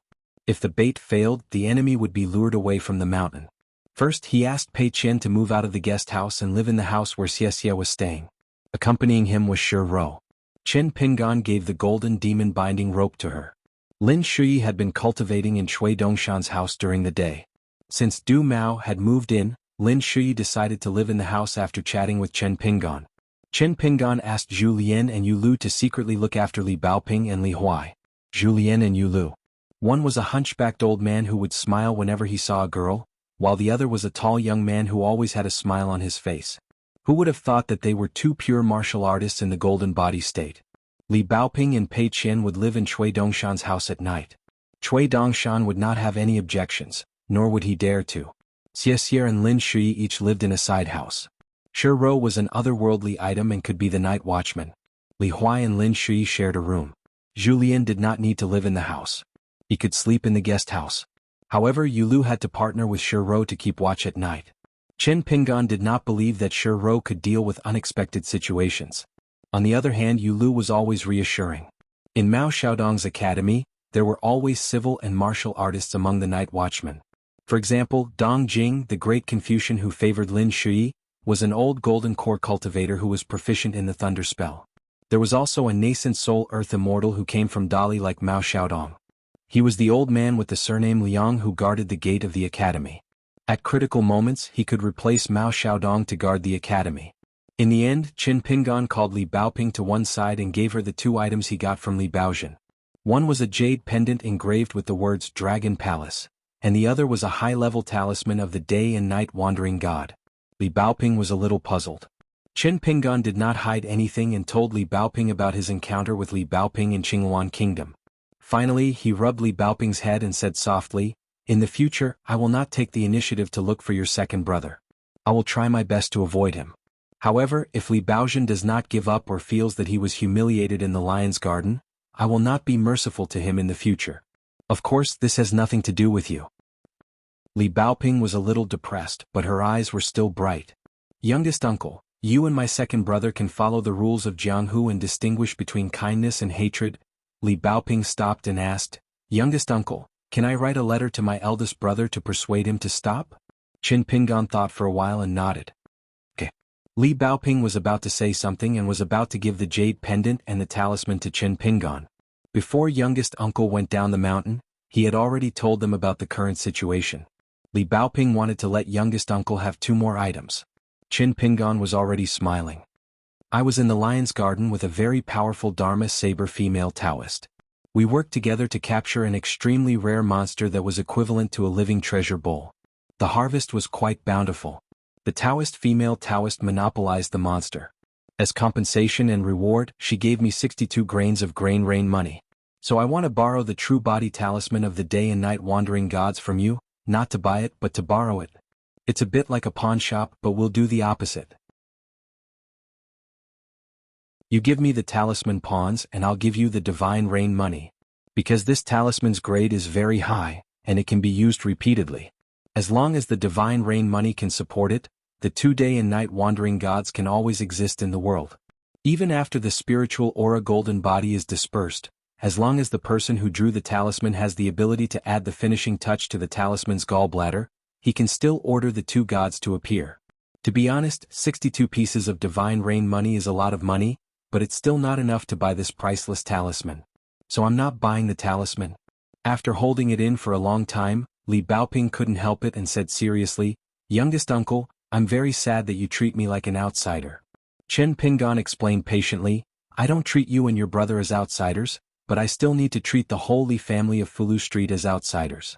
After you pawn the talismans in youngest martial uncle's temporary pawn shop, you can ask Maoshan Mountain Lord to help you send the Guyu money to Longquan County. Your grandfather is now a nascent soul immortal born and raised in our hometown. He probably doesn't lack all kinds of magic treasures. After all, when it comes to the skill of picking up scraps in Dragon Pro Grotto Heaven, the 4 great families and 10 great clans are definitely the best at it. As for the immortal money, your grandfather must have more of it now. Although the magic treasures at home can also be sold for money, for Qi cultivators, they are generally not willing to sell them unless it is a spiritual weapon or magic treasure that is incompatible with their own great Tao." Li Baoping beamed with joy. "It turns out that youngest uncle is still thinking for me. I've wronged you, youngest uncle. I've been rude. I've sinned." Li Baoping began to bow and apologize to Qin Pinggan. After Li Baoping stood up straight, Qin Pinggan stretched out his hands and pinched her cheeks. He joked with a smile, "Hurry up and pinch the little bottle before it grows up." Li Baoping stood still, her pair of bright eyes narrowed into crescents as she smiled. Qin Pinggan finally watched Li Baoping run away. They went to the gate of the academy. Mao Xiaodong had been waiting for a long time. The two left the academy, walked through the main street and turned into the white thatched street. Only then did Qin Pinggan quietly pass the talisman to Mao Xiaodong. Mao Xiaodong glanced at it and kept it in his sleeve. The tall old man asked Qin Pingan through the ripples of the Heart Lake, "I've never seen this talisman before. The material is also strange. Is there any explanation?" Qin Pingan replied through the condensed sound of a pure martial artist, "It's an ancient talisman from the authentic works of alchemy. It's called the talisman of the real body of the day and night wandering god. The essence is in the word real body. The book says that it can connect with the deity. It's not like the ordinary Taoist talisman sect. It relies on a little bit of the talisman's gall to summon the Dharma image of the deity. This talisman is more like the deity. It's said that it contains a part of divinity." After that, Qin Pingan explained in detail how to use the talisman and what to pay attention to. The more Mao Xiaodong listened, the more surprised he was. Where did such a precious talisman come from? Qin Pingan skipped over the personal grudge with Li Baoping and only said that someone asked him to give it to Li Baoping. Mao Xiaodong smiled and asked, "You gave it to me just like that?" Qin Pingan said, "In the hands of Maoshan Mountain Master, everything can be used to its fullest. I'm a martial artist who uses talismans. I don't know how to use it. I haven't learned the most authentic Dharma access of the authentic works of alchemy, so it's easy to damage the essence of the talisman gall. Any talisman who receives a little bit of inspiration from me is like draining the pond to catch the fish." Mao Xiaodong said something strange. "Well, I've learned it myself." Qin Pingan was confused. Mao Xiaodong did not expose him. No wonder Cui Dongshan called him the child of wealth. He really gave gifts and money to everyone he met. The two walked on white thatched street. Qin Pingan asked, "Little Baoping skipped so many classes for me. Isn't Maoshan Mountain Master worried about her studies?" Mao Xiaodong said, "Li Baoping is the one who has learned the most in our academy. There are so many books of sages in the Cliff Academy's library. Studying is very interesting. If you are not sincere and not enlightened, the words in the books will be very delicate and arrogant. Those words will not grow legs from the books and move to the scholar's stomach. Li Baoping is very good. Some of the principles explained by the words in the books are not big. Not only did they grow legs and live in her stomach, they also went to her heart. In the end, those words returned to the world and the world. They flew out of her heart and grew wings. They flew to the ox cart she pushed to sell charcoal for the old man. They landed on the chessboard where she watched the game without saying anything. They separated the two naughty children from the quarrel and ran to the old woman she helped support. These things may seem trivial, but they are actually very impressive. Haven't our Confucian ancestors always been pursuing this? There are 3 immortals in studying. People of later generations often drool over the 3 words of speech, merit and virtue. They don't know that standing is the key. There is a lot of knowledge in how to stand up and stand." Mao Xiaodong put his hands behind his back and looked up at the sky of the capital. "Qin Pingan, you missed a lot of beautiful scenery. Every time little Baoping went out to play, I secretly followed her. After this lively little girl in red appeared in the capital of the Great Sui Kingdom, it felt like it had come alive." Mao Xiaodong said it emotionally. Qin Pingan was simply happy for little Baoping. He was happy that little Baoping was learning well in the academy. Mao Xiaodong suddenly said, "Now that you are reading both Confucian and legalist books, I have to remind you. If Confucian studies are mixed but not refined, it will be easy to mess things up. It will be as if you can find the principles you want from the books, so it will be confusing. Especially when it comes to major issues, it will make people feel lost. But you should also pay attention to this. Why is it that throughout history, there has never been a country's monarch willing to publicly proclaim that legalism is the only school of thought?" Without waiting for Qin Pingan to speak, Mao Xiaodong waved his hand and said, "You are underestimating the tolerance of the Confucian sages and underestimating the strength of the legalist sages." Mao Xiaodong sighed softly, "Do you know how the sages view the depth of a certain school of thought?" Qin Pingan laughed, "Of course I don't know." He subconsciously took off his wine gourd. These heartfelt words of Mao Mountain Lord tasted very good when paired with wine, giving Qin Pingan endless aftertaste. Mao Xiaodong stretched out his hand and pointed at the people on the bustling street. He smiled and said, "For example, Confucianism makes people go on blind dates, while legalism makes people go far." Qin Pingan was deep in thought. Mao Xiaodong said, "This is just a thought of mine. It may not be correct. If you think it's useful, then take it and chew on it as a side dish. If you think it's useless, then throw it aside. It's fine. There are so many priceless words of wisdom in the books, but I've never seen the people of the world cherish or fully comprehend them. My half-baked knowledge really isn't much. Qin Pingan drank his wine and said nothing. Mao Xiaodong was silent for a moment. He looked at the endless stream of people on the streets of the capital, and for some reason, he thought of a certain little bastard's casual remark. The things that push history forward are often beautiful mistakes, certain extreme thoughts, and a few inevitable coincidences. Mao Xiaodong's thoughts drifted far away. When he came back to his senses, Qin Pingan still did not speak. The old man turned his head and said in surprise, "Shouldn't you say something like, Mao Mountain Lord is extremely knowledgeable and shouldn't belittle yourself?" Qin Pingan was speechless. Mr. Qi soared immortal Cui Dong. Then there was the tall old man beside him. Qin Pingan felt that the difference between the disciples taught by old Mr. Wensheng was too great. But when he thought about it, his disciples Cui Dongshan and Pei Qian seemed to be in a similar situation. If possible, with the addition of Chao Qinglang from the lotus flower-blessed land, everyone would be different.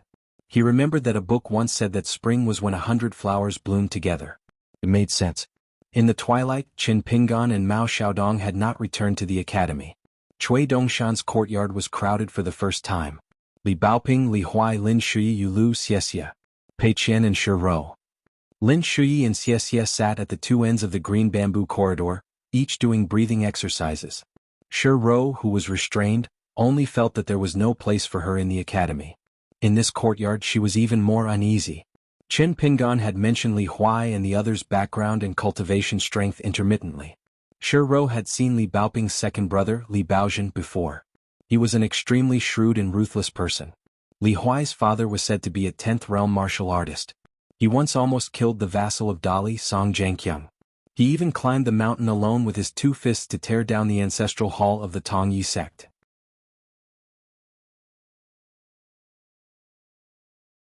Cui suddenly change his mind and leave the Kai family to rush to the capital? Why did you stop here? This was a question that Wei Xian could not understand. Cui Dongshan did not raise his head and did not give an answer. Instead he asked, "Do you think the human heart is complicated?" Wei Xian nodded and said, "Naturally." Cui Dongshan was once a master of calligraphy in the Central Plains. Even Wei Xian, who was watching from afar, felt that his calligraphy was pleasing to the eye. Cui Dongshan continued to write the summary of all the intelligence reports and said slowly, "The human heart seems to be unpredictable. In fact, it is far less complicated than you think. People are greedy for life and afraid of death. This is human nature, even the nature of all living creatures. The reason why humans are different from beasts is that they have deep affection for their children, love for their children, and the rise and fall of their country. Am I right? The more outstanding a person is, the more obvious a certain emotion will be." Wei Xian thought for a moment and said, "That's true. But there are more people who have a vague sense of balance." Cui Dongshan stopped writing and put it on the porcelain pen holder. He shook his wrist and sneered, "What sense of balance? It's just a muddle-headed person. His mind is wavering and he goes with the flow. When he sees a beauty he is lustful. When he sees money he wants fame and fortune." Lu Qingfeng, Li Baozhen, Wei Li, and Wu Yuan, these 4 people belong to the category of smart melons. But they also have their own shortcomings and problems. Wu Yuan, who is the governor of Longquan County, agrees with my theory and is also my disciple in name. But in her early years, she was indebted to the imperial concubine who practiced Tao in Eternal Spring Palace. She believes that everything she has today was bestowed by the imperial concubine. So, she wavers between personal kindness and national affairs, living a very tangled life. What Li Baozhen wants is not strange, nor is it in line with the orthodoxy of Confucianism like Wu Yuan. It's all for the sake of meritorious service. One day he will rise to the top. But Li Baozhen does not understand that great wisdom can appear stupid. But the so-called smart people in the world are nothing. They're worthless. Wei Li of Huangting country is the most refined of the 4. His heart is the most important, the mountains, rivers, the country and the common people. But his worldview is still small. He has seen the land of a country and the customs of 100 years, but he is not used to seeing the land of a continent and the great plan of 1,000 years. The small county magistrate of Qingwan country, Lu Qingfeng, I think the most highly of the 4. But unfortunately he has no aptitude for cultivation and can only live for 100 years at most. Is it because the heavens are jealous of the talented? Wei Xian was a little surprised when he heard this. Mr. Cui was actually willing to describe others as talented? Wei Xian had actually been thinking about Cui Dongshan's so-called theory of the human heart. Cui Dongshan grabbed a stack of classified spy reports from a few tables and threw them to Wei Xian. These are the latest failed poems of the imperial examination scholars of Dali and the Great Sui Kingdom. It's one of the methods I use to relieve my boredom when I'm bored. After Wei Xian caught them, Cui Dongshan said, "You probably want to ask me about the method of determining the depth and direction of a person's heart. It seems feasible, but in fact the world is unpredictable. A person's heart fluctuates. Maybe a change will cause many temporary changes. It's still very troublesome and difficult to be precise. So it can't be considered true knowledge, right?" Wei Xian nodded and did not deny it. Cui Dongshan smiled and pointed to his head.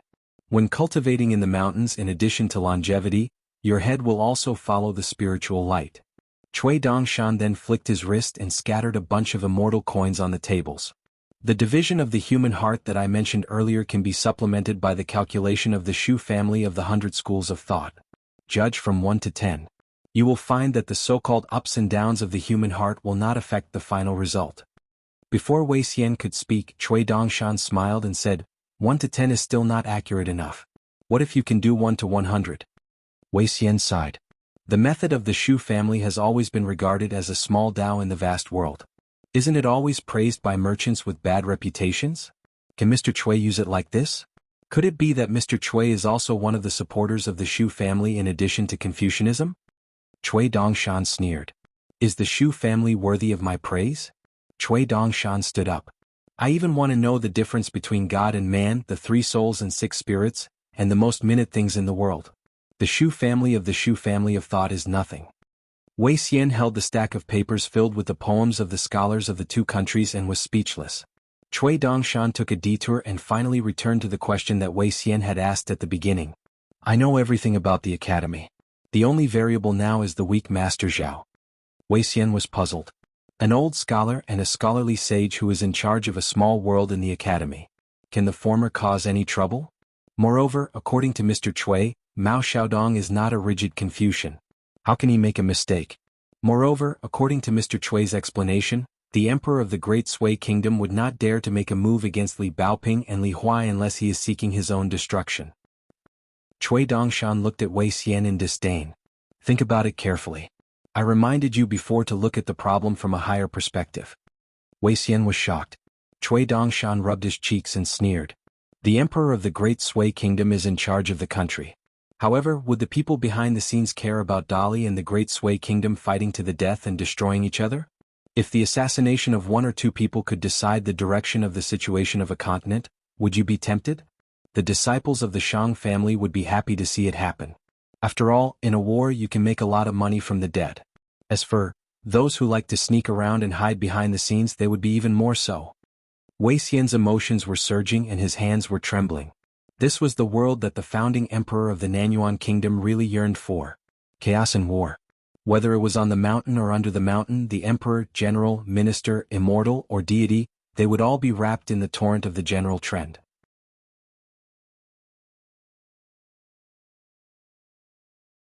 Didn't they say that they wanted to kill the scholar demon Mao Xiaodong? Just kill him. Zhang Dai said expressionlessly, ask the spies in the academy to find a reason to let Zhao Shi and the white deer leave the academy together. Find a secluded place, knock them out and hide them. After controlling the white deer, you must remember not to let Liang Renzi, the nascent soul cultivator guarding the door, become suspicious. As long as you can enter the academy smoothly, you must act decisively. You must kill at least 1 or 2, even better. The old man nodded. Zhang Dai hesitated for a moment. I will leave the capital of the Great Sui Kingdom tonight. The old man smiled and said, after this matter is done, when you return to the central divine continent, you will definitely have a bright future. Zhang Dai did not comment. After the old man left, Zhang Dai put down the chess record in his hand and looked down at the chessboard. It was a crisscross game. Southeast of the Aquarius continent, at the edge of the capital of the Qingyuan Kingdom, there was a private residence that was not well known. As one of the leaders of the Dali Green Pavilion spies, the young man's face was gloomy. Everyone in the hall had different identities. They were all experts in the Qingyuan Kingdom's official and literary circles. Of course, they were also the trusted aides of the Dali dynasty. Li Baozhen looked at the ground, his fingers spinning the teacup that had not even a sip of tea. Everyone was trembling with fear. The reason why they were gathered here was to do one thing. They wanted to use the pen of the Qing Kingdom's scholarly sect leader, the leader of the literary circle, the old assistant minister Lu Jingting, who had already retired to the Lion's Garden. They wanted to consign this person to eternal damnation, and make it difficult for him to form a cohesive force with the people who were fleeing south. The Qing Kingdom still needed a scholarly community, but it did not need Lu Jingting to outshine everyone else. As long as Lu Jingting's reputation was destroyed, those aristocratic families would fall apart. Dali was willing to see this scene. Even the emperor of the Qing Kingdom would feel that there were pros and cons. He would not be held back by those people who did not understand the situation. Every day, these people who did not know how to follow the customs of the Qing Kingdom would criticize the current affairs of the Qing Kingdom. At that time, the emperor of the Tang family would be able to split the spoils with Dali, and each of them would be able to rope in those aristocratic families. But tonight, the dozens of people present had used all of their family's power and influence to attack Lu Jingting. They had practically flipped through every single article of the old assistant minister Lu. Poems, official documents, word by word, looking for loopholes. They did not expect that the results would not be obvious. Instead, it had caused the majority of the scholars in the Qing Kingdom to be indignant. Some of the officials who did not agree with Lu Jingting's political views, as well as many scholars, could not stand it any longer. They began to speak up for Lu Jingting. Especially those aristocratic families who had rushed to the south. They were even more agitated and ran around for Lu Jingting. Even the rumors that Lu Jingting was about to return to the center of the court and be promoted to the Minister of Rights began to spread in the capital. Li Baozhen raised his head and smiled. Everyone, don't be nervous. This matter was not done well. Instead of opening the door, we were smeared with black and fell. The first one to be stabbed is me, Li Baozhen. After that, it will be your turn. If the imperial tutor understands, perhaps he will feel that our actions are pardonable. He will change the chessboard and give us another chance.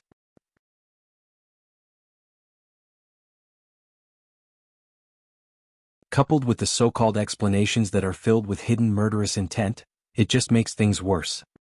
Everyone in the main hall looked at each other in dismay. That person smiled and said, "The third step is to make a fuss about personal morality. For example, if you ask someone to be a ghostwriter, you don't need to care about the quality of the writing. You only need a gimmick. For example, Lu Jingting's romantic affair of staying in the nunnery on a stormy night. Or an old man plucking the ashes. Or, for example, the lion's garden and the pretty servant girl's pear blossoms suppressing the begonia. While you're at it, you can also write some catchy limericks and weave them into a storytelling story." That person saw that everyone was shocked and puzzled, but he still explained patiently, "Don't think that it's useless. Down-and-out scholars without scholarly honors love to read this.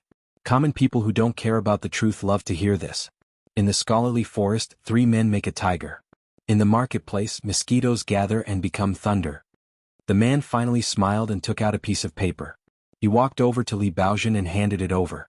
Looking around, he said, "Everyone present here may not know the way to print an erotic book, the price and how much money you should pay to hire a storyteller. I've written down all kinds of trivial matters that are not worth mentioning on this paper, so as to prevent you from being taken advantage of. Moreover, there are many common people who do business. Although their positions are low, they are actually quite cunning and intelligent. Each of them has their own way of living. Once you give them a big advantage in terms of money, they may even look down on you." The person said goodbye and left. When he was near the door, he suddenly turned around and said with a smile, "You're all in front of me, so I have the opportunity to show off my small skills. I hope I can help you a little." Everyone stared at that person, leaving in a daze. Li Baozhen's mouth was dry and his tongue was dry. He clenched the paper in his hand tightly. The rest of the people felt their scalps tingle. That person was called Lu Qingfeng. He was Lu Jingting's eldest son. 9.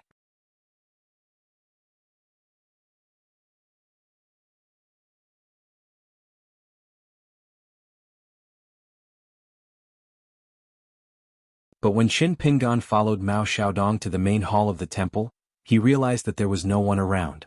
It seemed that the temple had received instructions to temporarily not allow tourists and pilgrims to approach the main hall, where the front hall was used to worship the world and the back hall was used to worship the country's saints. The courtyard was quiet and ancient trees towered into the sky. An old Confucian scholar with large sleeves and a tall crown on his head appeared in his golden body. A long sword hung from his waist as he walked out of the rear hall. He crossed the threshold and walked into the courtyard. Mao Xiaodong and this famous official in the history books of the Great Sui Kingdom bowed to each other. Before stepping into the courtyard, Mao Xiaodong had already told Qin Pingan about the lives of the gods in the temples of the capital who were still alive, as well as their achievements in their respective dynasties. He had mentioned all of them. The temple god in front of them was called Yuan Gaofeng. He was one of the founding heroes of the Great Sui Kingdom. He was also a Confucian general with outstanding military achievements. He gave up his writing brush and joined the army. He followed the founding emperor of the Gao family of Guiyang to conquer the country. After he got off the horse, he was appointed as the Minister of Personnel Affairs and the Grand Secretary of the Wuing Palace. He worked hard and achieved great political achievements. After his death, he was posthumously reinstated. The Yuan family was still one of the most powerful families in the Great Sui Kingdom. The current head of the Yuan family used to be the Minister of Justice. He resigned due to illness. He had many outstanding descendants. He had made great achievements in politics, the battlefield, and the study. Yuan Gaofeng was also the first official to be posthumously reinstated by the emperor since the founding of the Great Sui Kingdom. Yuan Gaofeng asked, "What brings you here, Master Mao?" Mao Xiaodong asked back, "Why do you ask when you already know the answer?" Yuan Gaofeng's expression did not change. "Master Mao, please speak clearly." Mao Xiaodong said slowly, "I want to take a share of luck from your temple and then I want to borrow another share. As for the ritual utensils of your temple, I want to temporarily take away a set of chimes and a set of chimes. In addition, there is a set of chimes and cauldrons as well as 2 candlesticks. This is the share that our Cliff Academy should have. As for the blue and white porcelain jar that you later moved from the local temple and was funded by Censor Yen Qingguang, I will borrow it from your temple. In addition to the luck it contains, I will return the items to you." Yuan Gaofeng asked, "Why don't you rob them?" He was indeed a Confucian general. He was straightforward and did not hesitate. Mao Xiaodong smiled and said, "If I can rob them, I will not be polite to you." Yuan Gaofeng said sarcastically, "You know it too. You are so straightforward and arrogant. I thought you were already a sage of the academy in the pure jade state." Yuan Gaofeng then said, "But it seems that the pure jade state is not enough. You can only succeed if you can move the entire Donghua mountain to the temple, right? It is difficult to move the luck of Donghua mountain with the celestial skill of moving the mountain. It is even more difficult. I am sorry to trouble you, Master Mao." Mao Xiaodong looked around and laughed. "How can I move it? The temple is big. Do you want to smash it all at once? Wouldn't the Great Sui dynasty's top temple be destroyed in a day?" Yuan Gaofeng said sternly, "Mao Xiaodong, don't try to play the tricks of a businessman. You want me, Yuan Gaofeng, to accompany you to bargain? You can be shameless, but I'm not afraid of humiliation. You know the bottom line of the temple." Mao Xiaodong did not notice. Qin Pingan, on the other hand, sensed a majestic aura of righteousness. Vaguely, streaks of 7-colored flowing lights appeared, gathering and dispersing as they wandered about. They almost seemed to be solidifying. The genuine qi in Qin Pingan's body stagnated. The gate of the water mansion, which contained the natal item of the water seal, closed involuntarily. The children in green who were born from the essence of water were trembling. Mao Xiaodong did not stop Yuan Gaofeng's deliberate demonstration. He let Qin Pingan bear the suppression of the rich luck alone. Mao Xiaodong stretched out his hand and pointed to the main hall. "Let's go to the back hall to talk." Yuan Gaofeng hesitated for a moment and agreed. Mao Xiaodong let Qin Pingan go to the front hall. As for the back hall, there was no need. After Mao Xiaodong and Yuan Gaofeng entered the back hall, a few more golden-bodied gods walked out of the clay statues. Qin Pingan walked slowly in the solemn front hall. This was the first time that Qin Pingan walked into the main hall of a temple in the capital of a country. When he was in Tongya continent, he did not follow Yao to the Mirage city of the Great Quan dynasty. Otherwise he would have gone to take a look. Later, when he was in the capital of Qinghuan Kingdom, Qin Pingan did not have the chance to visit because of the debate between Buddhism and Taoism. As for the capital of Nanyuan Kingdom in the Lotus Flower Blessed Land, there was no temple to worship the 72 sages. No matter how far he walked or how carefully he looked, he would miss something. It was impossible to really see everything. Time passed and it was close to dusk. Qin Pingan was alone and almost did not make any sound of footsteps. He had already looked at the statues in the front hall twice. Previously, in the immortal book, Annals of Mountains and Seas, the writings of people from different countries, and the scattered travel notes, he had more or less come into contact with the life stories of these sages in the sacrificial temple. This was something that was difficult for the common people to understand in the vast world of Confucianism. Even the masters of the 72 academies were used to calling them sages. Why were these great sages with great knowledge and merit called sages by the orthodox Confucianism? It should be known that in the major academies, there were many sages who were even rarer. Mao Xiaodong returned from the back hall. Qin Pingan found that the old man's face was not very good. Since they were in the temple, Qin Pingan did not ask much. After the two walked out of the temple, Mao Xiaodong took the initiative to say, "They are all stingy and stingy. It's really hard to talk to them." Qin Pingan nodded. Mao Xiaodong looked up at the sky and said, "After visiting the temple openly and having dinner later, we can take advantage of the darkness to go to the other places where luck gathers to try our luck. At that time we won't dawdle on our way."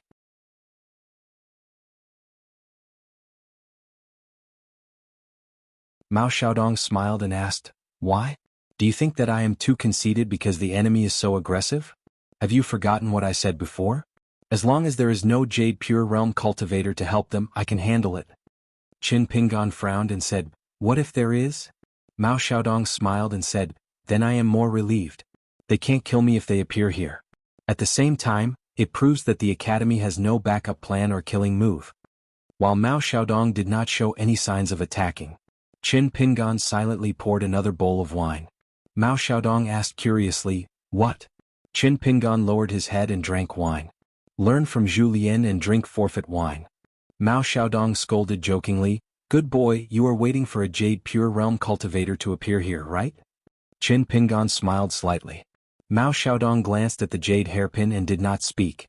14.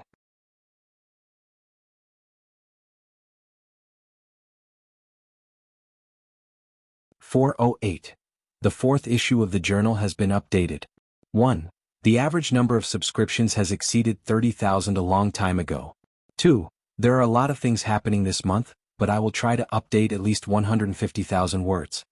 Was strange. Mao Xiaodong had left, but the main hall of the Confucian temple was still closed to the public. Instead, it seemed to be under martial law.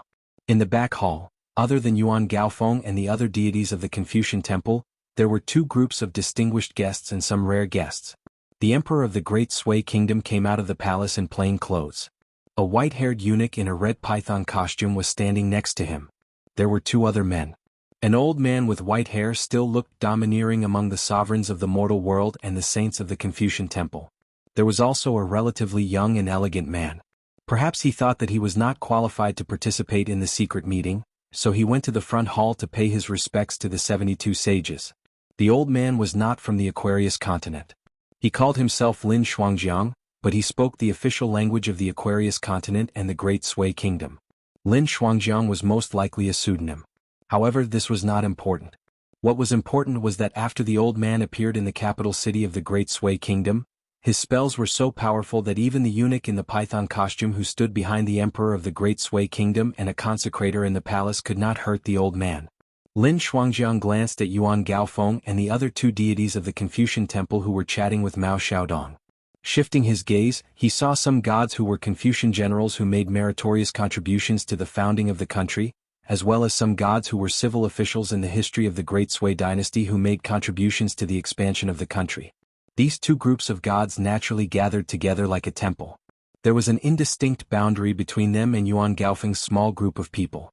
Lin Shuangjiang finally looked at the emperor of the Great Sui Kingdom and said, "Your Majesty, the Great Sui Kingdom has both the military and the people. We have courage in the court and courage in the battlefield. Since the situation is like this, do you still want to endure the humiliation?" When the Mountain Alliance was signed, the Great Sui Kingdom was indeed unable to stop the Dali Iron Cavalry and could not escape the fate of being destroyed. But now that the situation has changed, does your Majesty still want to drag out an ignoble existence? Lin Shuangjiang laughed coldly and said, "Do you want me, a foreigner, to tell His Majesty exactly how many of the Great Sui Kingdom's officials in the capital and scholars who fled to the mountains and forests to escape Zen in the past few years? Also, from the capital to other places in the Great Sui Kingdom, how serious was the decline of the luck of the martial temples? Do I need to talk about it?" Although it was said to be a 100-year covenant, His Majesty had used his infamy in exchange for 100 years of peace for the people of the Great Sui Kingdom. Was His Majesty really sure that even if the barbarians of the Song clan kept their promise and did not send a single soldier to the Great Sui Kingdom, Could the Great Sway Kingdom really survive for 100 years in peace? And then look at the sky and wait for a pie to fall from the sky? The Song clan dug their own graves and then let the Gao family of Guiyang reap the fruits? Lin Shuangjiang's expression was cold. If the upper beam is not straight, the lower beam will be crooked. I'm sure your majesty knows what the Song clan is like. Now that the vassal King Song Zhangqiang is in charge and Wu Fu is in charge, Emperor Dali could even plot against the 5 mountain gods related to the Gao family and revoke their titles. Is the mountain alliance between the Great Sway Kingdom's Mount Donghua and Dali's Mount Biyun really effective? I dare say that in less than 50 years, at most 30 years, even if the Dali Iron Cavalry is blocked in the Zhuang dynasty, the successor to the throne of Dali and that embroidered tiger can successfully digest the entire northern part of the Aquarius continent. After 30 years, the people of the Great Sway Kingdom, from the people of the Great Sway Kingdom to the border army, then to the petty officials, and finally to the important officials in the imperial court, will use the Dali dynasty as their dream home. Lin Shuangjiang said sternly, when the people of the Great Sway Kingdom think that a foreign country is better than their homeland, how can you, the emperor of the Great Sway Kingdom, who single-handedly caused the downfall of the country, face the ancestors of the Gao family of Guiyang? Yuan Gaofeng shouted angrily, Lin Shuangjiang, how dare you? The national affairs of the Great Sway Kingdom do not allow you to speak nonsense here. A civil official of the Great Sway Kingdom, who made the national policy and made the Huangting state a vassal state in one fell swoop, said softly, Your Majesty, please reconsider. Lin Shuangjiang did not say anything else. The art of political maneuvering was to open and speak at the same time. To close and speak at the same time. To leave a blank after speaking. Those who did not speak bluntly were more skillful and more capable of bewitching people. While the back of the hall was silent, at the front of the hall, a young and handsome man in a long robe like Qin Pingan looked at the statues of the 72 sages. The emperor of the Great Sway Kingdom finally spoke, The death of Song Yongchun brought the two of you here today, am I right? Lin Shuangjiang nodded in acknowledgement.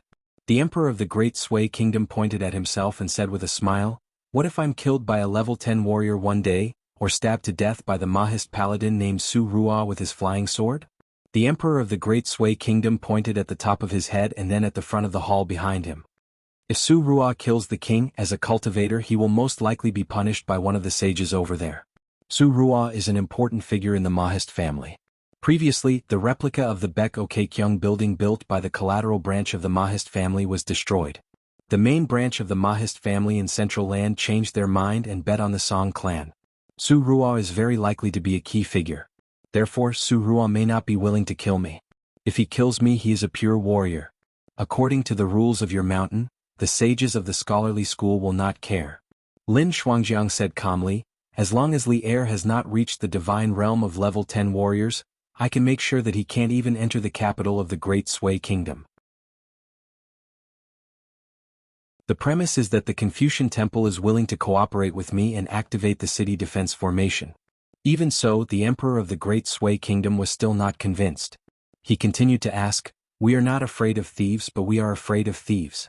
Can we guard against thieves for 1,000 days? Are you going to stay in the Great Sway Kingdom forever? Lin Shuangjiang frowned. At this moment, a gentle voice sounded in everyone's heart. If Li Er dares to come to the capital of the Great Sway Kingdom to kill someone, I will go out of the city and kill him. I can only guarantee this one thing. I will not interfere with anything else. Yuan Gaofeng sneered and said, Well, the Qi cultivators of the Central Divine Continent are indeed powerful. Killing a level 10 warrior is as easy as killing a chicken. Lin Shuangjiang did not say much. He said in a low voice, Mr. Fan said, If he can do it, he can do it. The emperor of the Great Sway Kingdom smiled and said, Really? The person in the front hall answered with a smile, The Shang family is passed down from generation to generation. Honesty is the foundation of success. Li Huai followed Pei Qian's instructions and played 5 pieces in a row. He lost miserably.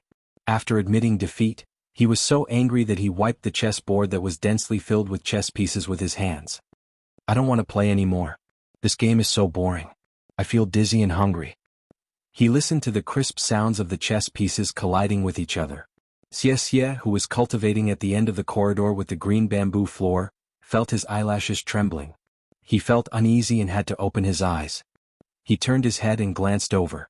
Pei Qian and Li Huai were picking the black and white chess pieces and throwing them back to the chess jar beside them. Although the chess jar was made in the official kiln of the Great Sui Kingdom and was worth a few dozen taels of silver, Xie knew that the chess pieces were priceless. If Cui Dongshan was still in this small courtyard, Xie would occasionally be dragged by him to play chess with him. Whenever she placed a chess piece with a little too much force, Cui Dongshan would slap her and send her flying into the wall. He said that if she broke one of the chess pieces, it would mean that his collection was incomplete. If it was damaged, Xie would not be able to pay for it with her life. In the world, chess pieces were only made of beautiful stones. In the rich, they were usually made of pottery or porcelain. In the immortals on the mountain, they were made of special jade. However, Cui Dongshan's 2 jars of chess pieces had an amazing origin. They were the Kaiyunzi that all chess players in the world were jealous of. 1,000 years ago, they were made by the junior brother of the city lord of White Emperor City, the owner of the lapis lazuli pavilion, with a secret technique. As the lapis lazuli pavilion collapsed, the owner disappeared for 1,000 years. The special technique of great refining Kaiyunzi had been cut off. There was once an immortal in the central region who loved chess as much as his life. He got 1.5 jars of Kaiyunzi. In order to make it complete, he asked for a chess piece at a sky-high price. However, at this moment, the Kaiyunzi in the hands of Pei Qian and Li Huai was no better than the stones on the ground. Xie sighed in his heart. Fortunately, the Kaiyunzi was worth the money. The strong young man used all his strength but still couldn't break it. Instead, it made more and more clanging sounds. Li Huai was unwilling to play consecutive chess, so Pei Qian suggested playing a rural game of catching stones. Li Huai was immediately filled with confidence. He was good at this. When he was in school, he often played this game with his classmates. The girl with ponytails called Shi Chuanjia often lost to him. At home, he played catching stones with his sister Li Huai and never lost. The two of them picked up 5 chess pieces from their respective jars. After playing for a while, they found that the difficulty was too low and wanted to increase it to 10 pieces. Xie's heart trembled when he heard the sounds that were clearer than the sound of chess pieces landing. He only hoped that Cui Dongshan wouldn't know about this tragedy. From time to time, 1 or 2 Kaiyunzi would fly out of the back of his hand and fall on the bluestone floor of the courtyard. Then they would be picked up by the 2 little guys who didn't care about it at all. Xie was completely unable to meditate. He simply stood up and went to his side room to read books. Li Baoping walked out of the study room and squatted beside Pei Qian and Li Huai to watch the game. Li Huai was still defeated. Li Baoping silently grabbed 5 black chess pieces from another jar and put the 5 white chess pieces back into the jar. On the floor there were 5 black and white chess pieces each. Li Baoping explained to the 2 who were looking at each other, "It's more interesting to play this way. Each of you choose a black chess piece and grab a stone each time. For example, Pei Qian, you choose a black chess piece. After grabbing 7 chess pieces, there will be 2 white chess pieces. So, you can only count as grabbing 3 black chess pieces." Pei Qian said timidly, "Sister Baoping, I want to choose the white chess piece." Li Baoping nodded, "Okay." Li Huai said angrily, "I want to choose the white chess piece too." Li Baoping glanced at him. Li Huai immediately changed his mind. "Forget it. The black chess piece is more pleasing to the eye." Shi Ro was slightly moved. This little girl in a red dress always seemed to have such strange ideas. Among all of them, Shi Ro was the most observant because Qin Pingan was obviously biased towards Li Baoping. She noticed that this young lady's words and actions were not deliberately acting like an old person. In fact, she was quite innocent. However, many of her thoughts were actually within the rules but also beyond them. Not long after Shi Ro secretly observed Li Baoping, the battle over there had ended. According to Li Baoping's rules, Li Huai lost even more miserably. Pei Qian shook his head. He weighed a few chess pieces in his palm and gently tossed them up and down. "Lonely? Is it so difficult to lose?" Li Huai slyly rolled his eyes. He wanted to find another way to get back at Pei Qian. Pei Qian threw away the chess pieces, picked up the mountaineering staff at his feet and jumped into the courtyard. "Sister Baoping defeated Li Huai. Let me show you what it means to fly over the roof with a long pole. My divine skill is not complete yet. For now, I can only leap onto roofs and vault over walls. Watch carefully. You must watch carefully." Pei Qian retreated to the end of a wall in the courtyard and faced the opposite wall. He took a deep breath and ran over. Suddenly, he accurately poked the mountaineering staff into the gap between the tiles in the courtyard. Pei Qian's feet left the ground. The long pole bent in a big arc. As the mountaineering staff straightened, Pei Qian jumped up high. His petite body stretched in the air and stood firmly on the wall. He turned around and grinned at Li Baoping and Li Huai. Watch? Li Huai was dumbstruck and shouted, I want to give it a try too. Pei Qian's figure lightly jumped down from the top of the wall. Like a small wild cat, he landed silently. He generously threw the mountaineering staff to Li Huai. Li Huai also learned from Pei Qian. He retreated to the foot of the wall and ran forward with small hurried steps. He glanced at the ground and suddenly poked the mountaineering staff into the gap between the tiles. With a light shout, the mountaineering staff bent in an arc. Li Huai's body was lifted up. However, his body posture and the angle of force were not right. As a result, Li Huai's legs were facing the sky and his head was facing the ground. His body was slanted and he groaned a few times before falling back to the ground. Yu Lu instantly rushed over like a breeze and caught Li Huai and helped him stand upright. Li Huai boasted shamelessly, failed at the last step. I was so close. What a pity. Pei Qian sneered, then I'll give you 10 more chances? Li Huai said in all seriousness, although I, Li Huai, have extraordinary talent, I should be a martial arts genius that is hard to come by in 800 years, if not 1,000 years. However, my ambition does not lie here. I will not compete with you on this kind of matter. Li Baoping took the mountaineering staff from Li Huai and tried once. In the end, this little girl in a red dress not only succeeded but was so successful that she directly flew over the wall. A slight sound came from outside the wall. Li Baoping, who was familiar with this kind of thing, was not injured. She just fell unsteadily and her knees gradually bent. After squatting on the ground, her body fell back and sat on the ground. Li Baoping stood up, completely unharmed. A stooped old man stood not far away with a smile. Are you okay? Li Baoping smiled and said, What can happen? Julien smiled and nodded. Li Baoping ran back to the courtyard. As a martial arts grandmaster in the far travel state, Julien had excellent foresight. Of course he knew that Li Baoping would be fine, so he did not help. Julien continued to stroll around the courtyard. Before Qin Pingan left the academy, Julien had heard the conversation with Li Baoping not far away. Qin Pingan did not deliberately hide anything from him. Julien even felt sorry for Sui Yuyu that he could not hear the conversation. Before the four of them went their separate ways, the old man surnamed Sun, who had long taken a fancy to Sui Yuyu's sword Immortal Potential, liked to go to the medicine shop. One time, Sui Yuyu and Lu Baixiang were playing chess in the courtyard. The old man only said a few words, using the theory of chess to explain the way of the sword. Horizontal and vertical, the pieces were placed on points. The subtlety was in the word cut. This was swordsmanship. The quality of a chess style depended on the word define. Occupying a mountain as king, establishing a separate state, mountains and rivers as barriers, these were all sword intent. After the game ended and the game was replayed, Sui Yuyu remained indifferent. This made the old man surnamed Sun very embarrassed. He even laughed at Pei Qian for a long time, boasting and using empty words to scare people. No wonder Sister Sui did not appreciate it. But that night, Sui Yuyu went into seclusion to comprehend the sword. He did not leave the house for a day and 2 nights. Now, Sui Yuyu went to Tongye continent. He wanted to go to Yugui sect, which had inexplicably become the leader of the immortals in the continent, to become a sword cultivator. Wei Xian ran away with Cui Dongshan. Lu Baixiang wanted to travel the mountains and rivers alone. Zhu Lian was the only one left who chose to follow Qin Pingan. Qin Pingan made 2 moves at the Lion's Denver. One was against the demon causing trouble, and the other was against Li Baozhen. Zhu Lian did not think it was too outstanding. But the conversation between Qin Pingan and Li Baoping made Zhu Lian think about it again and again, and he sincerely admired it. Li Baozhen, Li Baoping, Li Shixing, and the Li family of Fulu Street. The 4 of them were tied together by blood. Although Qin Pingan was called Junior Martial Uncle by Li Baoping, he was still an outsider. It was extremely complicated how Qin Pingan would deal with Li Baoping. It was even more difficult to hope that no matter what the result was, it would not hurt Li Baoping's heart. It was a dead-end situation where everything he did was not wrong, but also wrong.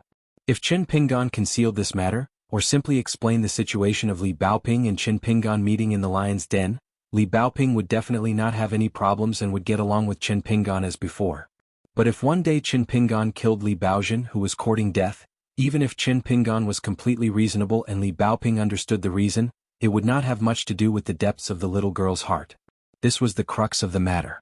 Thus there was that conversation. Zhu Lian walked slowly, muttering to himself, "This is the sword art of the human heart. It is extremely accurate to cut." What was cutting? Qin Pingan did not kill Li Baozhen once because he kept his promise to Li Shixing. In essence, it was similar to obeying the law. Then he used Li Baoping's family heirloom to pawn it with Li Baoping and the entire Li family of Fulu Street. It was reasonable, it was human nature. This separated Li Baozhen from the entire Li family of Fulu Street. It was like Cui Dongshan's flying sword, the Thunderpool secret technique that confined Li Baozhen within it. Li Baoping was Li Baozhen. The Li family behind Li Baoping and Li Shixing was the Li family that separated Li Baozhen. Qin Pingan drew circles and boundaries. He also quietly pointed out a path of thought for Li Baoping, providing a kind of open-minded possibility that no one is wrong. When the time comes, everyone can be responsible for their own life and death. Looking back, even if Qin Pingan and Li Baoping fought to the death, even if Li Baoping was still sad, she would not change from one extreme to the other. This was the so-called sword art of the old man surnamed Sun. Qin Pingan's sword was incomparably compatible with this Tao. It was a subtle tug-of-war in the human heart. Thus, on that day, Qin Pingan was also watching the chess game in the medicine shop's backyard. He also heard the old man surnamed Sun's priceless advice. However, Zhu Lian dared to assert that even if Sui Yuyu entered seclusion to comprehend the sword for a day and 2 nights, no matter how talented Sui Yuyu was, he might not be able to compare to Qin Pingan's understanding of the true meaning. There were differences in the distance of the great Tao under everyone's feet, but there were also differences in height. He still remembered the 2 sentences that Li Baoping taught Pei Qian. Carrying a bamboo box, wearing straw sandals and punching 1,000,000 times, an elegant youth is the most composed. Carrying an immortal sword, wearing a white robe, thousands of miles away, the best martial uncle in the world. Zhu Lian muttered to himself, "Little treasure bottle, your martial uncle, although he is not a sword cultivator yet, his sword immortal temperament should already be in its embryonic form, right?" Zhu Lian suddenly stopped and looked towards the end of the path that led to the small courtyard. He narrowed his eyes and looked over. An old Confucian scholar accompanied by a white deer appeared there. 10.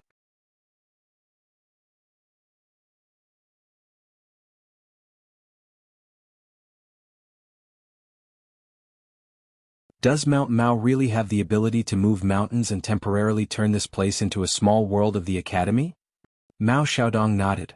That's right, I've been using the protection of the little bottle to travel around the capital of the Great Sui Kingdom for the past few years.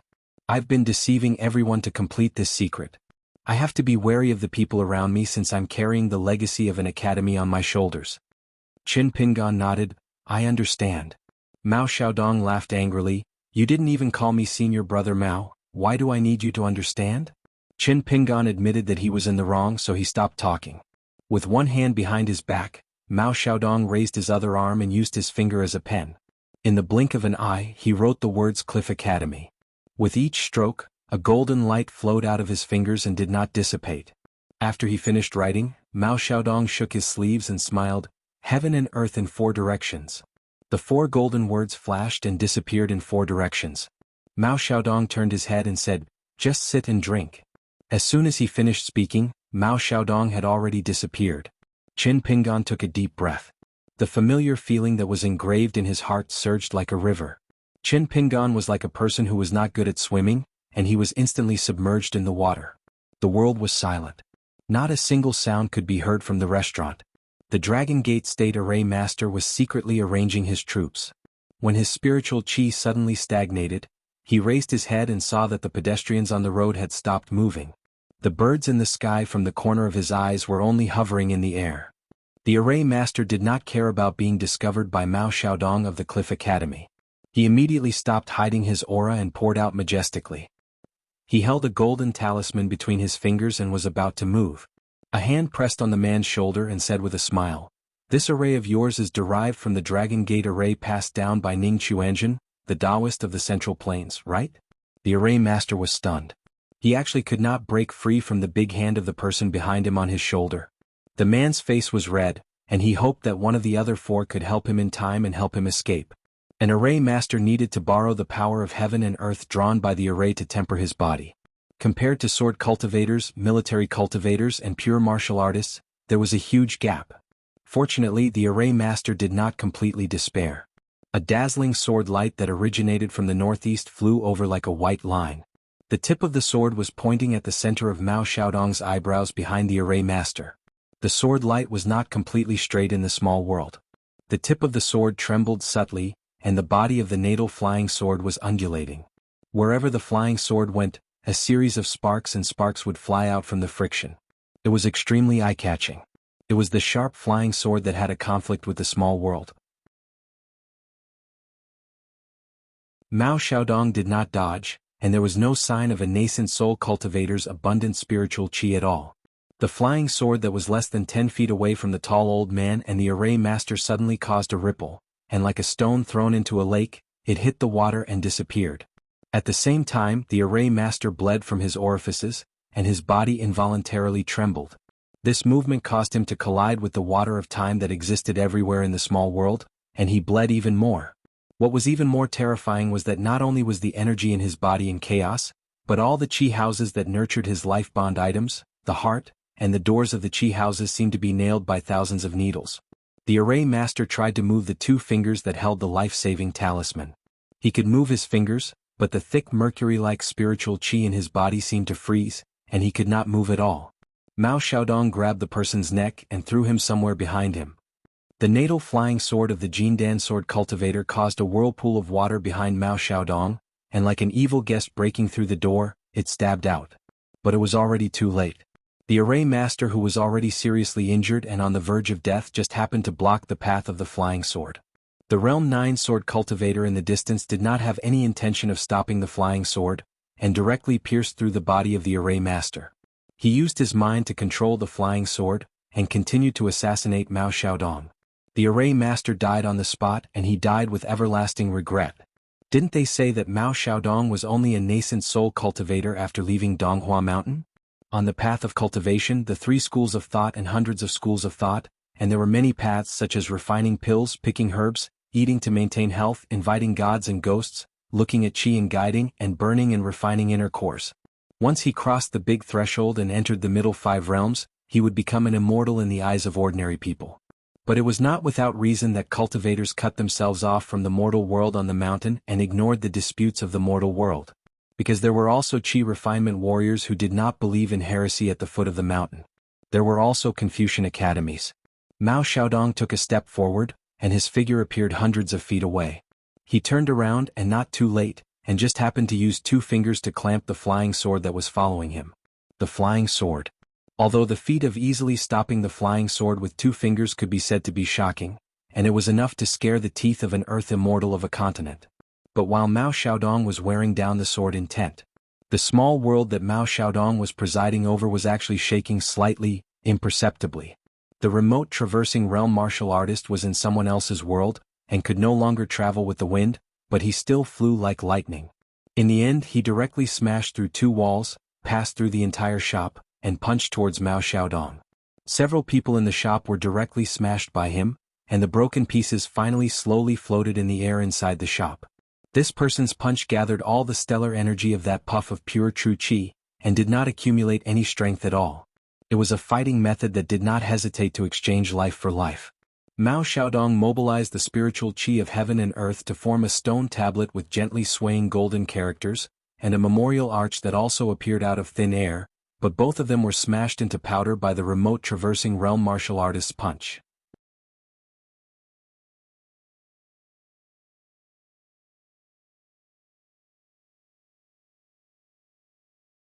As for that Dragon's Gate realm military cultivator, his armor was constantly being struck by the ruler like raindrops. The small world returned to normal.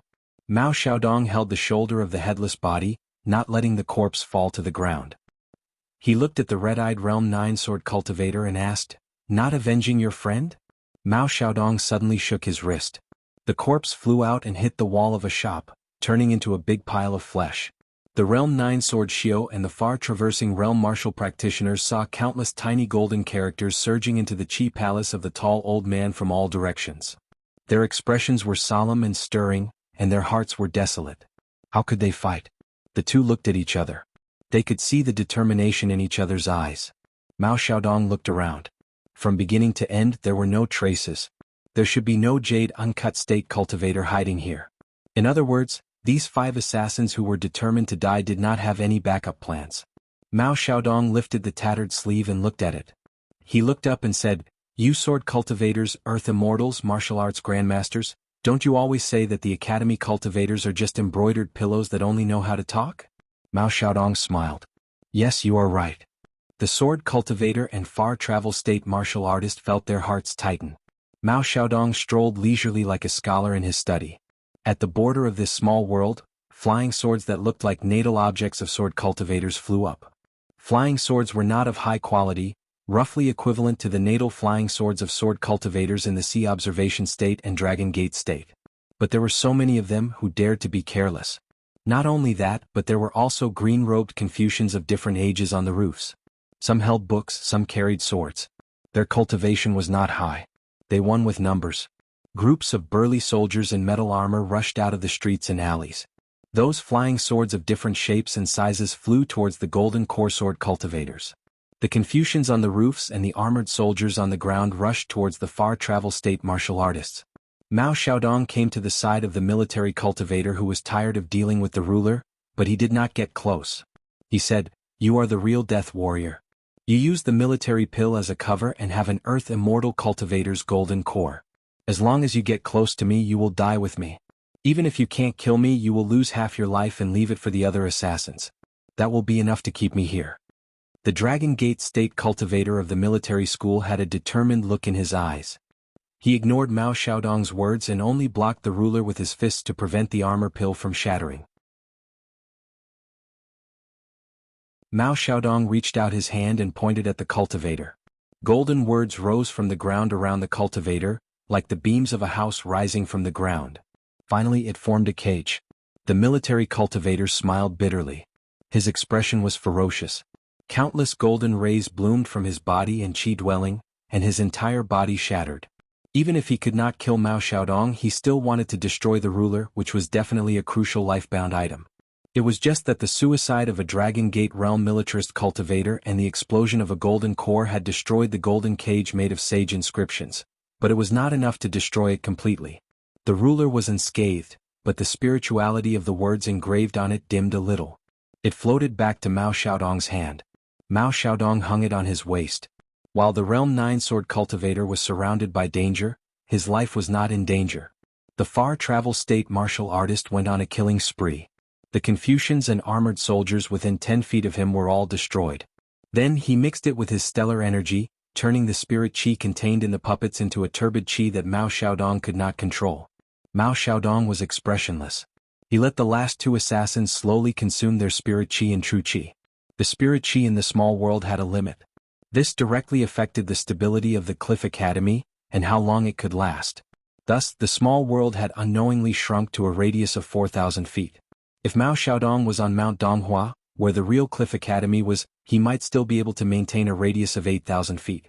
This wasn't the orthodox mountain-moving secret art of the Confucian Academy, but it allowed Mao Xiaodong to enter the jade unyielding state. The flaw was that the Cliff Academy was incomplete, so it was still on Mount Donghua. But it wasn't a big problem. As long as no outsiders intervened, the two remaining assassins would still have to give up their lives here. Even if Mao Xiaodong withdrew the small world divine power and temporarily returned Mount Donghua to the nascent soul cultivator who guarded the gate of the academy, it was difficult to kill the enemy, but it wasn't difficult to protect himself. However, if that really happened, it wouldn't be a pleasant thing. Mao Xiaodong frowned. A flying sword that looked like golden wheat suddenly broke into this small world.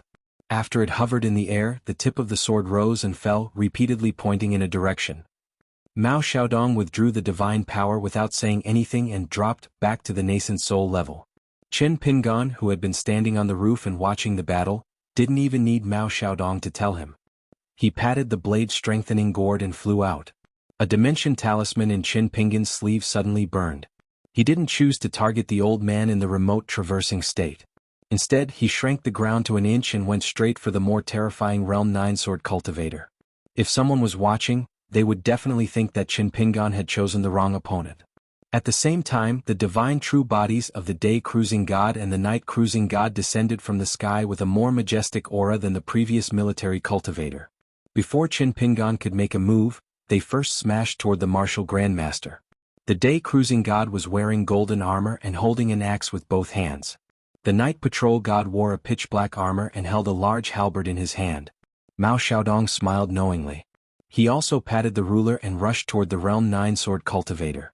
The remote traversing state martial artist who was determined to die here wasn't afraid of fighting in the small world created by Mao Xiaodong.